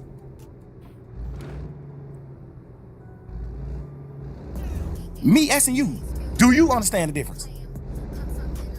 I understand the difference, but like I said, Slime, I told you this, like, you know, looking at it from the side is like, why would you tell that lady, take your number? If you look at the whole interview, and I'm gonna put not the audio, I'm gonna put the video out so you can see the actual video too. I told the lady to take my number on some flirtation shit. Like, we just flirting. When we first come in the room, I was flirting with off top. All this shit on video. When we come in the room, I'm flirting with her. When we sit down talking, she's sitting at the table. I'm talking to her. I'm flirting with this bitch. Not mean to call her no bitch. I'm flirting with this lady. Like, and at the end of the video, when everybody getting up and leaving out the room, I'm still talking to her because she getting up late. Like, she still like getting her shit together and getting up. Like, well, all right, goddamn good talking to you, woo, woo, woo. And I'm like, man, you don't know anything, get my number, baby. I made promises. You know, I'm just flirting with the lady. Obviously, the world gonna look at how they want to look at it. But that's wrong shit to say, Sean. Just looking back on, don't you feel like that's wrong shit to say? I feel like that's the wrong shit to say if I was saying it for the reason, if I was saying it for another reason. I'm saying hearing it. Hearing it. Obviously. You hearing it, what that shit sound like? I understand what it sounds like. Yeah. Cause I'm mad at niggas for saying shit like that to the police. But the difference about me is, what in that interrogation did I tell the police for you to think that I'm saying, if y'all want to know anything else, get my number? I didn't tell them nothing for me to even say, if you want to know anything else, get my number. And don't tell nobody. What the fuck did I tell them in the interview for them to even, for a fan or a nigga who looking at the interview, what did I say in the interview for you to even look at this interview and say, and not say he playing game? Man, nigga just playing game, he talking shit. He ain't even tell them shit. Like, you told. They said who killed Nut? You said Shannon and Woody. You did? Yes. So at the end of your shit, when the police say, well, all right, man, you got anything else you want to say? He say, hell no, I'm locked up. Y'all got me locked up. Y'all gotta let me get out so I can goddamn get around it, and then I can say I can have something else to tell y'all. That's a difference than me saying it, because I didn't tell them shit in my interrogation video. I'm in this motherfucker talking shit with him. Y'all blood? Hell nah, man, we fake bloods. We just say that shit in music, crazy. Nobody ain't no real blood. Wayne and us ain't real bloods. We just talking shit in music. I didn't tell them nothing to get nobody in trouble. So why would you look at the end of that interview when I said, take my number, I make promises, baby, don't tell nobody? Why would you look at that part of the interview and say, damn, boy, he was finna get him his number so he can get him information? What information did I get him anyway? The first, you get what I'm saying? I get exactly what you're saying. If I'm spinning the police, and at the end of my conversation, I say, get my number if y'all want to know something. What make the smartest nigga gonna be like, bitch ass nigga, you ain't telling them that. What make y'all young niggas feel like y'all can spin the police though? Just I don't understand that though. I don't understand that. Man. But them bitches is smart. Bro, it's just like movies. Just coming up in the game. When you a real nigga, bro, I feel like I'm a real man. I feel like I honor and I love every nigga who I love. Yeah. So I'm willing to do anything to help a nigga that I love. And sometimes you can make the wrong thing. You can do the wrong thing trying to help a nigga that you love. Yeah. And when I say do the wrong thing, I ain't doing that wrong in the interview. The only thing I did, well, I feel like I did wrong was even talking to them. Doing the interview, fact. Right. But I'm doing the interview out of I'm purely trying to save my mans. When I first seen the shit on the internet, I was like, oh man. But I was like, man. Cause they mixing it. Cause I ain't even watch it. I just seen 2-hour interrogation video Young Thug. I didn't even watch it. Slime like, man, you got, little man like, man, you gotta listen to it, man. Right. Please just listen to it for me. Before you jump out there, please just listen to it for me. Please, please, please. I listened to it, I said, if all I'm listening, I'm like, yeah, you not playing game, but why the fuck is you in there, Slime? Because we just young nigga and I'm thinking, my man's Roscoe already locked up for shooting at Lil Wayne tour bus. I know that. I know Roscoe got a trial coming up. I know that too. So basically you saying ain't no way you would tell him because you ain't even in trouble. I'm not even in trouble. Soon as they come in, they say, you ain't in trouble. We ain't talking about nothing dealing with you, none of that. We just got some conversations that we gonna have with you. What click in my mind, this my turn to help my man. This my chance. We just young niggas, bro. We high hell, we on drugs. Like, I'm just thinking in my mind, but this my opportunity to help my man. He ain't supposed to be in there. He no hot one. Who, me? I ain't blown the sandwich. Oh, for real? They give niggas who tell that type of food. They give niggas like me, who I ain't finna tell them nothing. They give me the blown sandwich. I ain't give them nothing. They gave you blown sandwich? But them folks try to give me blown sandwich. I ain't even eat it. I'm like, man, I ain't that shit, man. I think I opened that shit up and ate the cookies or something out of it. I ain't even eat this. I probably did eat the sandwich. I was so burnt down on Zan, like I was burnt. But I didn't get the luxuries because I ain't get them then. They would have felt like ain't giving me something to eat. Cause I asked them in there, like, man, y'all ain't gonna give me that better? Like, God damn, it's thug, bro. Like, I'm a motherfucking millionaire, bro. I'm doing what I'm doing. Like, y'all gonna try me like you with the blown motherfucker? Like, give this nigga something. Y'all gave this nigga chili wing hot pepper. What, you know what I'm saying? God damn, give me what y'all give me what y'all gave this nigga. I know why y'all ain't gonna give me what y'all gave. Cause I ain't getting you nothing. And you don't get nothing in return. You don't get me doing nothing but denying my partner involvement with that tour bus shooting, denying me being in a blood, being in a gang, denying Birdman having something to do with the shoot, with Lil Wayne tour bus shooting, denying me being signed to Birdman. You don't get nothing but denial from me. You don't get nothing but denial from me. Everything I did in the interview was on purpose, nigga. That's crazy. So let me ask you something though. Now let me tell you something. Cause I've been saying hearing all this shit. And you know what I'm saying? A lot of this shit valid. You know what I'm saying? You did do whatever, however. But fuck that. This is how I feel, man. Me to you. I know you said this shit probably would have came out or whatever. This would have happened, that would have happened, this would have happened. But what I'm saying is, even in them, I don't feel like you realized what you was going through. And then when you got out, I don't feel like you was focused, bro, the way you should have been. Like, I feel like you taking your blessing for granted. That's just how I feel. Like, I ain't here to condemn or goddamn protect. I ain't here to do nothing but get your perspective and feel your energy, bro. So what I'm telling you, and I'm hoping you feel mine, I'm saying, I feel like you probably got out of jail and truly went with the narrative y'all went with. What was it? Truly humble on the cut. Yes, sir. I don't feel like you came home humble, bro. Enough. And I don't know. I'm just saying, I'm from the sideline. I talked to you when you first got out, first day you got out. You don't live and call me on through. I was like, what I say? Bro, fuck all that. Get home and get to it. Nothing else. I don't feel like you did. I feel like you came home playing again.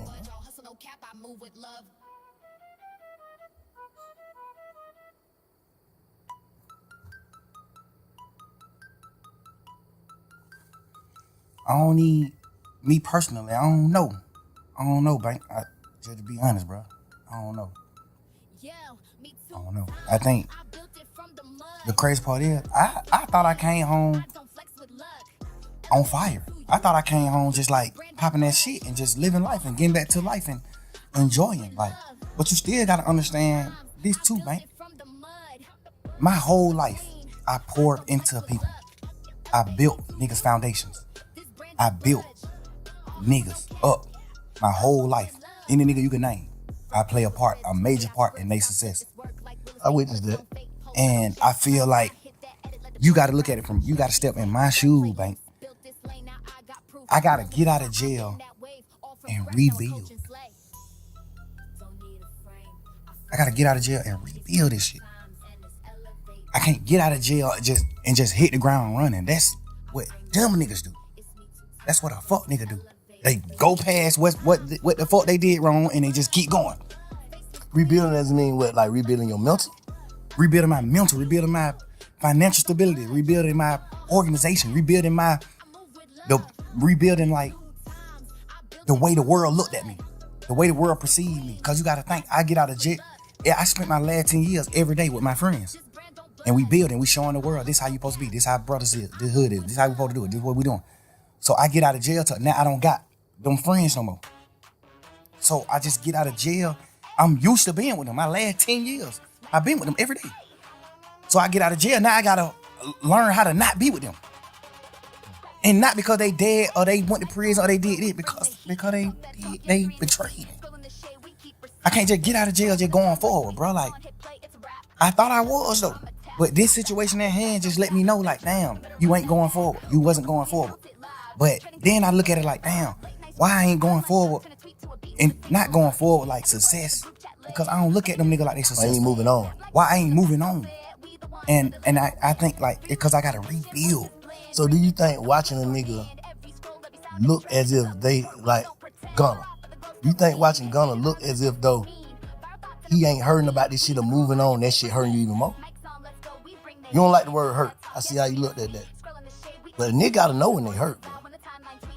Cause the only thing you're explaining is you talking about betrayal. Those words bring heartbreak.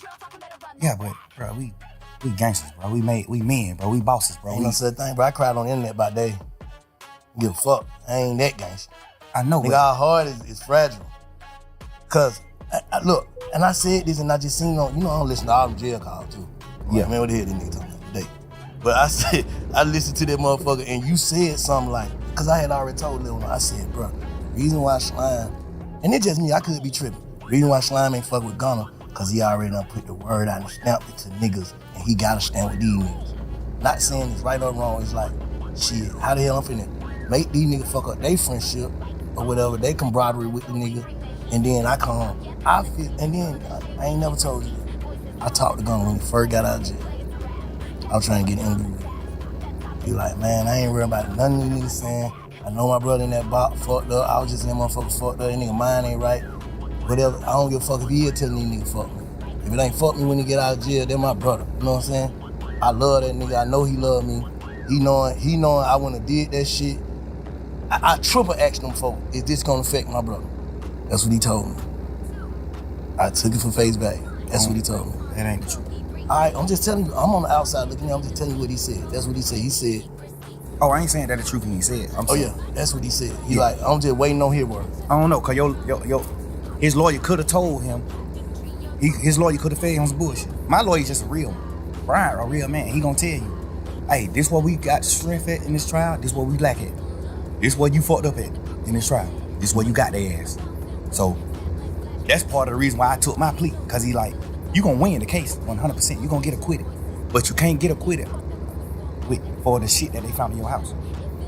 It's in your house, the house in your name, everything. Like, even though it ain't your shit, they still got it. The law tell the jury, you must charge the owner of the house with these items if it's in his house. So Brian always told me, like, this is where you gonna get convicted at. This is where I feel like you could get convicted at. He said, you still can win it, for sure. I think you gonna win it. But I can't tell you, I can't be no bullshit like these other nigga lawyers. I gotta tell you, hey, this is where you strong at. You strong at every corner of this case, except this one. The shit they found in your house, you not strong in that. No matter what. 9 times out of 10, you will get convicted of this. Now I'm thinking about you saying like you had to rebuild, you had to move on and niggas for 10 years. You had your partner that been with you 10 years and then every day. But I used to see you on Gunna every day. Like every day, like to the max. Like you don't do that every day, but it was a different every day with you on Gunna. What I'm saying is that shit like a marriage. You dig what I'm saying? So It's like you having your wife, bro. And this ain't even just your wife. She came in with you.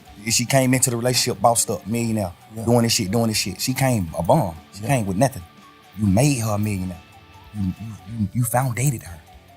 You built her with all honesty. Like you built her just on some honest shit. Not even on no, I'm finna build this project. It's just like, damn, boy, I look at this little nigga like my little brother. I love that nigga. I'm finna try my best to help this nigga do something. I ain't even know this nigga rap when he first came around me. I just was just like on some shit. Like, man, everybody with me, I'm taking him with me. We going, I'm finna figure it out. If he don't rap, I'm finna, whatever we put on this internet and the fans say, what the fans commit him, the fans put on him, that's what I'm finna make him go with. If we get on the internet, he don't even gotta be a rapper. If the fans say, but this nigga got this shit, this nigga drippy as a motherfucker. But I'm finna make sure you fresh as a motherfucker every time they see you. Like I'm just don't do whatever I can do to help my niggas. Or my girl, like whatever. I'm doing whatever it takes. You know what I'm saying? So have you ever actually sat down and thought to yourself, how do I really feel about it? Not how, well, I take it back to this. How do Jeff feel about this before I saw my brother get killed? How would he feel about it? About what? About Gunna, period. Just all the way. Like, how do you, like, I'm trying to get you tap into, like, how do you really, really feel? I know how we know how we supposed to feel about shit. Fuck that nigga crawling. That's how we supposed to feel. Like how you really feel. Yeah, how you really feel about this shit. Like, I really, really feel. I feel like Truth word. King Truth. That's where King Spider come from. King Truth is the big homie. What do you like? King Truth, our big homie. I honor Truth words to the T, no matter what. I'm with him to the T. He not a bad man. He a real man to me. What I identify as a man. I honor his words. He told me before he died. He didn't tell me on his dying bed. He just told me before he died. Gunna is my son. Take him with you, thug. Get him out of the hood. Get him out of Shady Park. Take that boy with you. That's my son. And then just so happened, he just ended up dying. And I honor his word. Bro. I took that nigga with me everywhere, bro. This my man's, bro. Whatever you will. All the bullshit that I knew about you, all the shit you did, the shit that sitting on the porch talking about your cousin, damn near telling on the goddamn to the Crime Stopper people. All this shit. I knew all this shit. Later on, but I knew this shit. And I just found a way to love you. You know what I'm saying? I knew it. And I just love you because I just honor Truth word.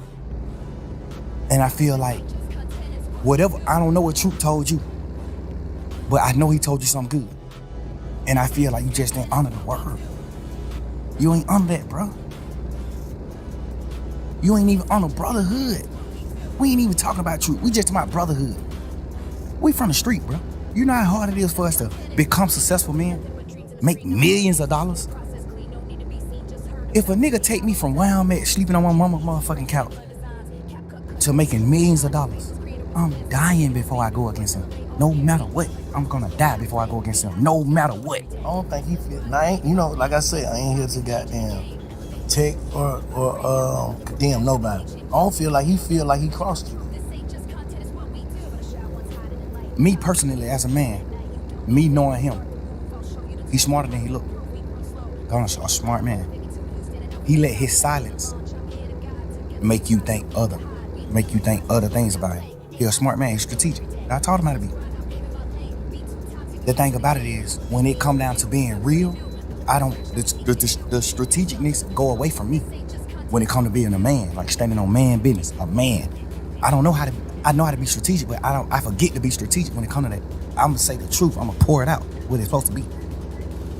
Life to him is just all about being strategic. It ain't about nothing about being a real man or like coming to grips with what's going on or just like knowing like I did that. You know what I'm saying? It's gonna always be some strategic shit behind it.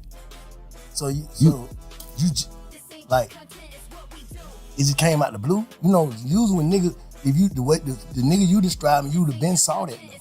So you saying this just came out the blue with that case? Or? Nah, but the crazy part is, bro, he already did some shit that's a violation. What? Don't nobody really know about it but me and goddamn Cash, XO, my brother. He already done did some shit that was a violation that I supposed to cut him off for.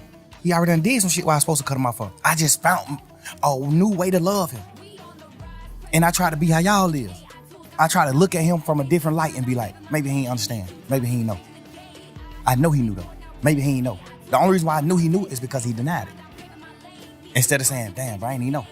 A nigga that don't know gonna say, damn, I ain't even know that. A nigga that know what he doing, what he gonna say? Hell no. I denied it. Like, hell no, right? Hell no. Like, that's just how the circle of life. That's how I go. You gotta understand, bro. I had him man with me every day since late 2015. I had him man with me every day, bro. I made that man I made him a millionaire. Like, I bought his first apartment that he lived in. I bought it with my money. I made him put his money up. Keep your money. I bought it with my money because I had a little extras. I bought that shit. I went half and half with you to buy your mama house. Your mama first house, get her out of the hood. I did that. Me. I told you to go down there to the country town and get your daddy, no matter what your differences is with your daddy. I told you that. I know for a fact, me personally, I know your dad don't look at you like a real nigga. I know that. This my man's. Your dad is my OG. He don't look at you like that. I made you go get your dad. I made you reunite with your family and do the right thing. I just poured my all into him, bro. I gave this nigga more time than my children, bro. I gave him more time than my kids. I gave him more time than my old lady. Like, I poured my life into these people, bro. Like, every second. I went half on your mama house and bought your mama house, bro, because you didn't have the money. I went half with you. I bought your brother his first truck and let you present it to him like you bought it. Your brother on the internet, man, yeah, fuck that nigga throw it. Like, nigga, you don't even know what's going on. Like, you don't even know, bro. Relax. This shit that nobody don't know, but we men, so I don't be can to speak on that type of shit. We men, I ain't do it for that reason. I did it because I just honor my brothers, my friendships and brotherhood. I honor that shit. I love you, bro. So, it's cool. So you still love him? Bro, I poured so much into that nigga, I can't even hate him, bro. In jail, I thought I hated him when he took the pleas and shit, when they did that. I thought I hated these niggas.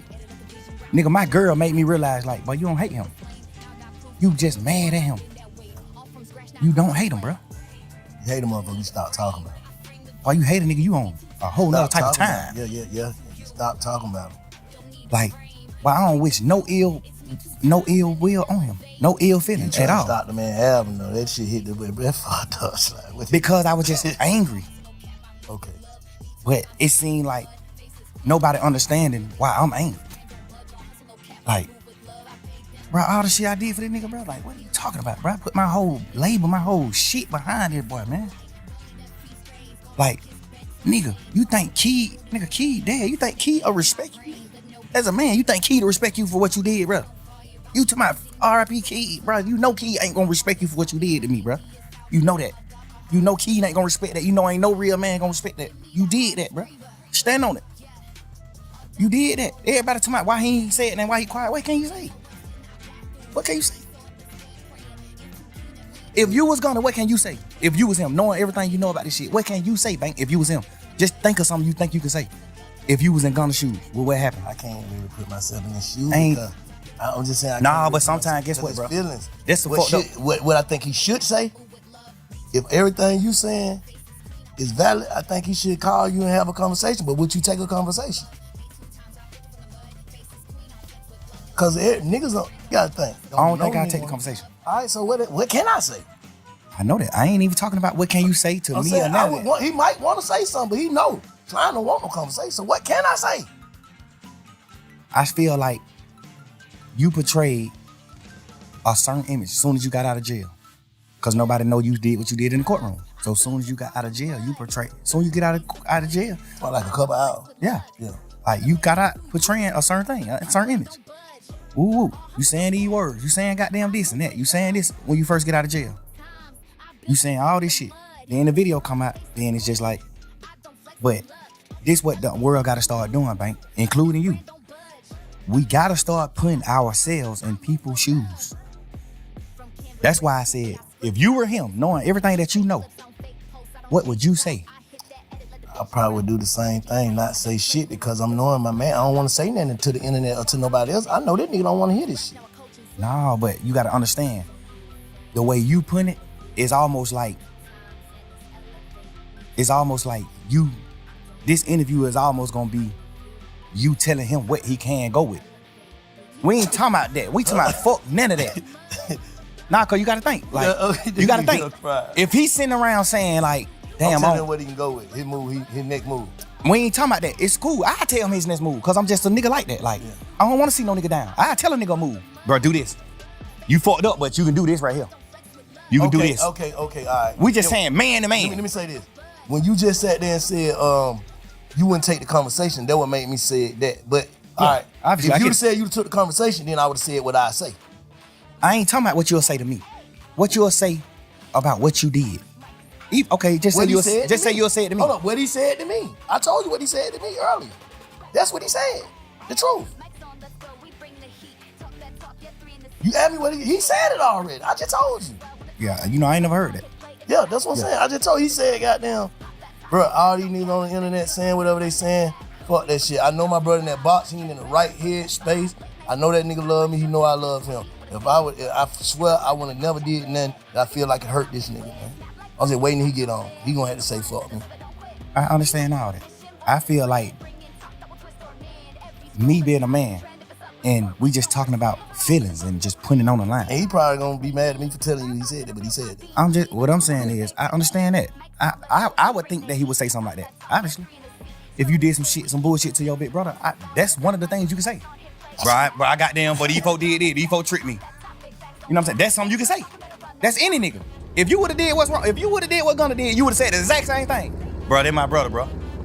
Like, bro, I'm just Wayne goddamn, bro, these folk tricked me. We ain't talking about none of that bullshit, none of that cap. We talking about man to man. Why did you do what you did? Cause I'm here right now in this interview telling you why I did what I did. Cause I'm a man, nigga. If I'm wrong, I'm wrong. If I'm right, I'm right. I'm standing on business as a man, nigga. I'm speaking what I did. This why I did. Why he did, basically. He can't. That's what I'm trying to make you say. What the fuck can he say? Why you did that? What can you say? Besides some fuck nigga shit. What can you say? That'll make anybody in the world be like, I understand. What can you say?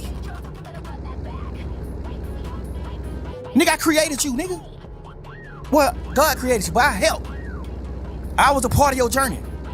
I've been with you the last 10 years. I spent more time with you than my girl, bro. I was around you more than I was with my fucking girlfriend, bro. With my kids. I done had them phone calls with my baby mama saying, man, you be with these niggas more than your motherfucking children, bro.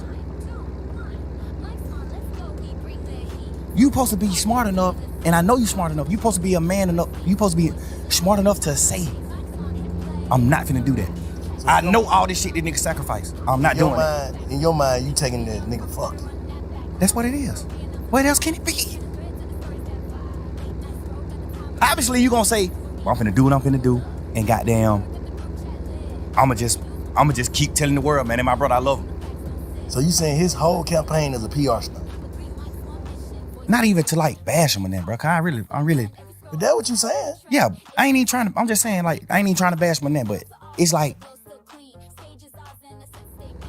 you can't say nothing to make a man or what we identify as a man, a real nigga that stand on morals and principles. It ain't nothing you can say, but the victim, like, bro, these folk tricked me. Well, I got down. They're my brother, no matter what. They're my brother, no matter what. How you gonna say that to a nigga? What are you talking about? We all in this motherfucking trial pushing. YSL is not a game. This is the narrative. What's the worst betrayal you can do in a trial where we saying YSL is not a game? What's the worst you can do? Say it's a fucking game. Yeah. Nigga, them folk called you second in charge. Them folk called you CEO, second man in charge. Hold up, let me say this though. What about the niggas who actually started YSL with you? Didn't they take their plea before Gunna? No, he the first plea. For real? Gunna took the first, he know that, you know that. I didn't know that. Gunna took the first plea. I thought them niggas already telling them. No, Gunna took they had already told back in the day on crimes and shit that they was involved in and all that. On the RICO? Nah. No, see, look. The RICO came in 2022. I'm thinking. The RICO came March 9th, 2022, man. What's the little dude? May 9th. From your hood. DK. Who is he? another one too. Slug? Yeah. Yeah. I'm thinking that them two already saying like just say Vincent, if me, Shy, and Cub start a game, right? Yes. And we all identify as the 3 founders. Right. And we signed Thug. And the 2 founders saying, yeah, it's a game. But Bank saying it's not. How is Thug wrong for just being an artist by saying it is too? That's what I'm thinking happened. Nah, that ain't what happened. That ain't what happened, man. The first plea took was Gunna plea. Ever. The first plea took was Gunna. Slug, all them took pleas after Gunna. Everybody took the plea after Gunna. I can't even be as mad at them as I can be as him. I should, because y'all still grown men. No matter what these niggas say, y'all grown men, just like me. When he said YZ was a game, the smartest thing for me to do is say, yeah, it is a game, fuck it. One of the niggas who they saying is a founder of it, he not even a founder. One of the niggas who they saying is a founder of it, that came on out and took a plea and said it's a game. You'll be a motherfucking idiot to sit in here saying that it's not a game. When you got a nigga who these folk done labeled as the second man in charge. That's what I thought happened, but the other way around. No, he took the plea first. Gunna took the plea first. Then them niggas started taking the plea when we started going to court. Gunna didn't never make it in the courtroom, remember? The first day of court was November 17th or December 17th. One of them days were the first time we wasn't on Zoom. First time we went into an actual courtroom, all 28 of us. But watching that shit from the street, that shit was like DJ kept another one. Every day, another one. But the crazy part is, another one. Get what, Bank? Even if them niggas some bullshit anyway, but some bullshit too, but even if them niggas just look at it from their point of view, niggas like DK, Slug, all them niggas, I still don't respect them niggas, because you just not men. Y'all niggas just not men. So no nigga make you do nothing that you don't supposed to do. But just look at them. Okay, Gunna take a plea. He the head nigga in charge, according to the DA. Thug is boss man. Thug John got it, what they saying. Thug John got it. I'm not no John got it now. I'm a real man, man. Solid nigga. I build foundations. I help niggas. I'm not portraying no gangster, no none of that. It just so happened we just street niggas, and we done stood on our business, so they label us gangsters. I don't push none of that. I push real man. They saying that I'm the founder of this shit, and this nigga is the head man in charge. He the second boss. When this trial started, they not saying DK is one of the owners, Mundo one of the owners, Slug one of the owners. They not saying none of that. They saying Thug is the owner, and Gunna is the second man in charge. I thought they said they ain't had Thug and not Thug, my bad. I thought they said they ain't had Gunna in like nothing against him. Gunna didn't have no case. Well, we had 9 terabytes. You know how much paper that is, bro? 9 terabytes of discovery. That's over 300 million pieces of paper. Front and back. 300 million pieces of paper. That's how much evidence they had. 300 million pieces of paper. Man. I think it was 9 terabytes, 2 terabytes, whatever it is. Whatever that is, it was terabytes. That shit equaled up to 300 million pieces of paper. I just remember the lawyers arguing in the court. I remember the lawyers saying like, Yana, they gotta take some of this shit, the evidence that we not gonna use, and just get this shit out of the way. Cause y'all just packing us with evidence, and we just got a little time to like go through the evidence. It's so much paperwork. Y'all might be coming to court trying to convict him on these 5 pictures, but you got 16 million pictures. I remember just going to court arguing about that type of shit with the lawyers. Like judge, we trying to dumb this shit down. Some of the shit they know they not using, so we need to know what they really using so we can focus on it, so it can be a fair trial. It need to be fair. So I'm saying that to say, out of all that paperwork, bro, Gunna's name went on one piece of paper out of 300 million pieces of paper. You know that? Yes. Hold up. Let me. I get you, slime. Let me play devil advocate right now. I ain't trying to protect or defend or offend nobody. I'm just gonna keep saying that. What I'm saying is, all right, y'all ain't talking, right? Y'all ain't talking. Yeah. Try me and Gunna? Yeah. While we locked up? Yeah. Nah. Okay. I called a few times trying to talk to him, but they were just giving me the runaround. That's when I started figuring out then, like, all right, I don't get it. His girl, his mama, you know what I'm saying? The women in your ear, like, they done got you in something, basically. You ain't on no paperwork. So basically, it's just like, when Umfum called his case and went to jail, all that time for nothing. That's how he would probably feeling like, I ain't finna go to jail for nothing. I understand it. Okay, I'm just saying, like, I'm just putting that in perspective. I overly. Cause you got people that's watching this don't give a fuck, know nothing about no street code, no nothing. I know, but we talking about street niggas. Okay, yeah. We're not talking about none of that. So you we ain't talking about no motherfucking white boys who went to college. We talking about street niggas. You consider Gunna as a street nigga? Yes. And not an artist. You portraying a street nigga. Okay. You talking about no telling in your song. You talking about street nigga. You talking about stepping on shit. You talking about all type of shit in your music. You standing on street nigga business. You do everything street niggas do. That's a fact. You are portraying a street nigga. If you're not a street nigga, don't portray it. You portraying a street nigga. Street nigga aneurysms. You portray every one of them. Nigga, that's a fact. I look at you like a street nigga. You my little brother, I love you to death. I look at you like a street nigga though. I don't look at you like a dork or no lame or none of that. I look at you like a fly nigga. You just kicking your pimping and doing this and that. But I definitely look at you like a street nigga. Okay, look, let me say this. And this is the last thing I'm gonna say, because I don't want to sound like I'm trying to defend them. Can you look at it like, bro, you got it. You had to be in a fucked up mindset if you played guilty knowing you wasn't guilty. Over. That's one of the things why I always, that's why I'm at the point now where I'm like, I feel like my back against the wall and people ain't heard me out. So now I understand his point of view. Like, damn, that's why I say shit like, I would love to hear what he got to say. Cause then I can actually judge him. Tell it to you.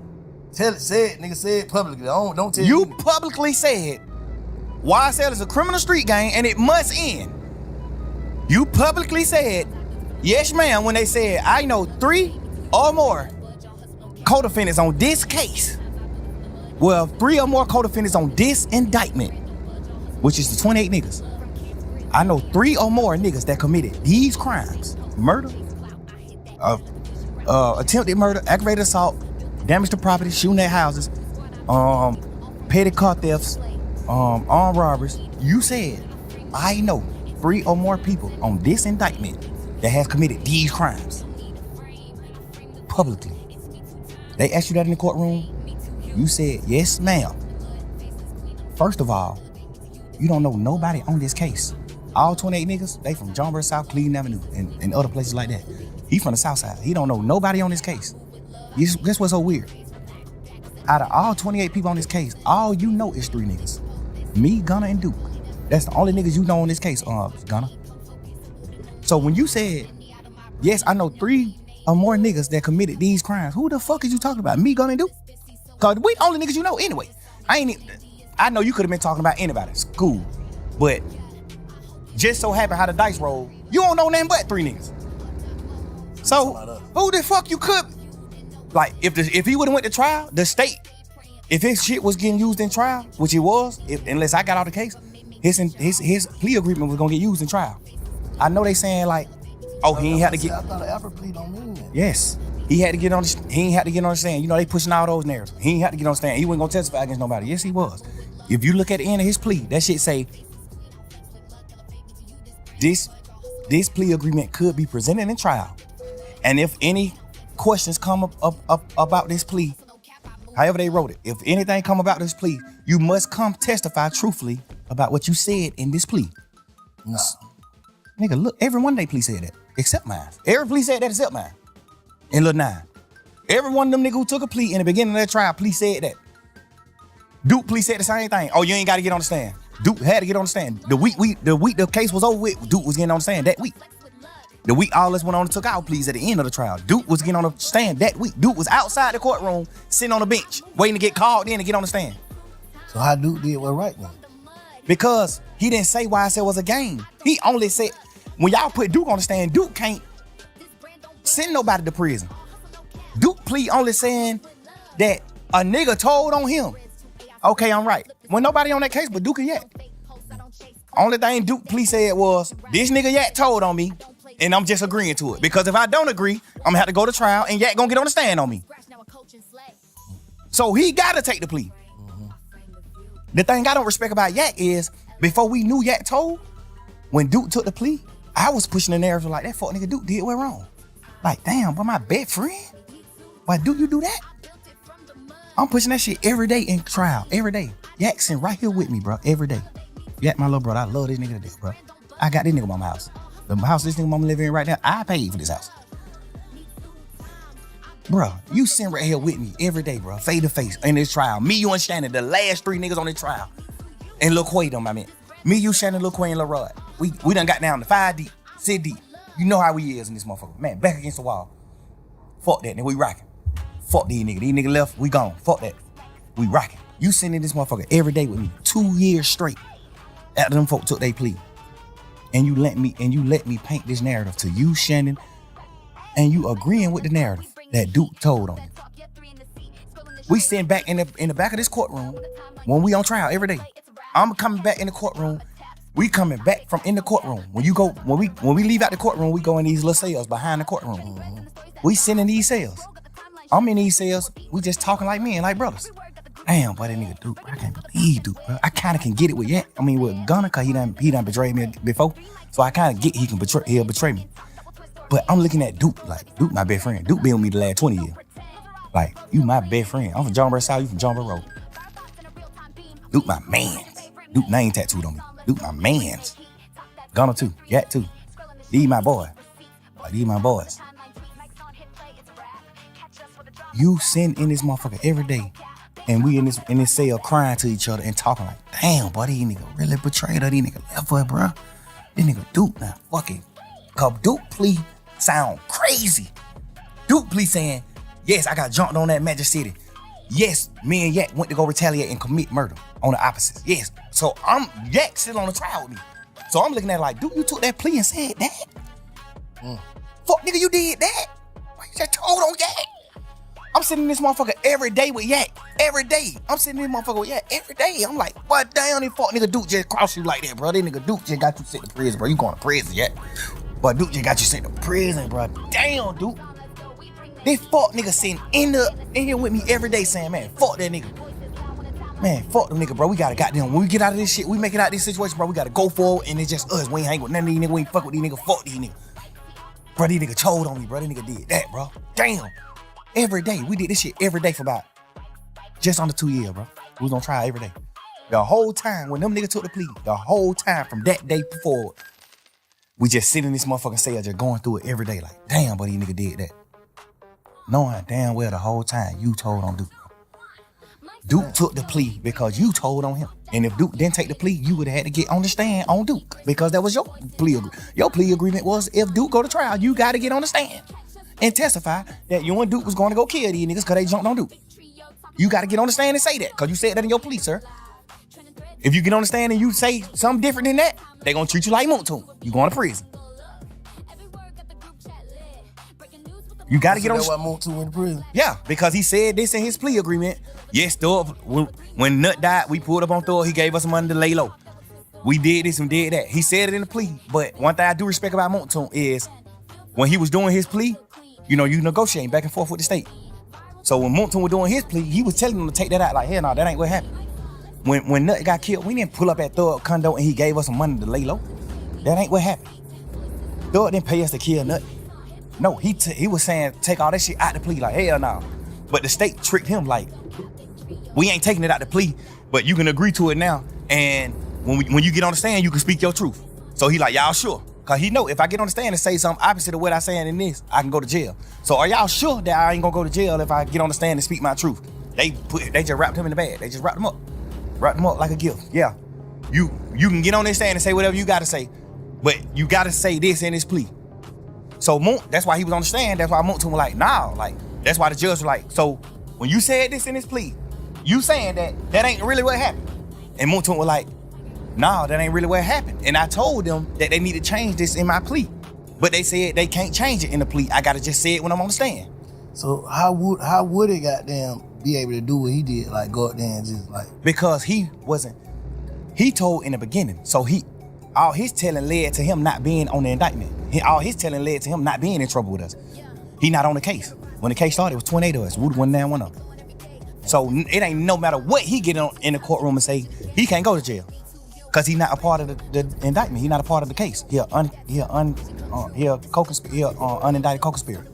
He not on the case. So he can get in the courtroom and say, yeah, I killed Nut.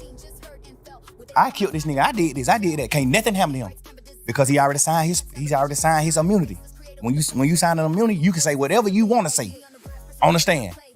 Yeah, and that Feds can get you though, right? No, can't nothing happen to you when you say what you want to say. That's the point of immunity.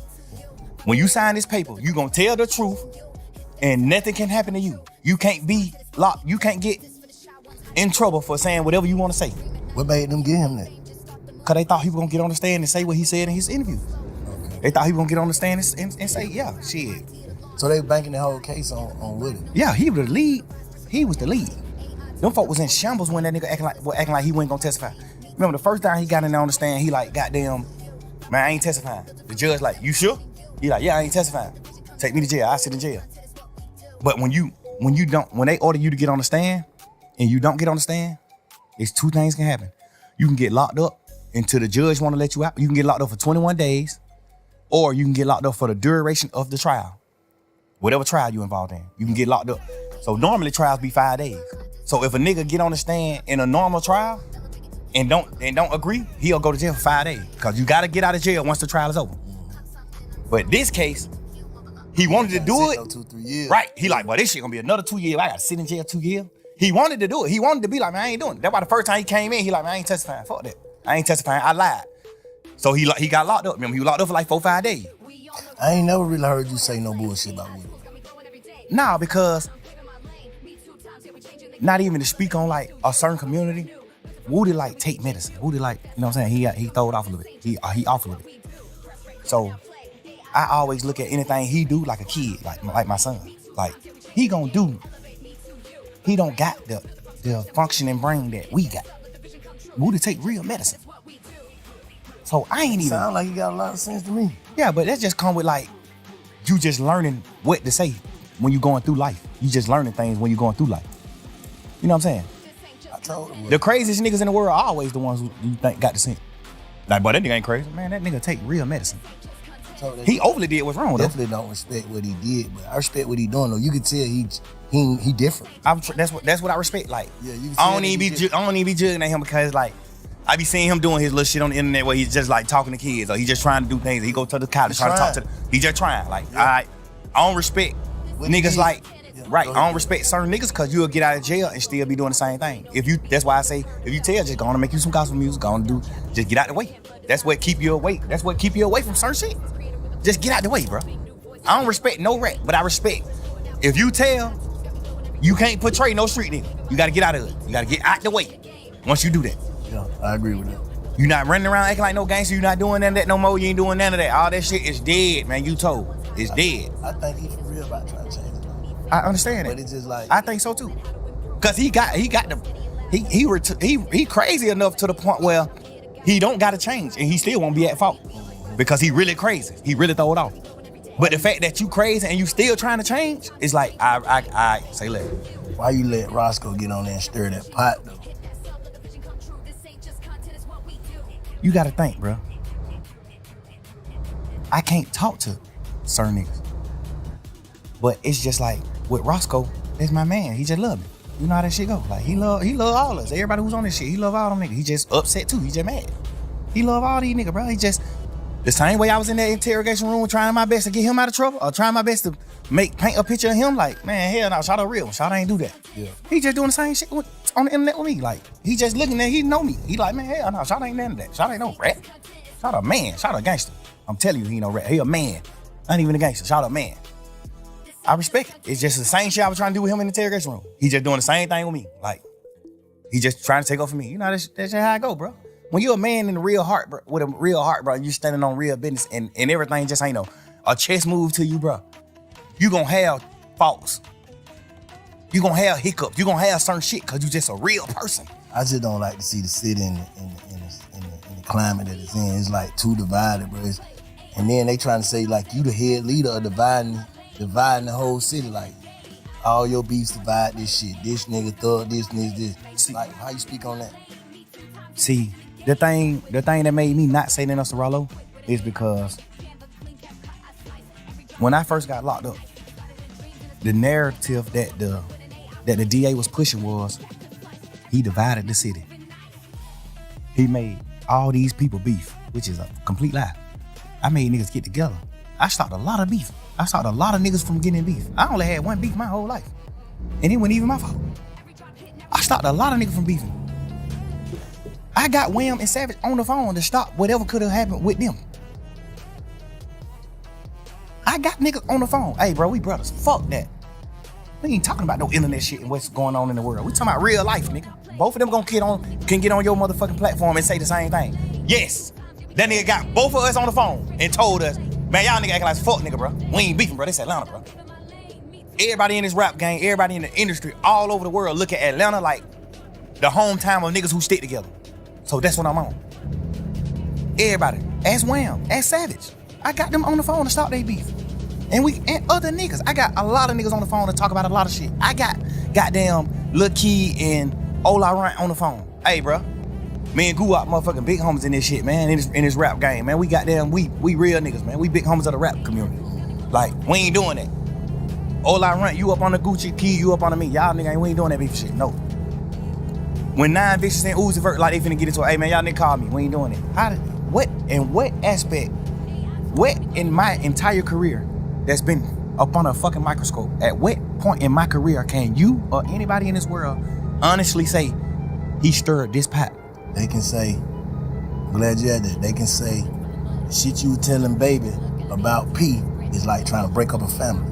No, but from my point of view, the family was never a family. From my point of view, just being real. I told baby in Allure, inside the strip club, don't sign that deal with P. After I told P to sign them, because I thought people just gonna do the right thing. When I told P to sign Lil Baby, I ended up finding out all the shit about the Migos, what he did with the Migos and shit, like the ownership and all that shit. I found out all that. Then I tell Wham like, hell no, don't sign with P. Hell no, don't sign with him. Inside the club, nigga, in the strip club, where we in this motherfucker supposed to be throwing ones and looking at females. I'm in this motherfucker having a heart-to-heart with Wham, my little brother. Hey, hell no, don't sign with him. Not even saying P no bad nigga or none of that, but it's just like, he ain't my type of man. What I view as a man, he got some aspects that I view as a man. You know what I'm saying? He take care of his family. He do what he need to do for as far as his close family, his real family. He take care of his real family. He take care of his kid. He a father to his sons and his daughter. He a dad. I respect that part. But like, I respect his business part too because I'm a businessman. But I just do business different. So I wouldn't do business like him. Like, I went sign Wham, and cause we knew P before he signed Wham. So we all was family. Like I know your son, like they my little brother. You think I would ever in my life consider Lil Wayne my little brother if I signed him and take 100% of his masters? No. 100% of certain shit. Like any percent. You think I would do that? It's my little brother. Me personally. It's business though. This shit business. I know, but. You're supposed to get something. I understand that, but a lot of shit is fair. Cause P a mastermind in his music game. He know rappers don't get rich off of music. Rappers get rich off of their shows, their endorsement. They don't get rich off streams. We get rich off shows, endorsements, and masters. Rappers get the last money. Rappers will be okay with the master money. Nigga like Swiss Beat, Missy Elliott, Timbaland, they got rich at an older age. They got rich off of their masters. They was able to sell their masters. You see what I'm saying? And get a bankroll. We know that. P know that. But we watched P pour in the baby like a motherfucker. No, he didn't. Because you got to understand, Wham took off as soon as he started. He ain't even get a chance to spend no real money on baby. Wham took off top his first song. The first song he put out with Trippy. Like Thursday. And we had that, cause me and Wham went on tour. That nigga left them. We was on a little tour, a little run. Yeah, but he was already doing freestyle. Yeah, he did that. What the name of that song was? For my dog. Freestyle. Anything is an option. Money is an option. Yeah. And then she had shit with Marlo. And then that goddamn what's the name? But freestyle was out. When all that was out, freestyle was out too. Freestyle was just his biggest song at that point. What? Yeah, all that shit came out around the same time. All that shit probably came out the same year. I'm saying that to say he didn't have to spend money on Wham. He spent money on Wham just so he can have leverage to take a certain part of the cake and say, I spent money. He didn't have, I'm a businessman, I'm telling you, bro. Man to man. I tell P to his face, just man to man. No problem with you, no ill feeling, no nothing. I just tell you man to man, face to face. You didn't have to spend no money on Wham. I spent a lot of money on Gunna because it took Gunna a few years to blow. I put that nigga on song. Me, Travis Scott, and Gucci, all type of shit. Gucci them on the phone like, who the hell is brother? I'm like, they Gunna, they my new artist. I'm got them. Travis Scott, these folks don't know who this nigga is. They don't know him. Like, I put a lot of push behind it. It took him 4-5 years to blow. Wham blew first year rapping. How did you spend any money? I know the real business. I ain't going about for what. Cause you gotta understand, most of us just regular street niggas. So we looking at it like, damn, but these niggas going back to back road rush, but these niggas doing it, man, that shit $3,500 a day, man. That's it, $3,500. You done made 50 million off of Migos and Wham. Of course you supposed to buy Wham a Rolls Royce truck. It's his money. Of course. I bought Gunna a Rolls Royce truck off of my money. Not no money I made off him. I ain't never make $1 off Gunna. Ask him. Never. This my little brother. And I spent millions on that nigga. We just was still getting money. I'm still getting money, so I ain't never tripping. I ain't never get to the point where I was like, damn, I need the money. I was just still getting money. God was just still blessing me with money. So I ain't even never have a chance to be fucked up and try to get some money from Gunna. I never did that. I always helped him. He always fucked his money up and had to come to me to get money. Always. I never made $1 off of this nigga, bro. And in my paperwork, I don't even remember my deal with him. I think my deal say something like 50% master, 50% of all money that come in, all revenue. My deal with Gunna. I probably got 50% of everything that ever came out. Cause I had a bullshit manager at the time. I had a fucked up manager at the time when I created my label. So my manager was one of them type of niggas like P, like money hungry motherfucker, like the nigga Manny. The nigga from New York. He was one of them niggas that was just like a money hungry nigga, which not bad. I respect him. He made me a lot of money too. But he the one who structured my deals. Like my paperwork. When you sign with me, he the one who structured the shit. So I signed Gunna back then when my label was under his structure. That's just your way of doing business, because you doing business out your heart. Other niggas doing business. I understand that. I ain't tripping. Like that's I ain't tripping on the business. He signed Migos from Gucci. That's business. You don't know them, none of that. You and Wham Big Homie is best friends. Wham is your little brother. Before Wham was rapping, Wham little bro. Like been coming around you, been doing certain shit, been at your studio, been doing shit, just gambling before he was rapping. Like this real family, this little bro.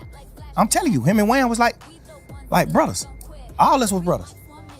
Well, me and Wham were brother and P and Wham were brother. You know what I'm saying? I never really looked at P like a brother. I always looked at him like a businessman. Like, what's up, my boy? Like, you know what I'm saying?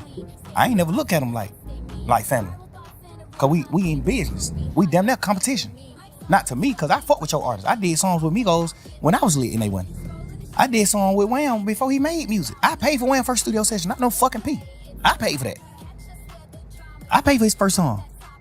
I did the first feature with him, me. When he was just a regular young street nigga gambling. I seen that. I'm telling you. This all facts. This ain't nothing P can get on here and twist and lie and say. This ain't nothing Wham can say, lie and say. This is all facts. You didn't have to spend no money on Wham. You didn't. You didn't have to spend no money, bro. Just me knowing the business. Me being a boss man, a CEO in this business. You ain't have to spend no money on him. He blew too fast. If anything, you probably spent goddamn $500,000. And that was just because you wanted to. Not because you was trying to make him blow. That young nigga blew up so motherfucking fast, bro. You ain't even have time to spend no money. That nigga was doing show. That nigga was, bro. Nigga, I've been rapping since 2006, self. Little boy. I blew up 2015. We spent a lot of this shit trying to blow. Wham blew up first year rapping. At what point could you spend money? How? I don't know their business, so I'm just saying. Telling it to me. I ain't even saying they business. I'm just saying like. I don't know that business. I don't know. The musical business. I know it. Yeah. I'm a CEO. He ain't had to spend no money on Wham. He spent money on Wham, but I feel like he did it strategically. I feel like he did it so niggas like you and niggas like us, that's regular niggas, that's street niggas, can feel like shout help young niggas blow. Yeah, because he already had a label, already had a machine, so like, damn, they just put Shout the machine, he blew up. But you really, we can say he blew up fast because he had the machine too off the rip. I think he had the street machine before that. I think most definitely he did have that. I'm telling you, that nigga been getting 10,000, 15,000 likes on his picture when he was a regular person. Yeah, no, I agree with that. Yeah, I be wanting to give P the cookie because I respect some of the business he do, some of the shit he did, I respect it. I be wanting to give him the cookie, but I'm just a man, bro. I'm a real nigga. I think P love Wham. Nah, I ain't saying he don't. Yeah. Nah, I ain't saying that he don't. I'm just putting that out there because I know like this shit crazy. I just fuck all that. How do we get the city back to? I feel like the best time I say y'all nigga had, man, when goddamn, you know, cause by the time y'all nigga really hit that summer, it was goddamn you, Rudy, Prom, goddamn Baby, goddamn who else with y'all? It was just like it was looking like Atlanta. Remember what that video was? ATL. They sent me the song to get on the song. ATL song with Marlo and goddamn Wham. That shit was looking like, yeah, these young niggas got it. They got the city. They got it. Like you know, cause that was right after who had it? Future. We'll say Future. And you know your era, Future, you, Rich Homie, all that. But it was like you were bringing, cause you was right there with me, young niggas. Like I'm bringing a new era. That's the Baby, the goddamn Marlo, the Rollo, just all that Problem Child. Everybody like fuck that. We united. Like how we even get back for the city to be that? That's what I want to know. What I want you to think about is who united all them niggas together. Slime did. Oh, it did. So how we do it then, Slime? How we do that now? Like how we do that? I think at least to the point where it don't be no bullshit because all this shit is going on, all this talking ain't gonna do nothing but build egos. Niggas will bump into each other and, hey man, you gotta stand on that ego. That's why you ain't gonna never see me condemn a nigga on these podcasts, bro, because I already know how this shit go. Niggas ready to go out bad behind their ego and their name. So nigga, when I first came to shit, I fuck these niggas. These niggas don't wanna do nothing, you know what I'm saying? But now it's like, I ain't on that, bro. I'm trying to, cause I already know, bro, it's like, how the hell y'all niggas beat these folk and think these folk happy y'all beat them? I know they ain't, bro. That's what I'm saying. Whoever, the energy, whatever, nobody, like, you can't bring that energy back, bro. Niggas can't do that shit. Niggas ass going. Like, when that boy fell out that motorcycle, they put the young nigga Woody. When he fell out the motorcycle, they just put out the what's name at first, him laying on the ground. Bro, I prayed for that young nigga, like, man, I hope he ain't got shot. I hope he all right. Hope ain't nobody shot this boy. Cause it finna be some, man, niggas going to jail for good. Facts. For good. Like, fuck all that. Ain't finna be no more of that maybe shit. And they gonna be them other people. Better rallies. Yeah, so what the fuck? I know niggas, man, I don't know if niggas, I'm too old, bro. I'm 47. I can't go sit in that motherfucker. So I be trying to tell these niggas like, damn, you 47? Yeah. You know, I'm just saying, bro. I ain't trying. I learned my lesson. Bro, I was at the thing I don't like about what Rollo said is, why is you painting that picture knowing that I'm the reason a lot of niggas cool with each other? And the DA just painted the same picture. That's police shit to me, bro. You can't get on the internet and say, fuck nigga, you really divided the city. How? How the hell did I divide the city? I brought the city together. I was at odds with Lucha. Ask Lucha this. The pick side. No. Yeah, for sure. Of course. Pick side, so that's divine though. No. Because if a nigga don't fuck with you, niggas ain't fuck with you. No, that's not divine, bro, because you gotta know you gotta know the background. You gotta know what's happening behind the media. You gotta have. When me and Lucha was at odds and in the hype of the beef, ask Lucha what I did on him. At the hype of it. Bro, this shit ain't got nothing to do with me or you. Let's make a song. I don't want no smoke with you, bro. I tweeted it. Go on Twitter. It's on my Twitter still. But they back consider then. It trolling. No, it's not. Nigga. I say it could be considered as trolling. Man, if a nigga get on the internet and say, you're a sissy, you're a punk, nigga, I fucked your hoe. Woo. If a nigga get on the internet and say all that, and I get on the internet and go up on his if I reply to him on the internet and say, my nigga, I don't want no beef with you, no none of that. Let's do a song, bro.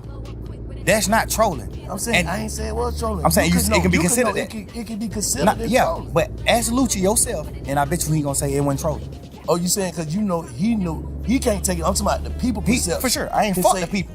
We talking about us, real life. You saying he know like you already had them reached out to him before you even put that up. You said to him and in public. I said in public. At the hype of it. I'm not known for that.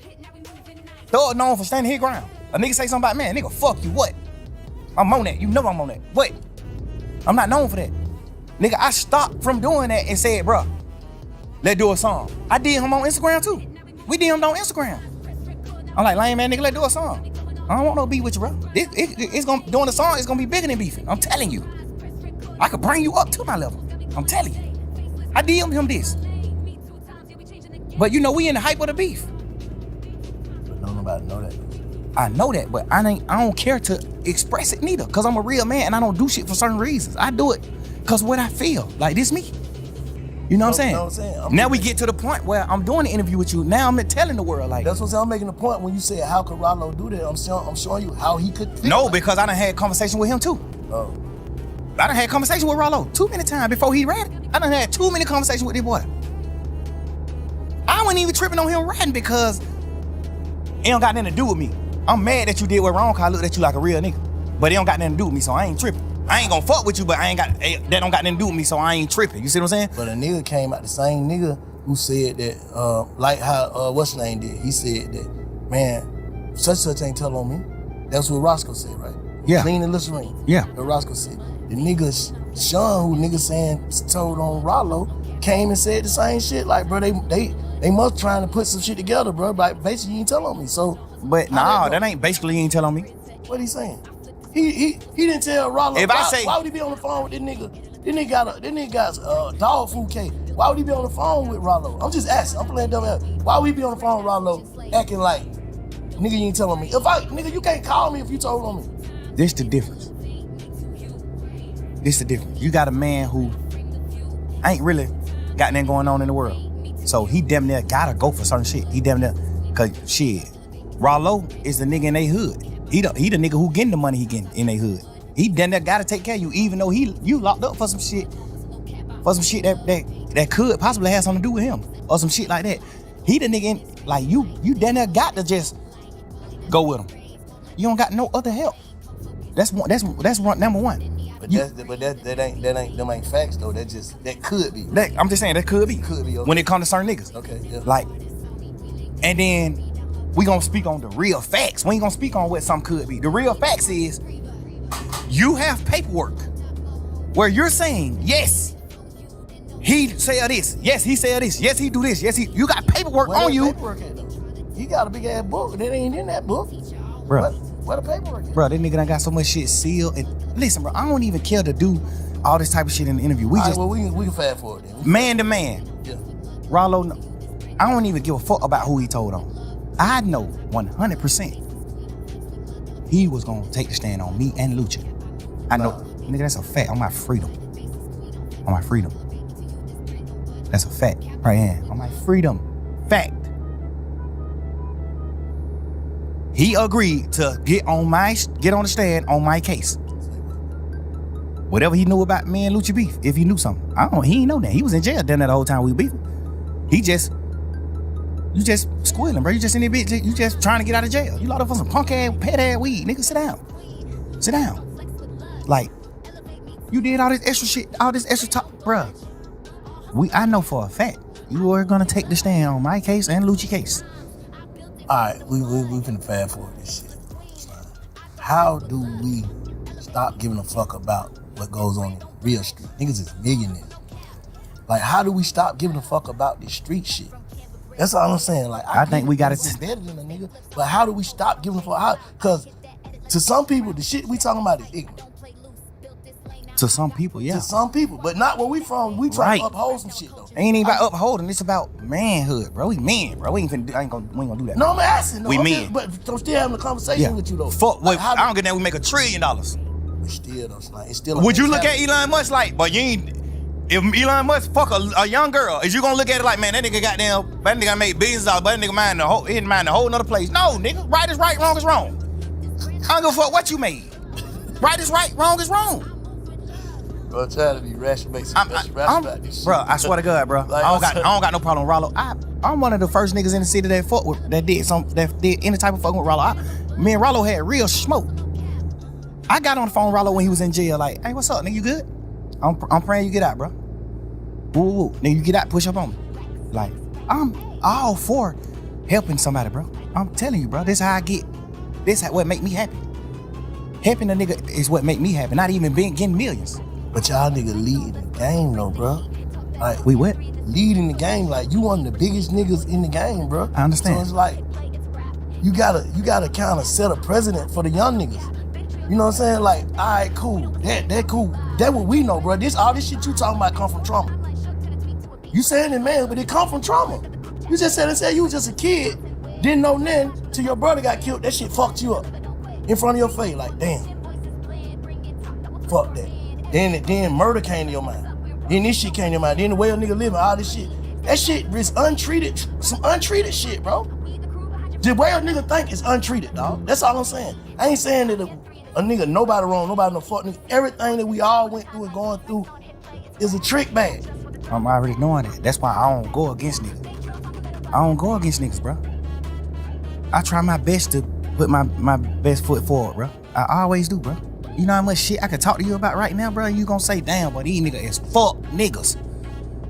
I don't care to talk about that shit because we just move forward. I'm happy as fuck. I'm running around living my life. Well, I think I'm happy. I'm running around living my life, bro. I'm doing what I'm doing. You got everything you want, but you ain't happy, bro. Because a happy nigga don't even give, like, you passionate about this shit you talking about, bro. And you so far removed from it. Not to say a nigga supposed to turn into something else. Like, bro, I'm out the game, no scrape, no scars, but I'm still bank. But I'm something else. Yeah, but you gotta think with. You can't even entertain it, bro. Niggas can't even send me certain shit on Instagram. I don't entertain certain shit. I don't care about that shit. I ain't never been. This the smallest I ever been in the world, bro. To like me being a real nigga, bro. I don't do none of that shit. I don't pillow talk. I don't do none of that shit, bro. I'm a real man, bro. I'm a player, But bro. you get what I'm saying, though, right? Of course. This my first time ever even going through shit like this. I'm telling you, bro. I don't deal with this type of shit. I'm glad you're speaking on it, though. It got like it's always 5 sides to a story, bro. You know what I'm saying? But I'm a. I don't want to see no nigga crash, bro. I ain't finna do nothing look like crash. That's the course, though. No, it ain't. Looking like it. It look like it, but not for you. I'm just saying for the whole thing. You can't say who want to crash. That's what I'm saying. Crashing gonna have to be a nigga want to do something to me. I'm not. Listen, I don't respect certain shit that niggas do, but I respect life and I respect the air that we breathe, Earth. I respect everything that we got. Nigga, my son live with me, man. I take my son to school every morning, bro. Ain't nothing beating that. My son going to school in a double R every day. No, nothing beat that, bro. My son a real motherfucking scientist, a genius, smart as a motherfucker, bro. Don't nothing beat that. All my kids were with me the whole summer, except one of my kids. All my kids were with me the whole summer, running around doing family shit. Nigga, we got houses everywhere we go. I'm telling you, I don't be, bro. This the first time ever even like understanding what's going on in the world, like real life. Nigga, I was just so happy and just so blind to like betrayal and niggas doing whole shit that I would never do. I'm just now getting to that point in my life, bro. I'm telling you, man, you gotta understand why it's like hard for me to just go forward and just like attract the masses up by doing certain shit. Hard and impossible are two different things, though. I know that. Hard, nigga, it was hard for you to goddamn become a millionaire, but it wasn't impossible. That's a fact. So hard and impossible, two different things. You can do it. Like, that's what I'm saying. Like, how do a nigga first step, nigga gotta, like, bro, and I ain't coming trying to be no therapist or that, but I'm saying, nigga first step, nigga gotta acknowledge what he really going through. What I had to do, bro. I had to acknowledge, like, damn, man, everybody ain't gonna think how you think. You cut different. I had to tell myself that every person is cut different. That's why we got different fingerprint, different goddamn, when they identify you, dental. We all got different shit, bro, to be identified, so we ain't gonna think alike. But you taking, like you said early on, nigga, my mama raised us to love, love, love, so I always trying to find people to love. Like, you had a whole bunch of niggas that never had loyalty for each other and trying to put them in one crew. How the hell they gonna be loyal to each other? That niggas from over here, niggas from over here, niggas from over here, but you love everybody. That ain't gonna work. Nigga go to jail, nigga like, bro, you ain't even from over there, fuck them niggas. Am I right or wrong? You just said it in the first beginning. I was like, I've just always been looking for friends to love, looking for this person to love, looking for this person to love. But nigga, the heart is what get a nigga zipped up. And in the end, cause get what? Your reaction off of using your heart gonna make you seem like a fuck me, cause you speaking from your heart. I done been through that shit. I ain't gonna say if that's what you going through, but I done been through that. Like thinking like, I'm so passionate about what I stand on, like how y'all don't get it, but some nigga don't get it.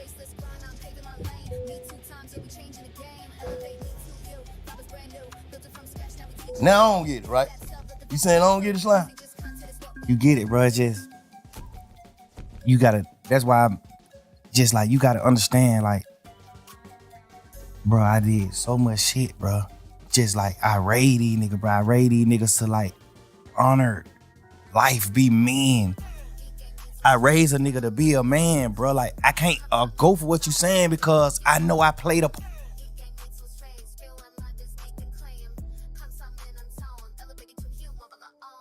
part in raising them. And I ain't never did no whole shit to them. None of these niggas will ever be able to get on your podcast and say, I did. Was grown when you met these niggas. No, but I still raised, you still, nigga, I was grown when you met me, but you still raised me in certain ways. I'm telling you, certain ways I look up to you. And you ain't never got no money together. Nigga, I raised some of these niggas and we got money together. That make it even deeper. We stand on certain morals and principles, bro. When I speak on Umfo Tagana or Pluto or Wham, when I speak on him, before this situation, when I speak on him, guess what I say to them? Oh yeah, you know, Shawty got a life sentence. Shawty sitting on that bunk right now for not telling. We instill that shit in each other. Bro, how the fuck is you gonna, like, just man to man? How the hell can you go against the grain? And that's why I look at niggas like you, cause guess what? I respect you cause you don't take nigga sides. You don't do certain things. You tell us what's right and what's wrong. Cause you an older street nigga, you're an OG. You tell us what's right and what's wrong. I live all these morals with niggas who came in the game with me, bro. I teach all these niggas do sucker shit toward me, bro. Every one of these niggas. Anybody you can name who we've been talking about in here. These niggas talk the hoes about me. These niggas do all type of shit. I still love them niggas. I still just love y'all niggas. Fuck that, man. That's just how he is when it come to girls. It's alright. I love him. That's just how he is. That's just how he is. But I'm saying, a nigga gonna carry that shit forever, a nigga gonna try to heal. Like, that's all I'm saying. Now, I get what you're saying. I get what you're saying, how you feel. That's your perspective. We on perspective. So you give me your perspective on how you feel and how you was raised, the shit you stand on. But how do a nigga move forward? Because a nigga ain't, like, that shit, you can see that shit consuming a nigga. Where the music at, Slime? You just play with some hard ass shit enough. How that shit ain't that? The fuck is a nigga thinking about? Cause I just don't got my twin, bro. I don't got my friends, bro. I'm just fucked up, right? I'm fucked up, bro. The nigga who I be with every day, I don't got him no more, bro. I'm fucked up, bro. Damn. I'm fucked up, bro. I don't know what to do, bro. Like, and I ain't lose no nigga to a tragic or now. I lost a nigga to betrayal, bro.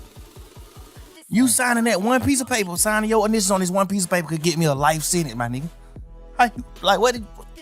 Come on, bro. I get a life sentence, all this piece of paper you signed, bro. Just cause you trying to get home fast, or you just trying to get to a hole, or you just doing a certain thing, bro. And you already done betrayed a nigga before, bro. Damn. A piece of paper, nigga, you gonna let a piece of paper in all this shit? Nigga, we men, bro. We brothers, nigga. Ain't no nigga in the world making me go get Ghana. No nigga, bro. Damn. Nigga, what? Yeah, you been around me 10 years knowing you told on our other brother. You told on Duke. Bro, you told on Duke, bro.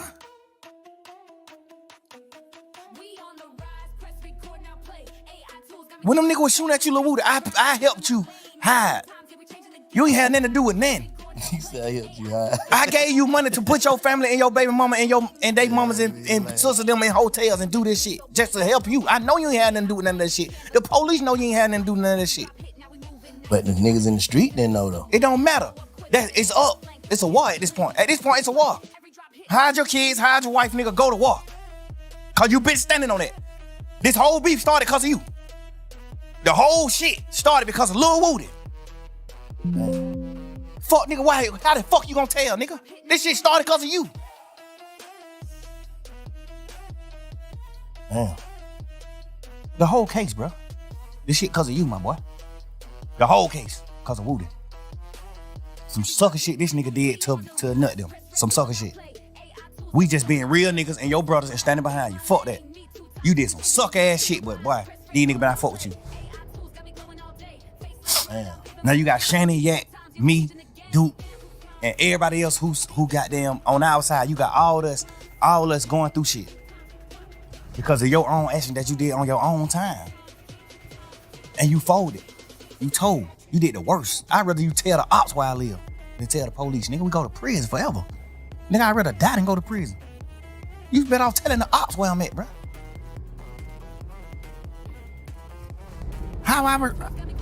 What the fuck you mean move forward, man?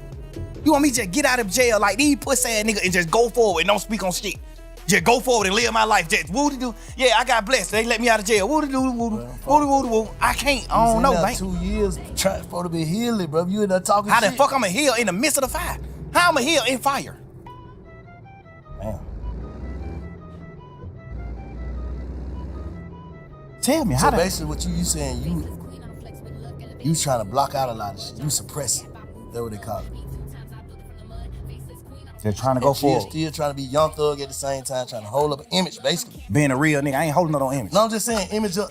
This shit ain't no image, this shit real life. I'm saying that you ain't hurt, though. Oh, the image of I'm not being hurt, Yeah, for no, sure. I'm talking about I ain't even that's know. an image, because a nigga be hurt. Yeah, but I ain't never even woke up until right now talking to you and noticed that I was hurt.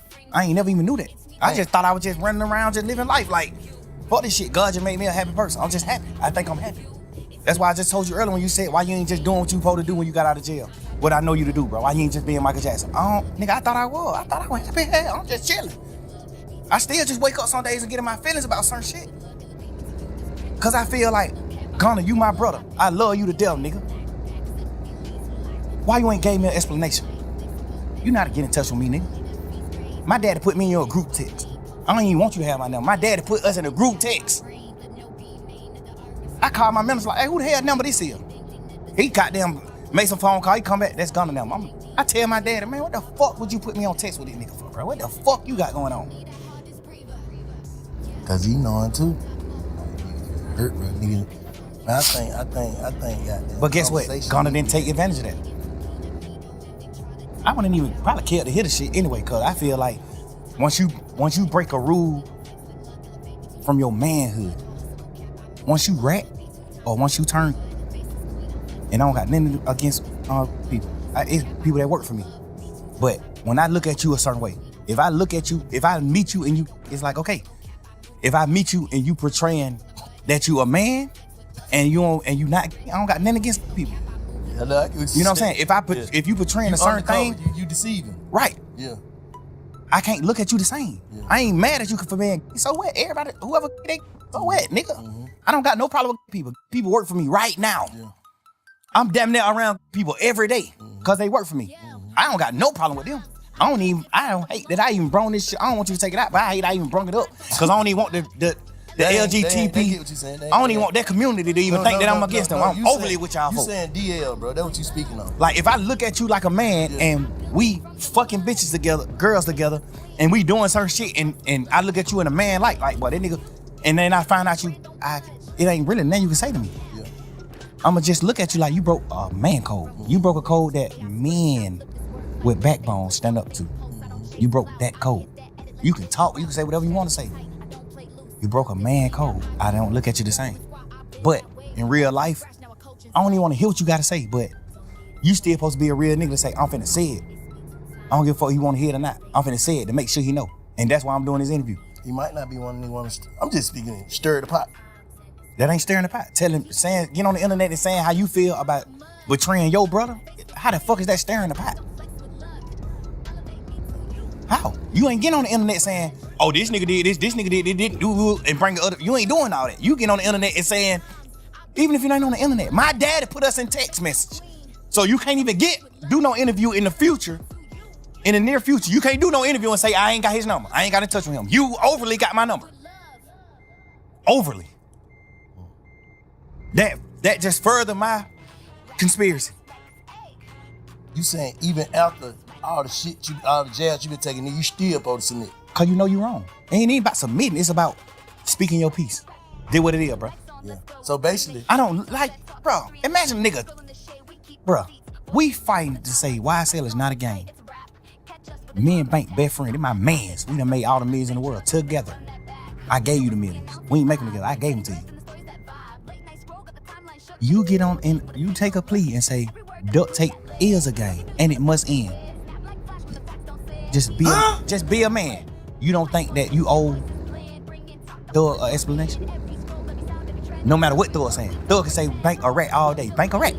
He a motherfucking rat. Nigga, I can say that all day. And you can't say nothing about that, because you did.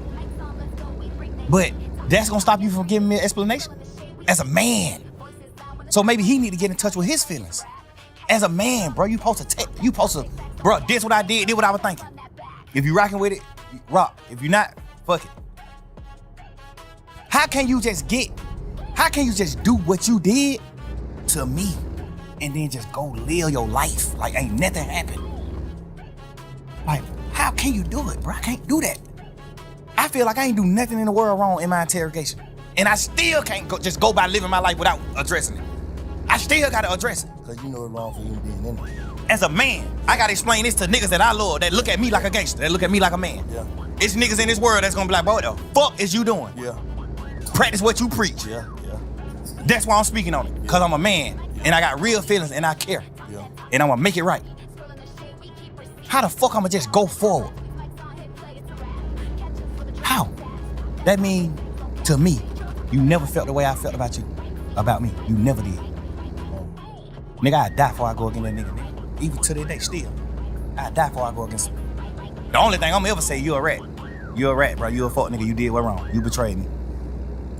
Man, being a part of his demise or anything like that, I'm never doing that. Nigga, I love the nigga mama. That nigga mama like my mama, nigga. Nigga, I bought his mama her first piece of jewelry.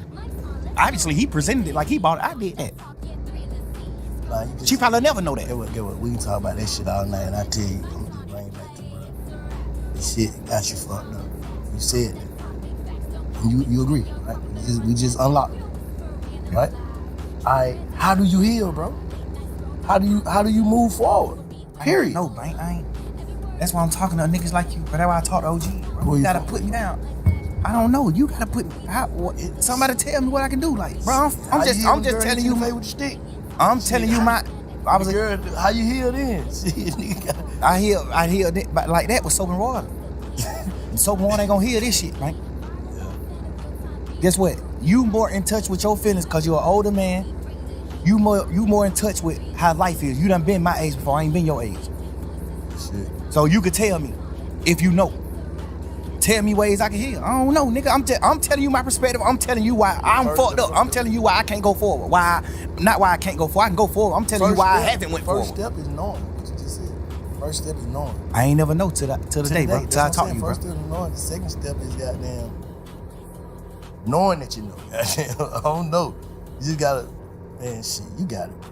Whatever, man. Like everybody, man, niggas just gotta move forward with their life, man. Make sure this shit don't turn to nothing else. That's all I'm saying. Whoever on the internet, talking the internet, you and Gunna, I feel like y'all need to have a conversation. That's just how I feel. So have you ever been betrayed by one of your friends? Yes. So bad to where you can't talk to him no more? Don't lie. Yes. But I still, if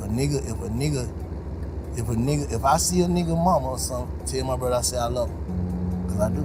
I understand I can't turn my heart off. That's another. I ain't finna say nothing about you, I ain't finna nothing because I already know what it gonna lead to. We keep going back and forth, and that shit gonna lead to something else. That's another thing I don't respect.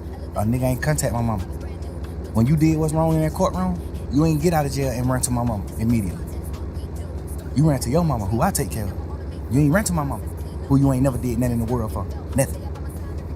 You ain't pull up on my mama and say, hey, I know bro going through some shit here. Bro, bro sent money these niggas sent money to help me pay for my lawyer. Wham sent the money, all that. That's why Wham hurt. Like, these niggas, they talk to Wham. I ain't talk to them. These niggas held conversation with Wham. Wham told them, man, hell no. Nigga, what? Never. Don't never do that. But if your ass get 100 years on that bunk, nigga, we gonna take care of your mama and your family forever. And nigga know Wham mean what he say. He stand on his business. Home, a real one. These niggas held conversations with Wham. And Wham told these niggas, what? No, sir. No, you can't do that. Nigga, what? That's the worst. No. Nigga ain't pull up on my mama, bro. Nigga, I done held conversation with my mama. And what my mama said, man, fuck these niggas ain't, cause she an old lady, so she don't even care about no nigga ratting and doing all that. She an old ass lady. My mama get on the phone and she say shit like, man, them niggas ain't pulled up on me. Ain't none of them niggas came to see me. Guess what? Wham done pulled up, gave my mama bags, dunchos. Pluto done gave my mama dunchos. Cash, XO Cash, done pulled up several times, gave my mama dunchos. That nigga probably gave my mama $300,000-400,000, boy. Like gaffers, 50, 60, 100. 120. Whatever he have on him, he'll just pull up on my mama, just a hug and kiss her. And whatever he got on him, he just give it to her. Here, it might be 36,000. Here, mama, dude. Bro, you ain't even put up on my mama. And that's why I say you not a man, because you ain't even ever told your mama all the shit I done did for her. Your mama think you the real nigga. Your mama think you taking care of her. You ain't never even told your mama, man, Slime did this shit. Cause guess what? You not a man to me. You living your life according to your rap career. The only regret I have is ever in my life messing with them niggas, ever. I supposed to have better judgment with who I take with me, bro. But these niggas fuck nigga whole shit up, bro. I can't function, bro. I'm telling you, bro, I'm fucked up, bro. Like, ain't even about none of this interrogation. All that shit petty shit. I ain't never tripping on that. When I got on the phone with you the other day, what I said? Hey, bro, I did what wrong? And you said, nigga, you ain't do nothing wrong. The only thing you did wrong was even talking to him. Before sending somebody to jail or telling on somebody, you ain't do none of that. Cause that's what I care about. I care about that. I'm a man. I honor niggas who I love, I respect. I honor that. I honor that. Nigga, you ain't even told your mama and your daddy and your brother them that I was the one who helped you do all the shit for them you did. Not saying you wouldn't have did it, but you wasn't able to do it at the moment it needed to be done. I did it. You ain't never tell them that. I fuck with Weekend. I look at that nigga like a big bro. To a certain extent. We ain't never just like hung out like that, but I fuck with Cash. Cash my brother. This nigga a part of my management team. Sal a part of my management team. I paid money for your album to go number 1. You not bigger than no fucking Weekend, nigga. I paid money for your album to go number 1. The thing I don't respect about Eb is she ain't tell you that. She on the phone with you in jail saying, man, take your plea, gone. Fuck these niggas. Ain't none of y'all real. Ain't none of y'all gonna just say, damn. You can't say this.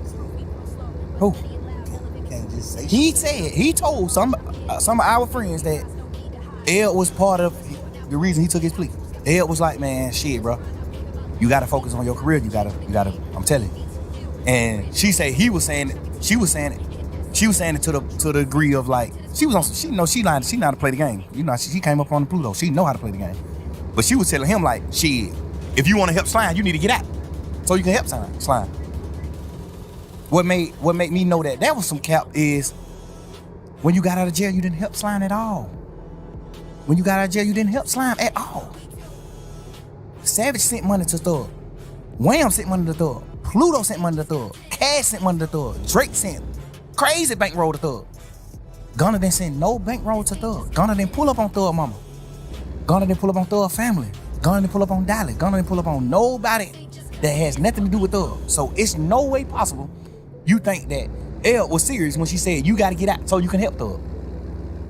Man, you ain't get out and do nothing to help me at all. You do an interview and say, I'm providing. How? What the fuck you providing it? What you talking about? Why you ain't put up on my mama gave them nothing? I'm so solid. Like, that nigga signed to me right now. I'm so solid. I still ain't never took a dollar from him. Right now, and he signed to me. Ever.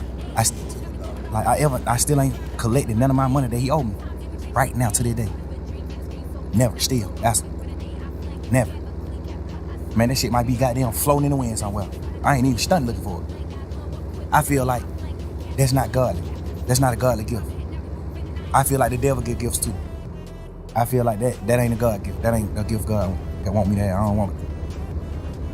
I don't want that shit. Fuck it. I'd rather die and then the lawyers figure that shit out. Oh, he made these little 3-4 million off of Gunna music. Get this shit to a kid. Fuck that. I ain't even, bro, I'm so fucked up about that shit, bro. I'm so much of a real nigga, I still can't even be no fuck nigga. I still can't even go, that ain't even been a fuck nigga. I can't even be a businessman with this nigga. After he did what he did, I still ain't never did nothing to him. You really want to forgive? No, I don't. No, I don't, twin. I wish he did something lighter so I could forgive him. Fuck, I don't. Hell nah. But I done cried many nights about this shit. This shit ain't about no Wham, Pluto, Savage, man. Fuck every one of them when it come down to how I feel in real life. Not saying fuck them on no bullshit. When it come down to me making a man, cause I done raise these niggas to a certain extent. You think I care about what they feel? I can't. Hell no, I'm a man. No. What he did, I will never do. That piece of paper you signed could have sent me to prison for the rest of my life. With Gunna taking that plea, was it harmful to me, yes, 100%. Out. You out. Because God. That's what I'm saying. I'm saying it was harmful, but the way my lawyer and the rest of the niggas that stayed a part of the case, the way our lawyers worded it, because you got to think, we going in the trial saying that YSL is not a game. Now you got Gunna and the rest of these 7 niggas take a plea and say YSL is a game, except Duke. Everybody else who took a plea said YSL is a game. Now my lawyer. Now we having a meeting, all the lawyers having a round table meeting. Now all the lawyers saying, YSL ain't no game. These are the points we're gonna hit. This is what we're gonna do. YSL not a game. This is what we're going to. All lawyers are aligned. 100%, all they ass. This is what we doing. Huddle, break. Now this nigga take a plea and say it is a game. Now these 7 niggas take a plea and say it is a game. Now they going back into the drawing board. Now the lawyer going to the drawing board like, well, now we talking to the jurors. First we telling the jurors YSL ain't a game. Now we going back to the jurors say, well, some people might say it's a game, but we ain't a part of that part of it. We a part of the record label part. Hold on. So let me ask you something. One more thing about it. So did y'all see Gunna plea before he took it? Before we knew? Did y'all know? The lawyers did. They ain't tell y'all? My lawyer told me. I'm saying like. My lawyer said, I think Sergio Kitchen is gonna take a plea today. I said, you think so? He said, yes. So he didn't get a chance to get into his lawyer and be like, hey man, no, man, let's stay on track. Of course, we did all that. My lawyer was the head honcho of the lawyers. He telling everything that happened in that trial came from Brian. Everything. He told every lawyer what to do, what to get up there and stay. Max Sharp is top tier. Brian told that nigga everything to say to help Shannon. Everything. Nigga, them niggas talk to each other every day. Obviously, Max Sharp, a mastermind, and he know how to protect. Nigga, him and Brian in the same office. Brian gave that nigga rooms in his office. Brian owned his whole building, this office space. He got 10, 15 rooms. Man, Max Sharp, 5 of these rooms over here. Like, but these niggas in a huddle 3 years straight, nigga. Everybody on one accord. Until that happened. When he took the plea, the niggas who got off the case was out of the huddle. All the rest of the lawyers who still was on the case was still in the huddle. But we had to change the plan.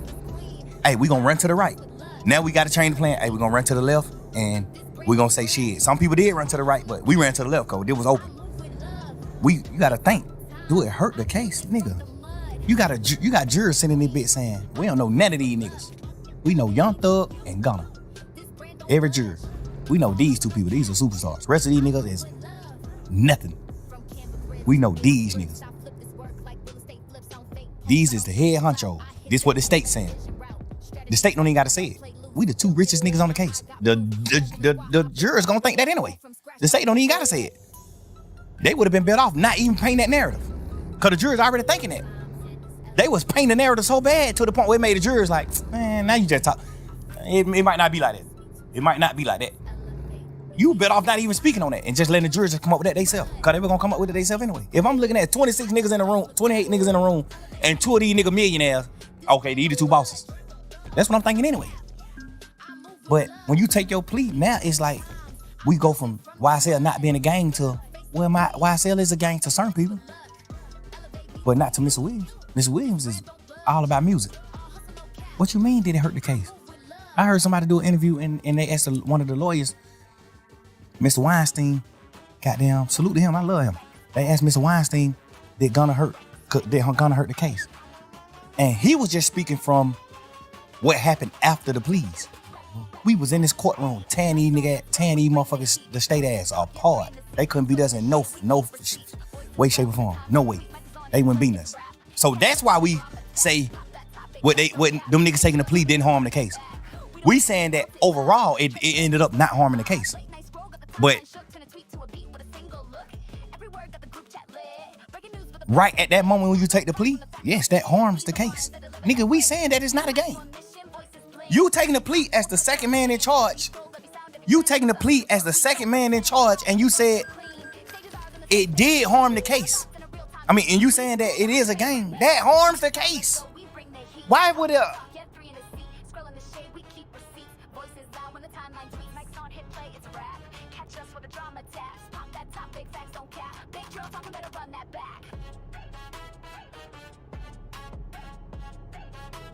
interviewer, why would anybody doing the interview even ask that question? Did it harm the case? Nigga, of course. What the fuck you mean? Yes. I guess the nigga, the question should be, did it harm the outcome? It ended up not harming the case because of the masterminding of the rest of the lawyers as the court case, as the trial went on. So basically, in your mind, you feel like this nigga got out of jail feeling like, man, this nigga, he gone. Hopefully. I feel like all of them took a plea in the beginning because they thought we were gone. They thought, nigga, what the hell? What the other reason is? You went from a real nigga, a stepper, a real live street nigga, respected street nigga, to a rat. Cause you thinking, hey, little damn, man. All right, twin, I'm gonna hit you back. I love you, bro. I'm doing an interview. Nigga bad. He just, and he ain't even know nothing about nothing. He just speaking like, we just talking man to man. That's why I ask you questions like, Bank, what, man to man. I understand the light and the political, I understand the political shit behind everything, but just man to man, man. Brother to brother, big homie to little homie. If you go into jail and you plea out before the trial even start, what the fuck are you thinking? Boy, that shit over with. Man, you don't remember them Zoom calls that was all over the internet? The Zoom calls when we was going to court them first few times on Zoom. Before we made it to the courtroom, we was on Zoom. When we was going for buns and shit. Man, you don't remember me asking that nigga on the Zoom? We don't even supposed to talk. I broke the law. I'm on the Zoom. I said, Gunner, you look at me on the Zoom. I say, you good? Cheering up, nigga. You good? He say, yeah, that's some shit. I forgot what he said, but he just, the energy was just down. Not even on no bullshit, no funny shit in there. Like, the energy was that down. So it just automatically made me start thinking like, little bro, you good? I'm not saying that you know rat, and then at that point, I'm just like, nigga, what you going through? You good? And that's why, cause I'm a big brother to these niggas. So that's why I do shit like head up when we on these calls, when we in this courtroom, man, head up, chin up, fuck that, nigga. If we go to prison for the rest of our life, whoop-de-doo. We go to prison, nigga. And we fight to get out this bitch. If we beat these folk, whoop-de-doo, we beat them. We go forward. That's how I go. But can a nigga feel like, shit, well, it was still a nigga left on the case and you took your plea?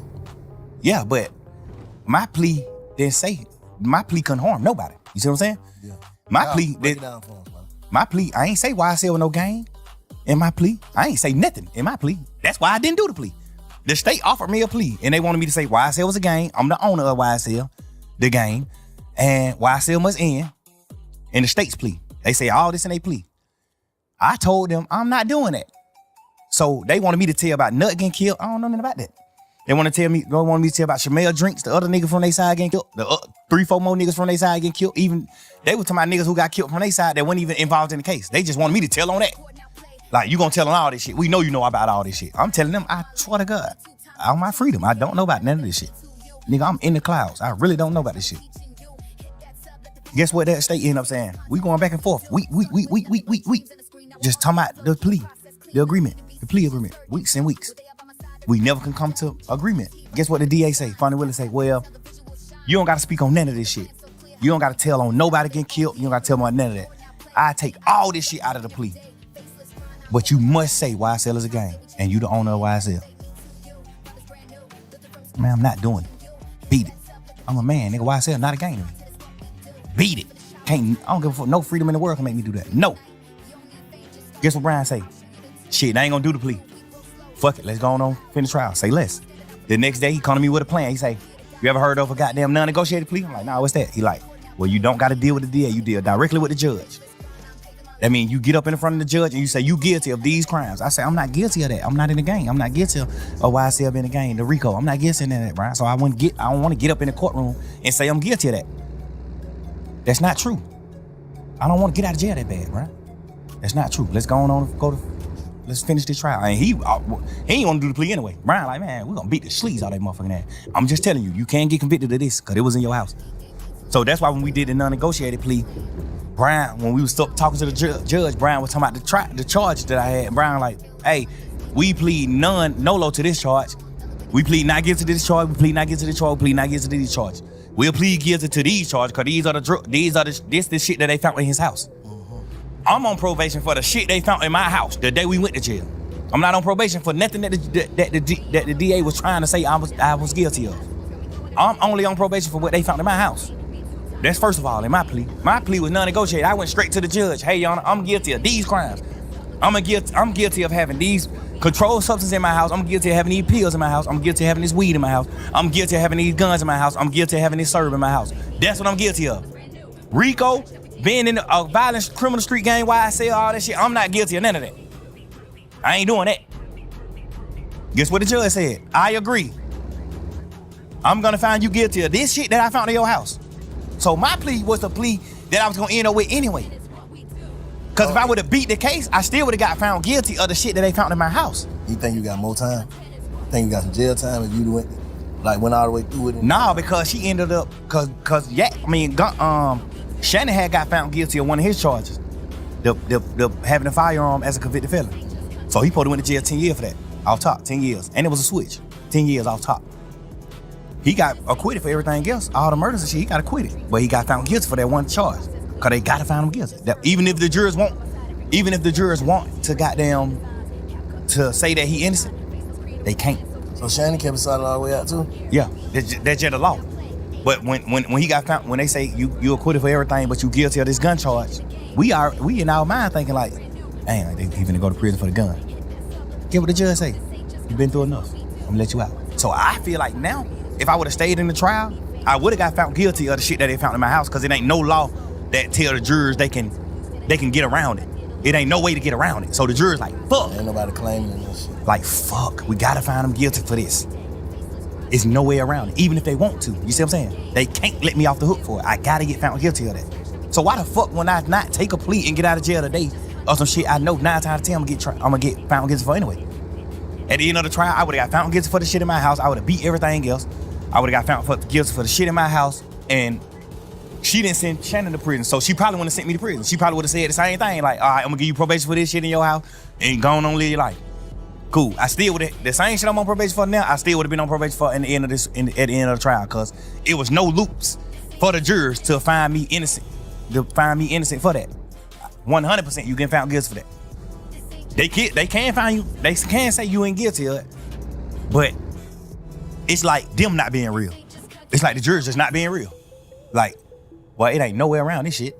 This nigga ass is guilty of this. It ain't nothing around it. No law that makes me overstep that. He guilty. So what's your temperature with Lucci right now? Ain't no temperature with him. Man, bro, I pray that nigga get everything he deserve. Everything. I told that nigga, even in the midst of our beef, I told that nigga, bro, I said some bullshit in it too, but I was speaking really from the heart, real.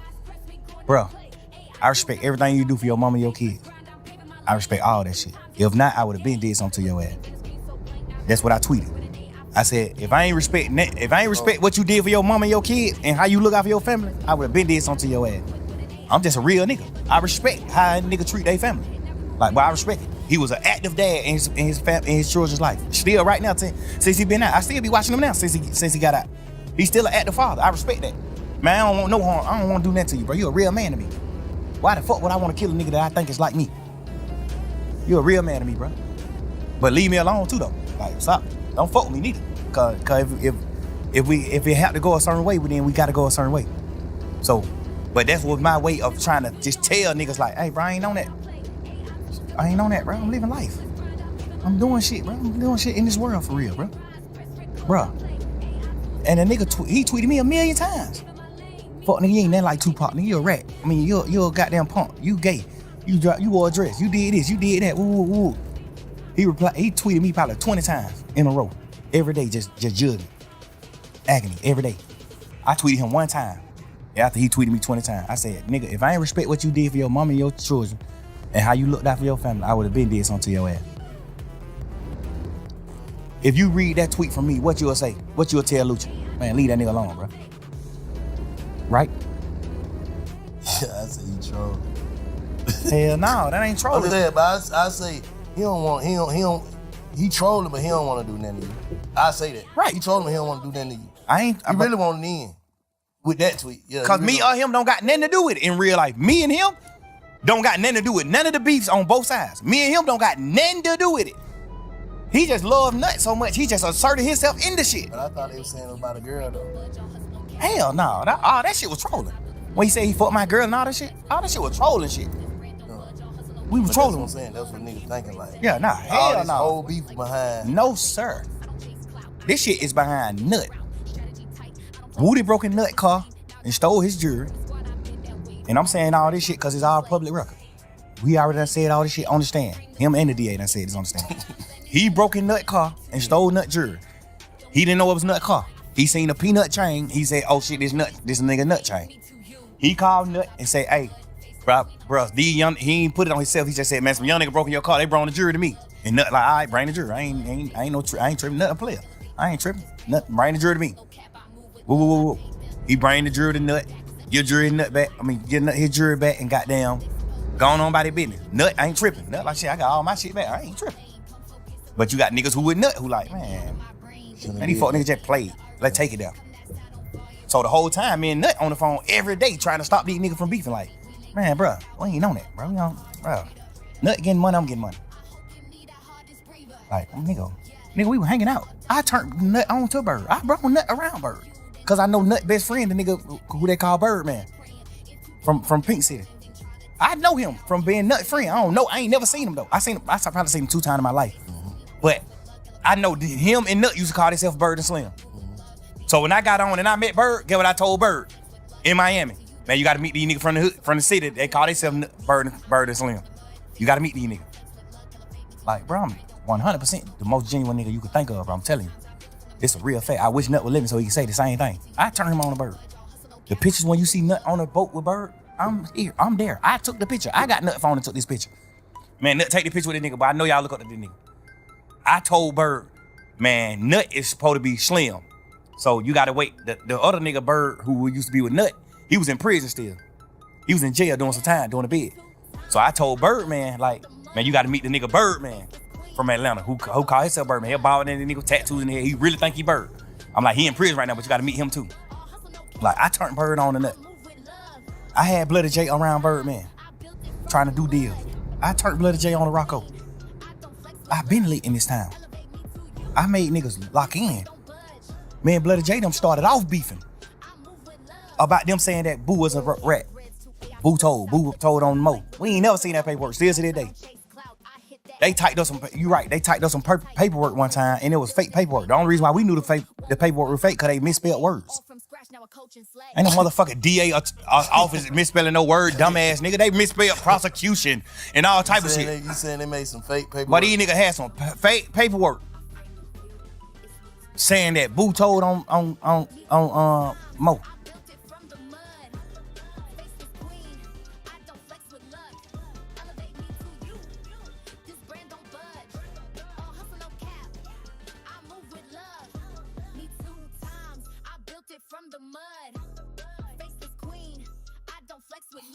Mo told me this. Boo told. I seen Boo get on the phone with Mo myself. I seen Boo on the phone with him myself. Witnessed it right there. Boo said, man, these folks you said I told on you, Mo. Get what Mo said. Man, I ain't told no nigga that. I ain't told nobody that. But I fuck with you, Boo. Man, nigga, every time I see you, we there. Like, hey, and I ain't told nobody that. I ain't say nothing about it, but Mo, you told me your damn self that Boo told on you. Man, these nigga ass, all this shit kept. I made these niggas get on the phone. Some paperwork though, that shit kind of different. Yeah. See some paper. What? When you see paperwork, supposed to believe that. When you see paperwork, this paperwork. Yeah, this shit paper. I don't give a fuck. Well, how they spelled it? I'm just saying. Nah. When a nigga see it, no, cause you gotta. Everybody make human mistakes though. No, we gotta know theatrical. Hell no, nigga. Well, when a prosecutor typing up, you can get a new trial for that. If they misspell some words in this paperwork, nigga, you can get a new trial. The fuck you mean? Them folks ain't making no mistake like that. I promise you that. Look at our paperwork. I bet you whatever you think you want to bet ain't no misspelled word in that motherfucker. Nigga, this is the real law. Any mistakes, you can get a new trial. Anything. Nigga, folks ain't making no fucking mistakes. Nigga, you crazy? Especially on those certain words. They are prosecutors. Big bank is motherfucking big facts. How the fuck I'm gonna go for some paperwork and big bank spell big facts wrong? Nigga, what? How the hell the prosecutor gonna spell prosecution wrong? What are you talking about? Nigga, beat it. What are you talking about? And they had more than one misspelled word. They had like 4 or 5 misspelled words on the first piece, on the first sheet. The state of Georgia versus this. That was wrong. That spelling was wrong. Like, man, y'all done made 15 goddamn misspelled word on the first piece of paper. Beat it, man. That shit ain't real. That shit ain't real. But even if it is, God bless the dead, Boo dead. So what? Even if it is. Even when I figured out, because Mo told me himself that Boo told. So even when I seen Mo, when I heard Mo on the phone with Boo and Mo denied saying that to Boo, I ain't even tell Boo Mo told me that. I ain't even tell Boo, man, he capped. He told me you did. I ain't say nothing of that. I'm just not no messing nigga. I ain't doing that. When I heard Mo tell Boo to my face on the phone from jail, Boo said, "What's up, my boy? What going on, nigga?" That Boo. He like, "What's up, my boy? What's up, bitch?" He like, "Man, I'm trying to see what the hell going on in these streets, bro. You know, I fuck with your game, bro. These niggas to my goddamn you saying I told on you, bro." That nigga said, "Man, hell no. Well, you know, I fuck with your gang. Every time we see each other, we goddamn greet like players. Well, you know, I ain't saying no shit like that, man. Don't let these niggas goddamn woo." I heard him say this out of my own mouth. And I ain't trying to stir no shit up within they crew. Man, all them niggas, man, I respect all gangsters, all real niggas, all niggas that do what they supposed to do. I see Mo take care of his family from jail. I respect the boy. I done been on the phone a few times. Even throughout the beef, I done been on the phone with him. "Hey, bro, man, I ain't gonna do that shit. Keep that shit away from me. I'm trying to do what I need to do with this rap shit. But I made it out of Cleveland Avenue, nigga. I got 6 motherfucking kids, nigga. I'm doing what I'm doing." That's why I was fucking with nigga like Bloody J. Nigga like Ola Player. I was fucking with them niggas. I was fucking with Big Nut. Nigga, I got 5-6 videos with Birdman with Nut in them. With Greedy. Like, nigga, I shot. Ain't no harm in my blood with Days Loaf in they hood. I shot that motherfucker in Pink City. In they projects. Where they hang at right now. I shot that video there. The video of me, Birdman, and goddamn Ralph. Look at the video. We played it in court. When Nut Daddy got on the stand, cause the DA done tricked him to lie about some shit. When Nut Daddy got on the stand and saying, "Yeah, my son and Nut and Thor been goddamn fell out back in November of 2014.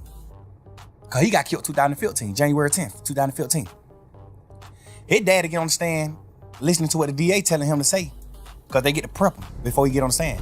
He get on the stand and say, without even knowing the truth. And I get it. You're a dad that lost his son. Yeah. I get it. I'm never. That's why I ain't never said fuck that nigga dad. I never said fuck him, none of that. I don't say none of that.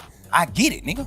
Yeah. A nigga gonna do whatever to get some justice for their son. They're my son. In that case, nigga, their family got a right to feel however they feel. I'm never going against that. Family, nah, for sure. Never. You're right. I understood that. That's real. Yeah. When Nut died, my house got bust. They typed up a fake search warrant and bust my house. They got my phones. They so fucked up. The DA, the judicial system so fucked up. They see me and Nut text message in my phone the day he died, the day before he died. Where you at, Nutty? Man, right here, right.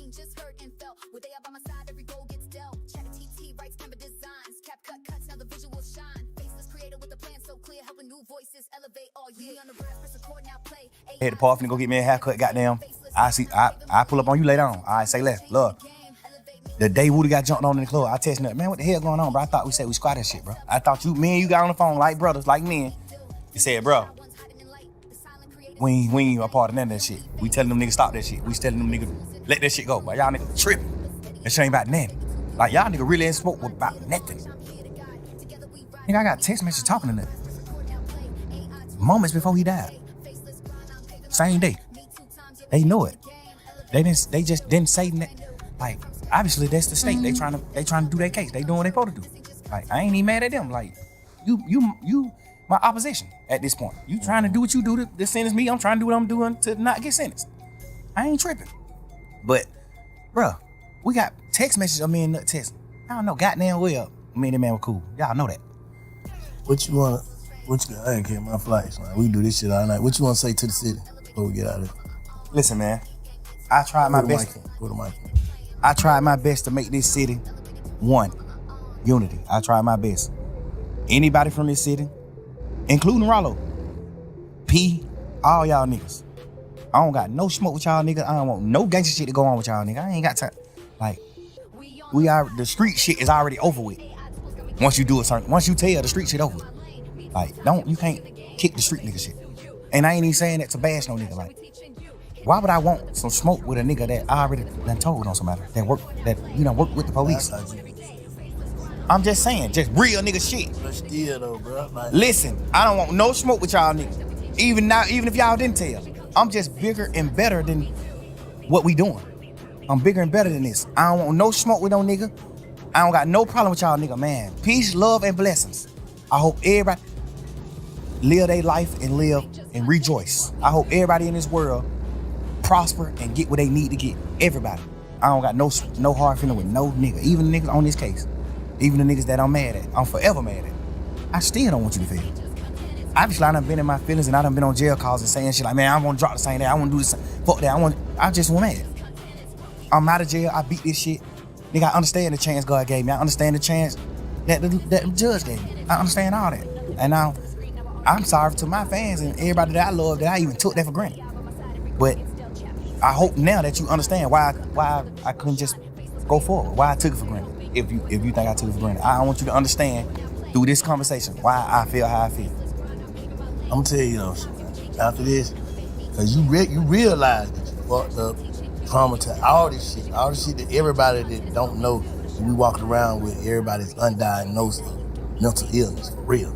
If you from the streets, you fucked up. I don't give a fuck who you. Cause they ain't never heartbreaking betrayal through this shit. So, you saying basically, you finna move, I know it's gonna be hard to move forward on some of this shit. You finna try your best to heal and move forward from all the niggas. Absolutely. Cause we gotta hold you accountable. Like Slime, you just said this, man. You some bullshit. If a nigga don't, cause it ain't just for the people, for everybody else. It's for you too, bro. Your family too, whoever. Like niggas getting second chances. Nigga don't got like 9 chances. Shit, we all done got like 9 chances. Nigga done been in and out of shit. Coulda been in shit. Coulda this. Coulda that. And God working on our city, man. We need to put the energy back in this shit. Well, niggas ain't gotta be friends. Niggas ain't gotta be shit. But like you just said, I don't want to see no harm to nobody. I ain't against no nigga. I ain't in your way. Don't get in my way. That's how I look at it. Cause we looking crazy right now. Absolutely, but I don't want niggas to make it like I'm the forefront of us looking crazy. It's everybody. I'm just letting you know. It's a whole plot. I'm letting the people that's not from Atlanta know. Okay. The people that's the fans of everybody, Rollo fans, P fans, Wham fans, Pluto fans, my fans, Gunna fans, Yak fans, Duke fans, everybody. I'm letting everybody that's not a part of Atlanta, that don't know the inside scoop, that don't know what's going on. I'm gotta letting be the head. We just all ingredients. None of us shouldn't be no more ingredients. Everybody who on the motherfucker, anybody who wanna come on the motherfucking talk, come on. But no ingredient. Don't be an ingredient, bro, to the devil gumbo. Shit. I want everybody in this world to prosper. This is my honest God opinion.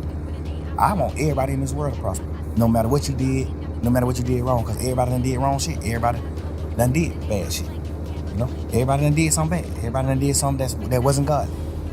When you a street nigga and you a gangster, I don't give a damn if you come down and you selling drugs. That's bad. You sold somebody drugs. They could die from that. Everybody done did bad shit. So I'm not really tripping. I'm just telling you just a few of my opinions. Like how I feel about certain shit.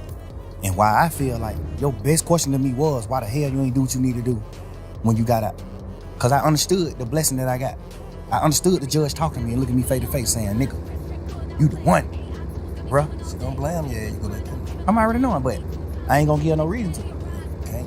You know what I'm saying? I'm going forward with my life, bro. Like, I ain't tripping, bro. I just feel like at this point, I ain't never spoke on it because I was just a man. Like, I'm just on shit like, man, we going fuck that shit. I'm a man.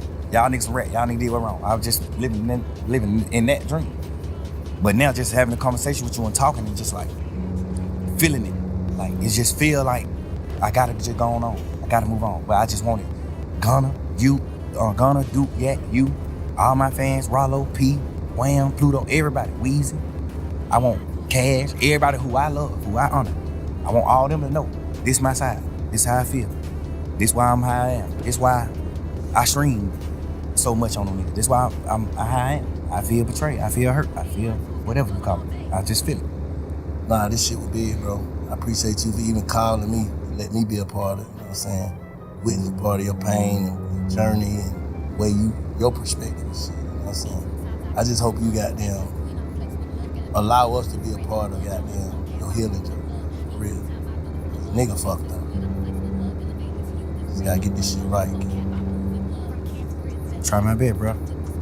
You think I should let people just witness the healing, all that shit too? What you You think that's good? Like obviously I just spoke my pain and what I feel about my whole situation in my life to the world, which is, it just took me a lot to do, but I did it. You think I should let people in on my healing process too? Yeah. Ain't no other way. Like, shit, cause, bro, one thing about it, bro, I don't know, you locked up, bro. Like, my partner passed away, bro. It wouldn't work without other people goddamn helping me and talking to me and pushing me through. This shit wouldn't work. Like, that's the worst shit I ever felt in my life. I was already on a transition side, like, just anyway. Just when y'all need to cop the case, I'm like, bro, they snatching niggas' ass up. That shit kind of did something to me. Like, I ain't trying to go sit in that motherfucker. Niggas, a bunch of niggas lying on me. So I just straight told God, if they ain't got me for nothing that I already did, I ain't doing nothing. And that's what I've been on ever since. You know what I'm saying? And I don't take shit personal. Like, I used to just, like this, take it. Everything personal. I don't take that personal. That's the first thing, bro. Get that book, bro. Full Agreement, dog. Just listen to it on your phone. Whenever you ride to the studio, Full Agreement gonna show you, but you can't take shit personal. Have you ever read the Fifth Agreement? Nah. Read the fifth one. You read the 4 already too? Yeah. Okay, but shit, you got that motherfucker the truth, bro. Oh, definitely. Nah, but you gotta allow people to goddamn be a see part the of growth, cause you see the growth and be a part of it, cause you allow us to see all the other shit. That's a fact. Appreciate you, bro. Appreciate you, pull up on it. Hey, y'all go tap into the Big Fat Network, man. Follow us on Big Fat Network. Appreciate y'all pulling up. Shout out Jay, shout out Stream. Jade and Stream was them. For life. You see that? You see an accident. This is the worst day of my life. But what you don't see is that in every crash, there's medical bills, repairs, time off of work. Not helping. Look again. There's cash in that crash. This is the best day of my life. There's cash in almost any bang, pop, slam, crack, smash, or boom. Animal altercation, cash. Pedestrian pandemonium, cash. Motorcycle mishap, cash. Big or small is worth the call to Crash to Cash. We'll maximize your compensation to get you healthy. After an accident, no cash means trouble with your work, medical bills, your mortgage, and your relationships. You deserve to keep everything you had pre-injury. Cash or Crash will come in clutch. We've seen it all. I took him back. Unrelated. So at the next bang, pop, slam, crack, smash, or boom, see what I see. There's cash in that crash. With Crash to Cash. Remember, we don't get paid until you get cash.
y'all play. AI tools got me glowing all day. Faceless grind, I'm paving my lane. Me 2 times, yeah, we changing the game.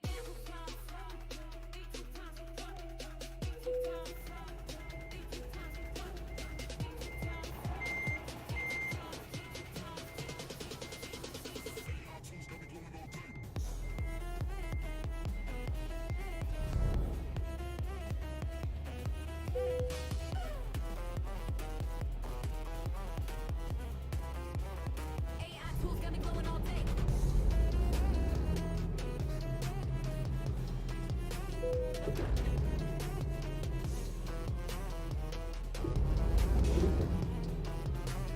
AI tools got me glowing all day.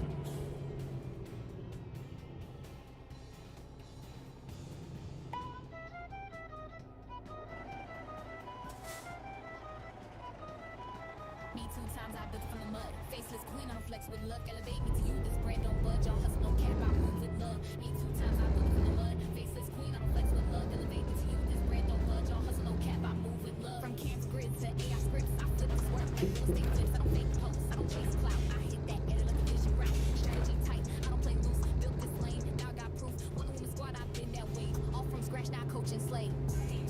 Don't need a frame, I frame the view. It's me 2 times and it's elevate me to you. Don't need a frame, I frame the view. It's me 2 times and it's elevate me to you. Me 2 times I built it from the mud. Faceless queen, I don't flex with luck. Elevate me to you, this brand don't budge. Y'all hustle, no cap, I move with love. Me 2 times I built it from the mud. Faceless queen, I don't flex with luck. Elevate me to you, this brand don't budge. Y'all hustle, no cap, I move with love. I made them me crazy life. Back is up, feelings life. Close in this crazy life. Thick smoke, then seat light. Bully that feast sprays. Go like kiss bed, so I blame. Come focus, the wood and no name. Faster than the out of my brain. But no B main of the artist. Come that side on fire. Only thinking that this busy. So I play that then my part is sorry. We lame D is I'll be that my God, my heart is breather. Yeah, I hope you need that heart is braver. Yeah, all that more. Walking through your red line control you. Then no one's in our battles. Race or the stay praying. If too keen at me, don't even try to tell me, girl. Me just with a mimic teacher. Oh, me 2 times I built it from the mud. Faceless queen, I don't flex with luck. Elevate me to you, this brand don't budge. Y'all hustle, no cap, I move with love. Me 2 times I built it from the mud. Faceless queen, I don't flex with luck. Elevate me to you, this brand don't budge. Y'all hustle, no cap, I move with love. Me 2 times I built it from the mud. Faceless queen, I don't flex with luck. Elevate me to you, this brand don't budge. Y'all hustle, no cap, I move with love. Me 2 times I built it from the mud. Faceless queen, I don't flex with luck. Elevate me to you, this brand don't budge. Y'all hustle, no cap, I move with love.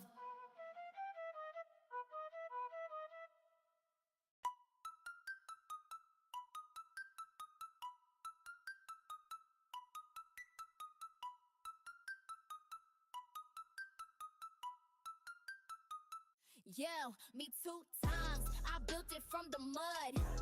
Faceless queen, I don't flex with luck. Elevate me to you, this brand don't budge. All hustle, no cap, I move with love. Me 2 times, I built it from the mud. Faceless queen, I don't flex with luck. Elevate me to you, this brand. When I looked at it and I seen everybody with their phones out, I was just like, wow. Wow, you feel what I'm saying? That's what today came to. And nobody called for help.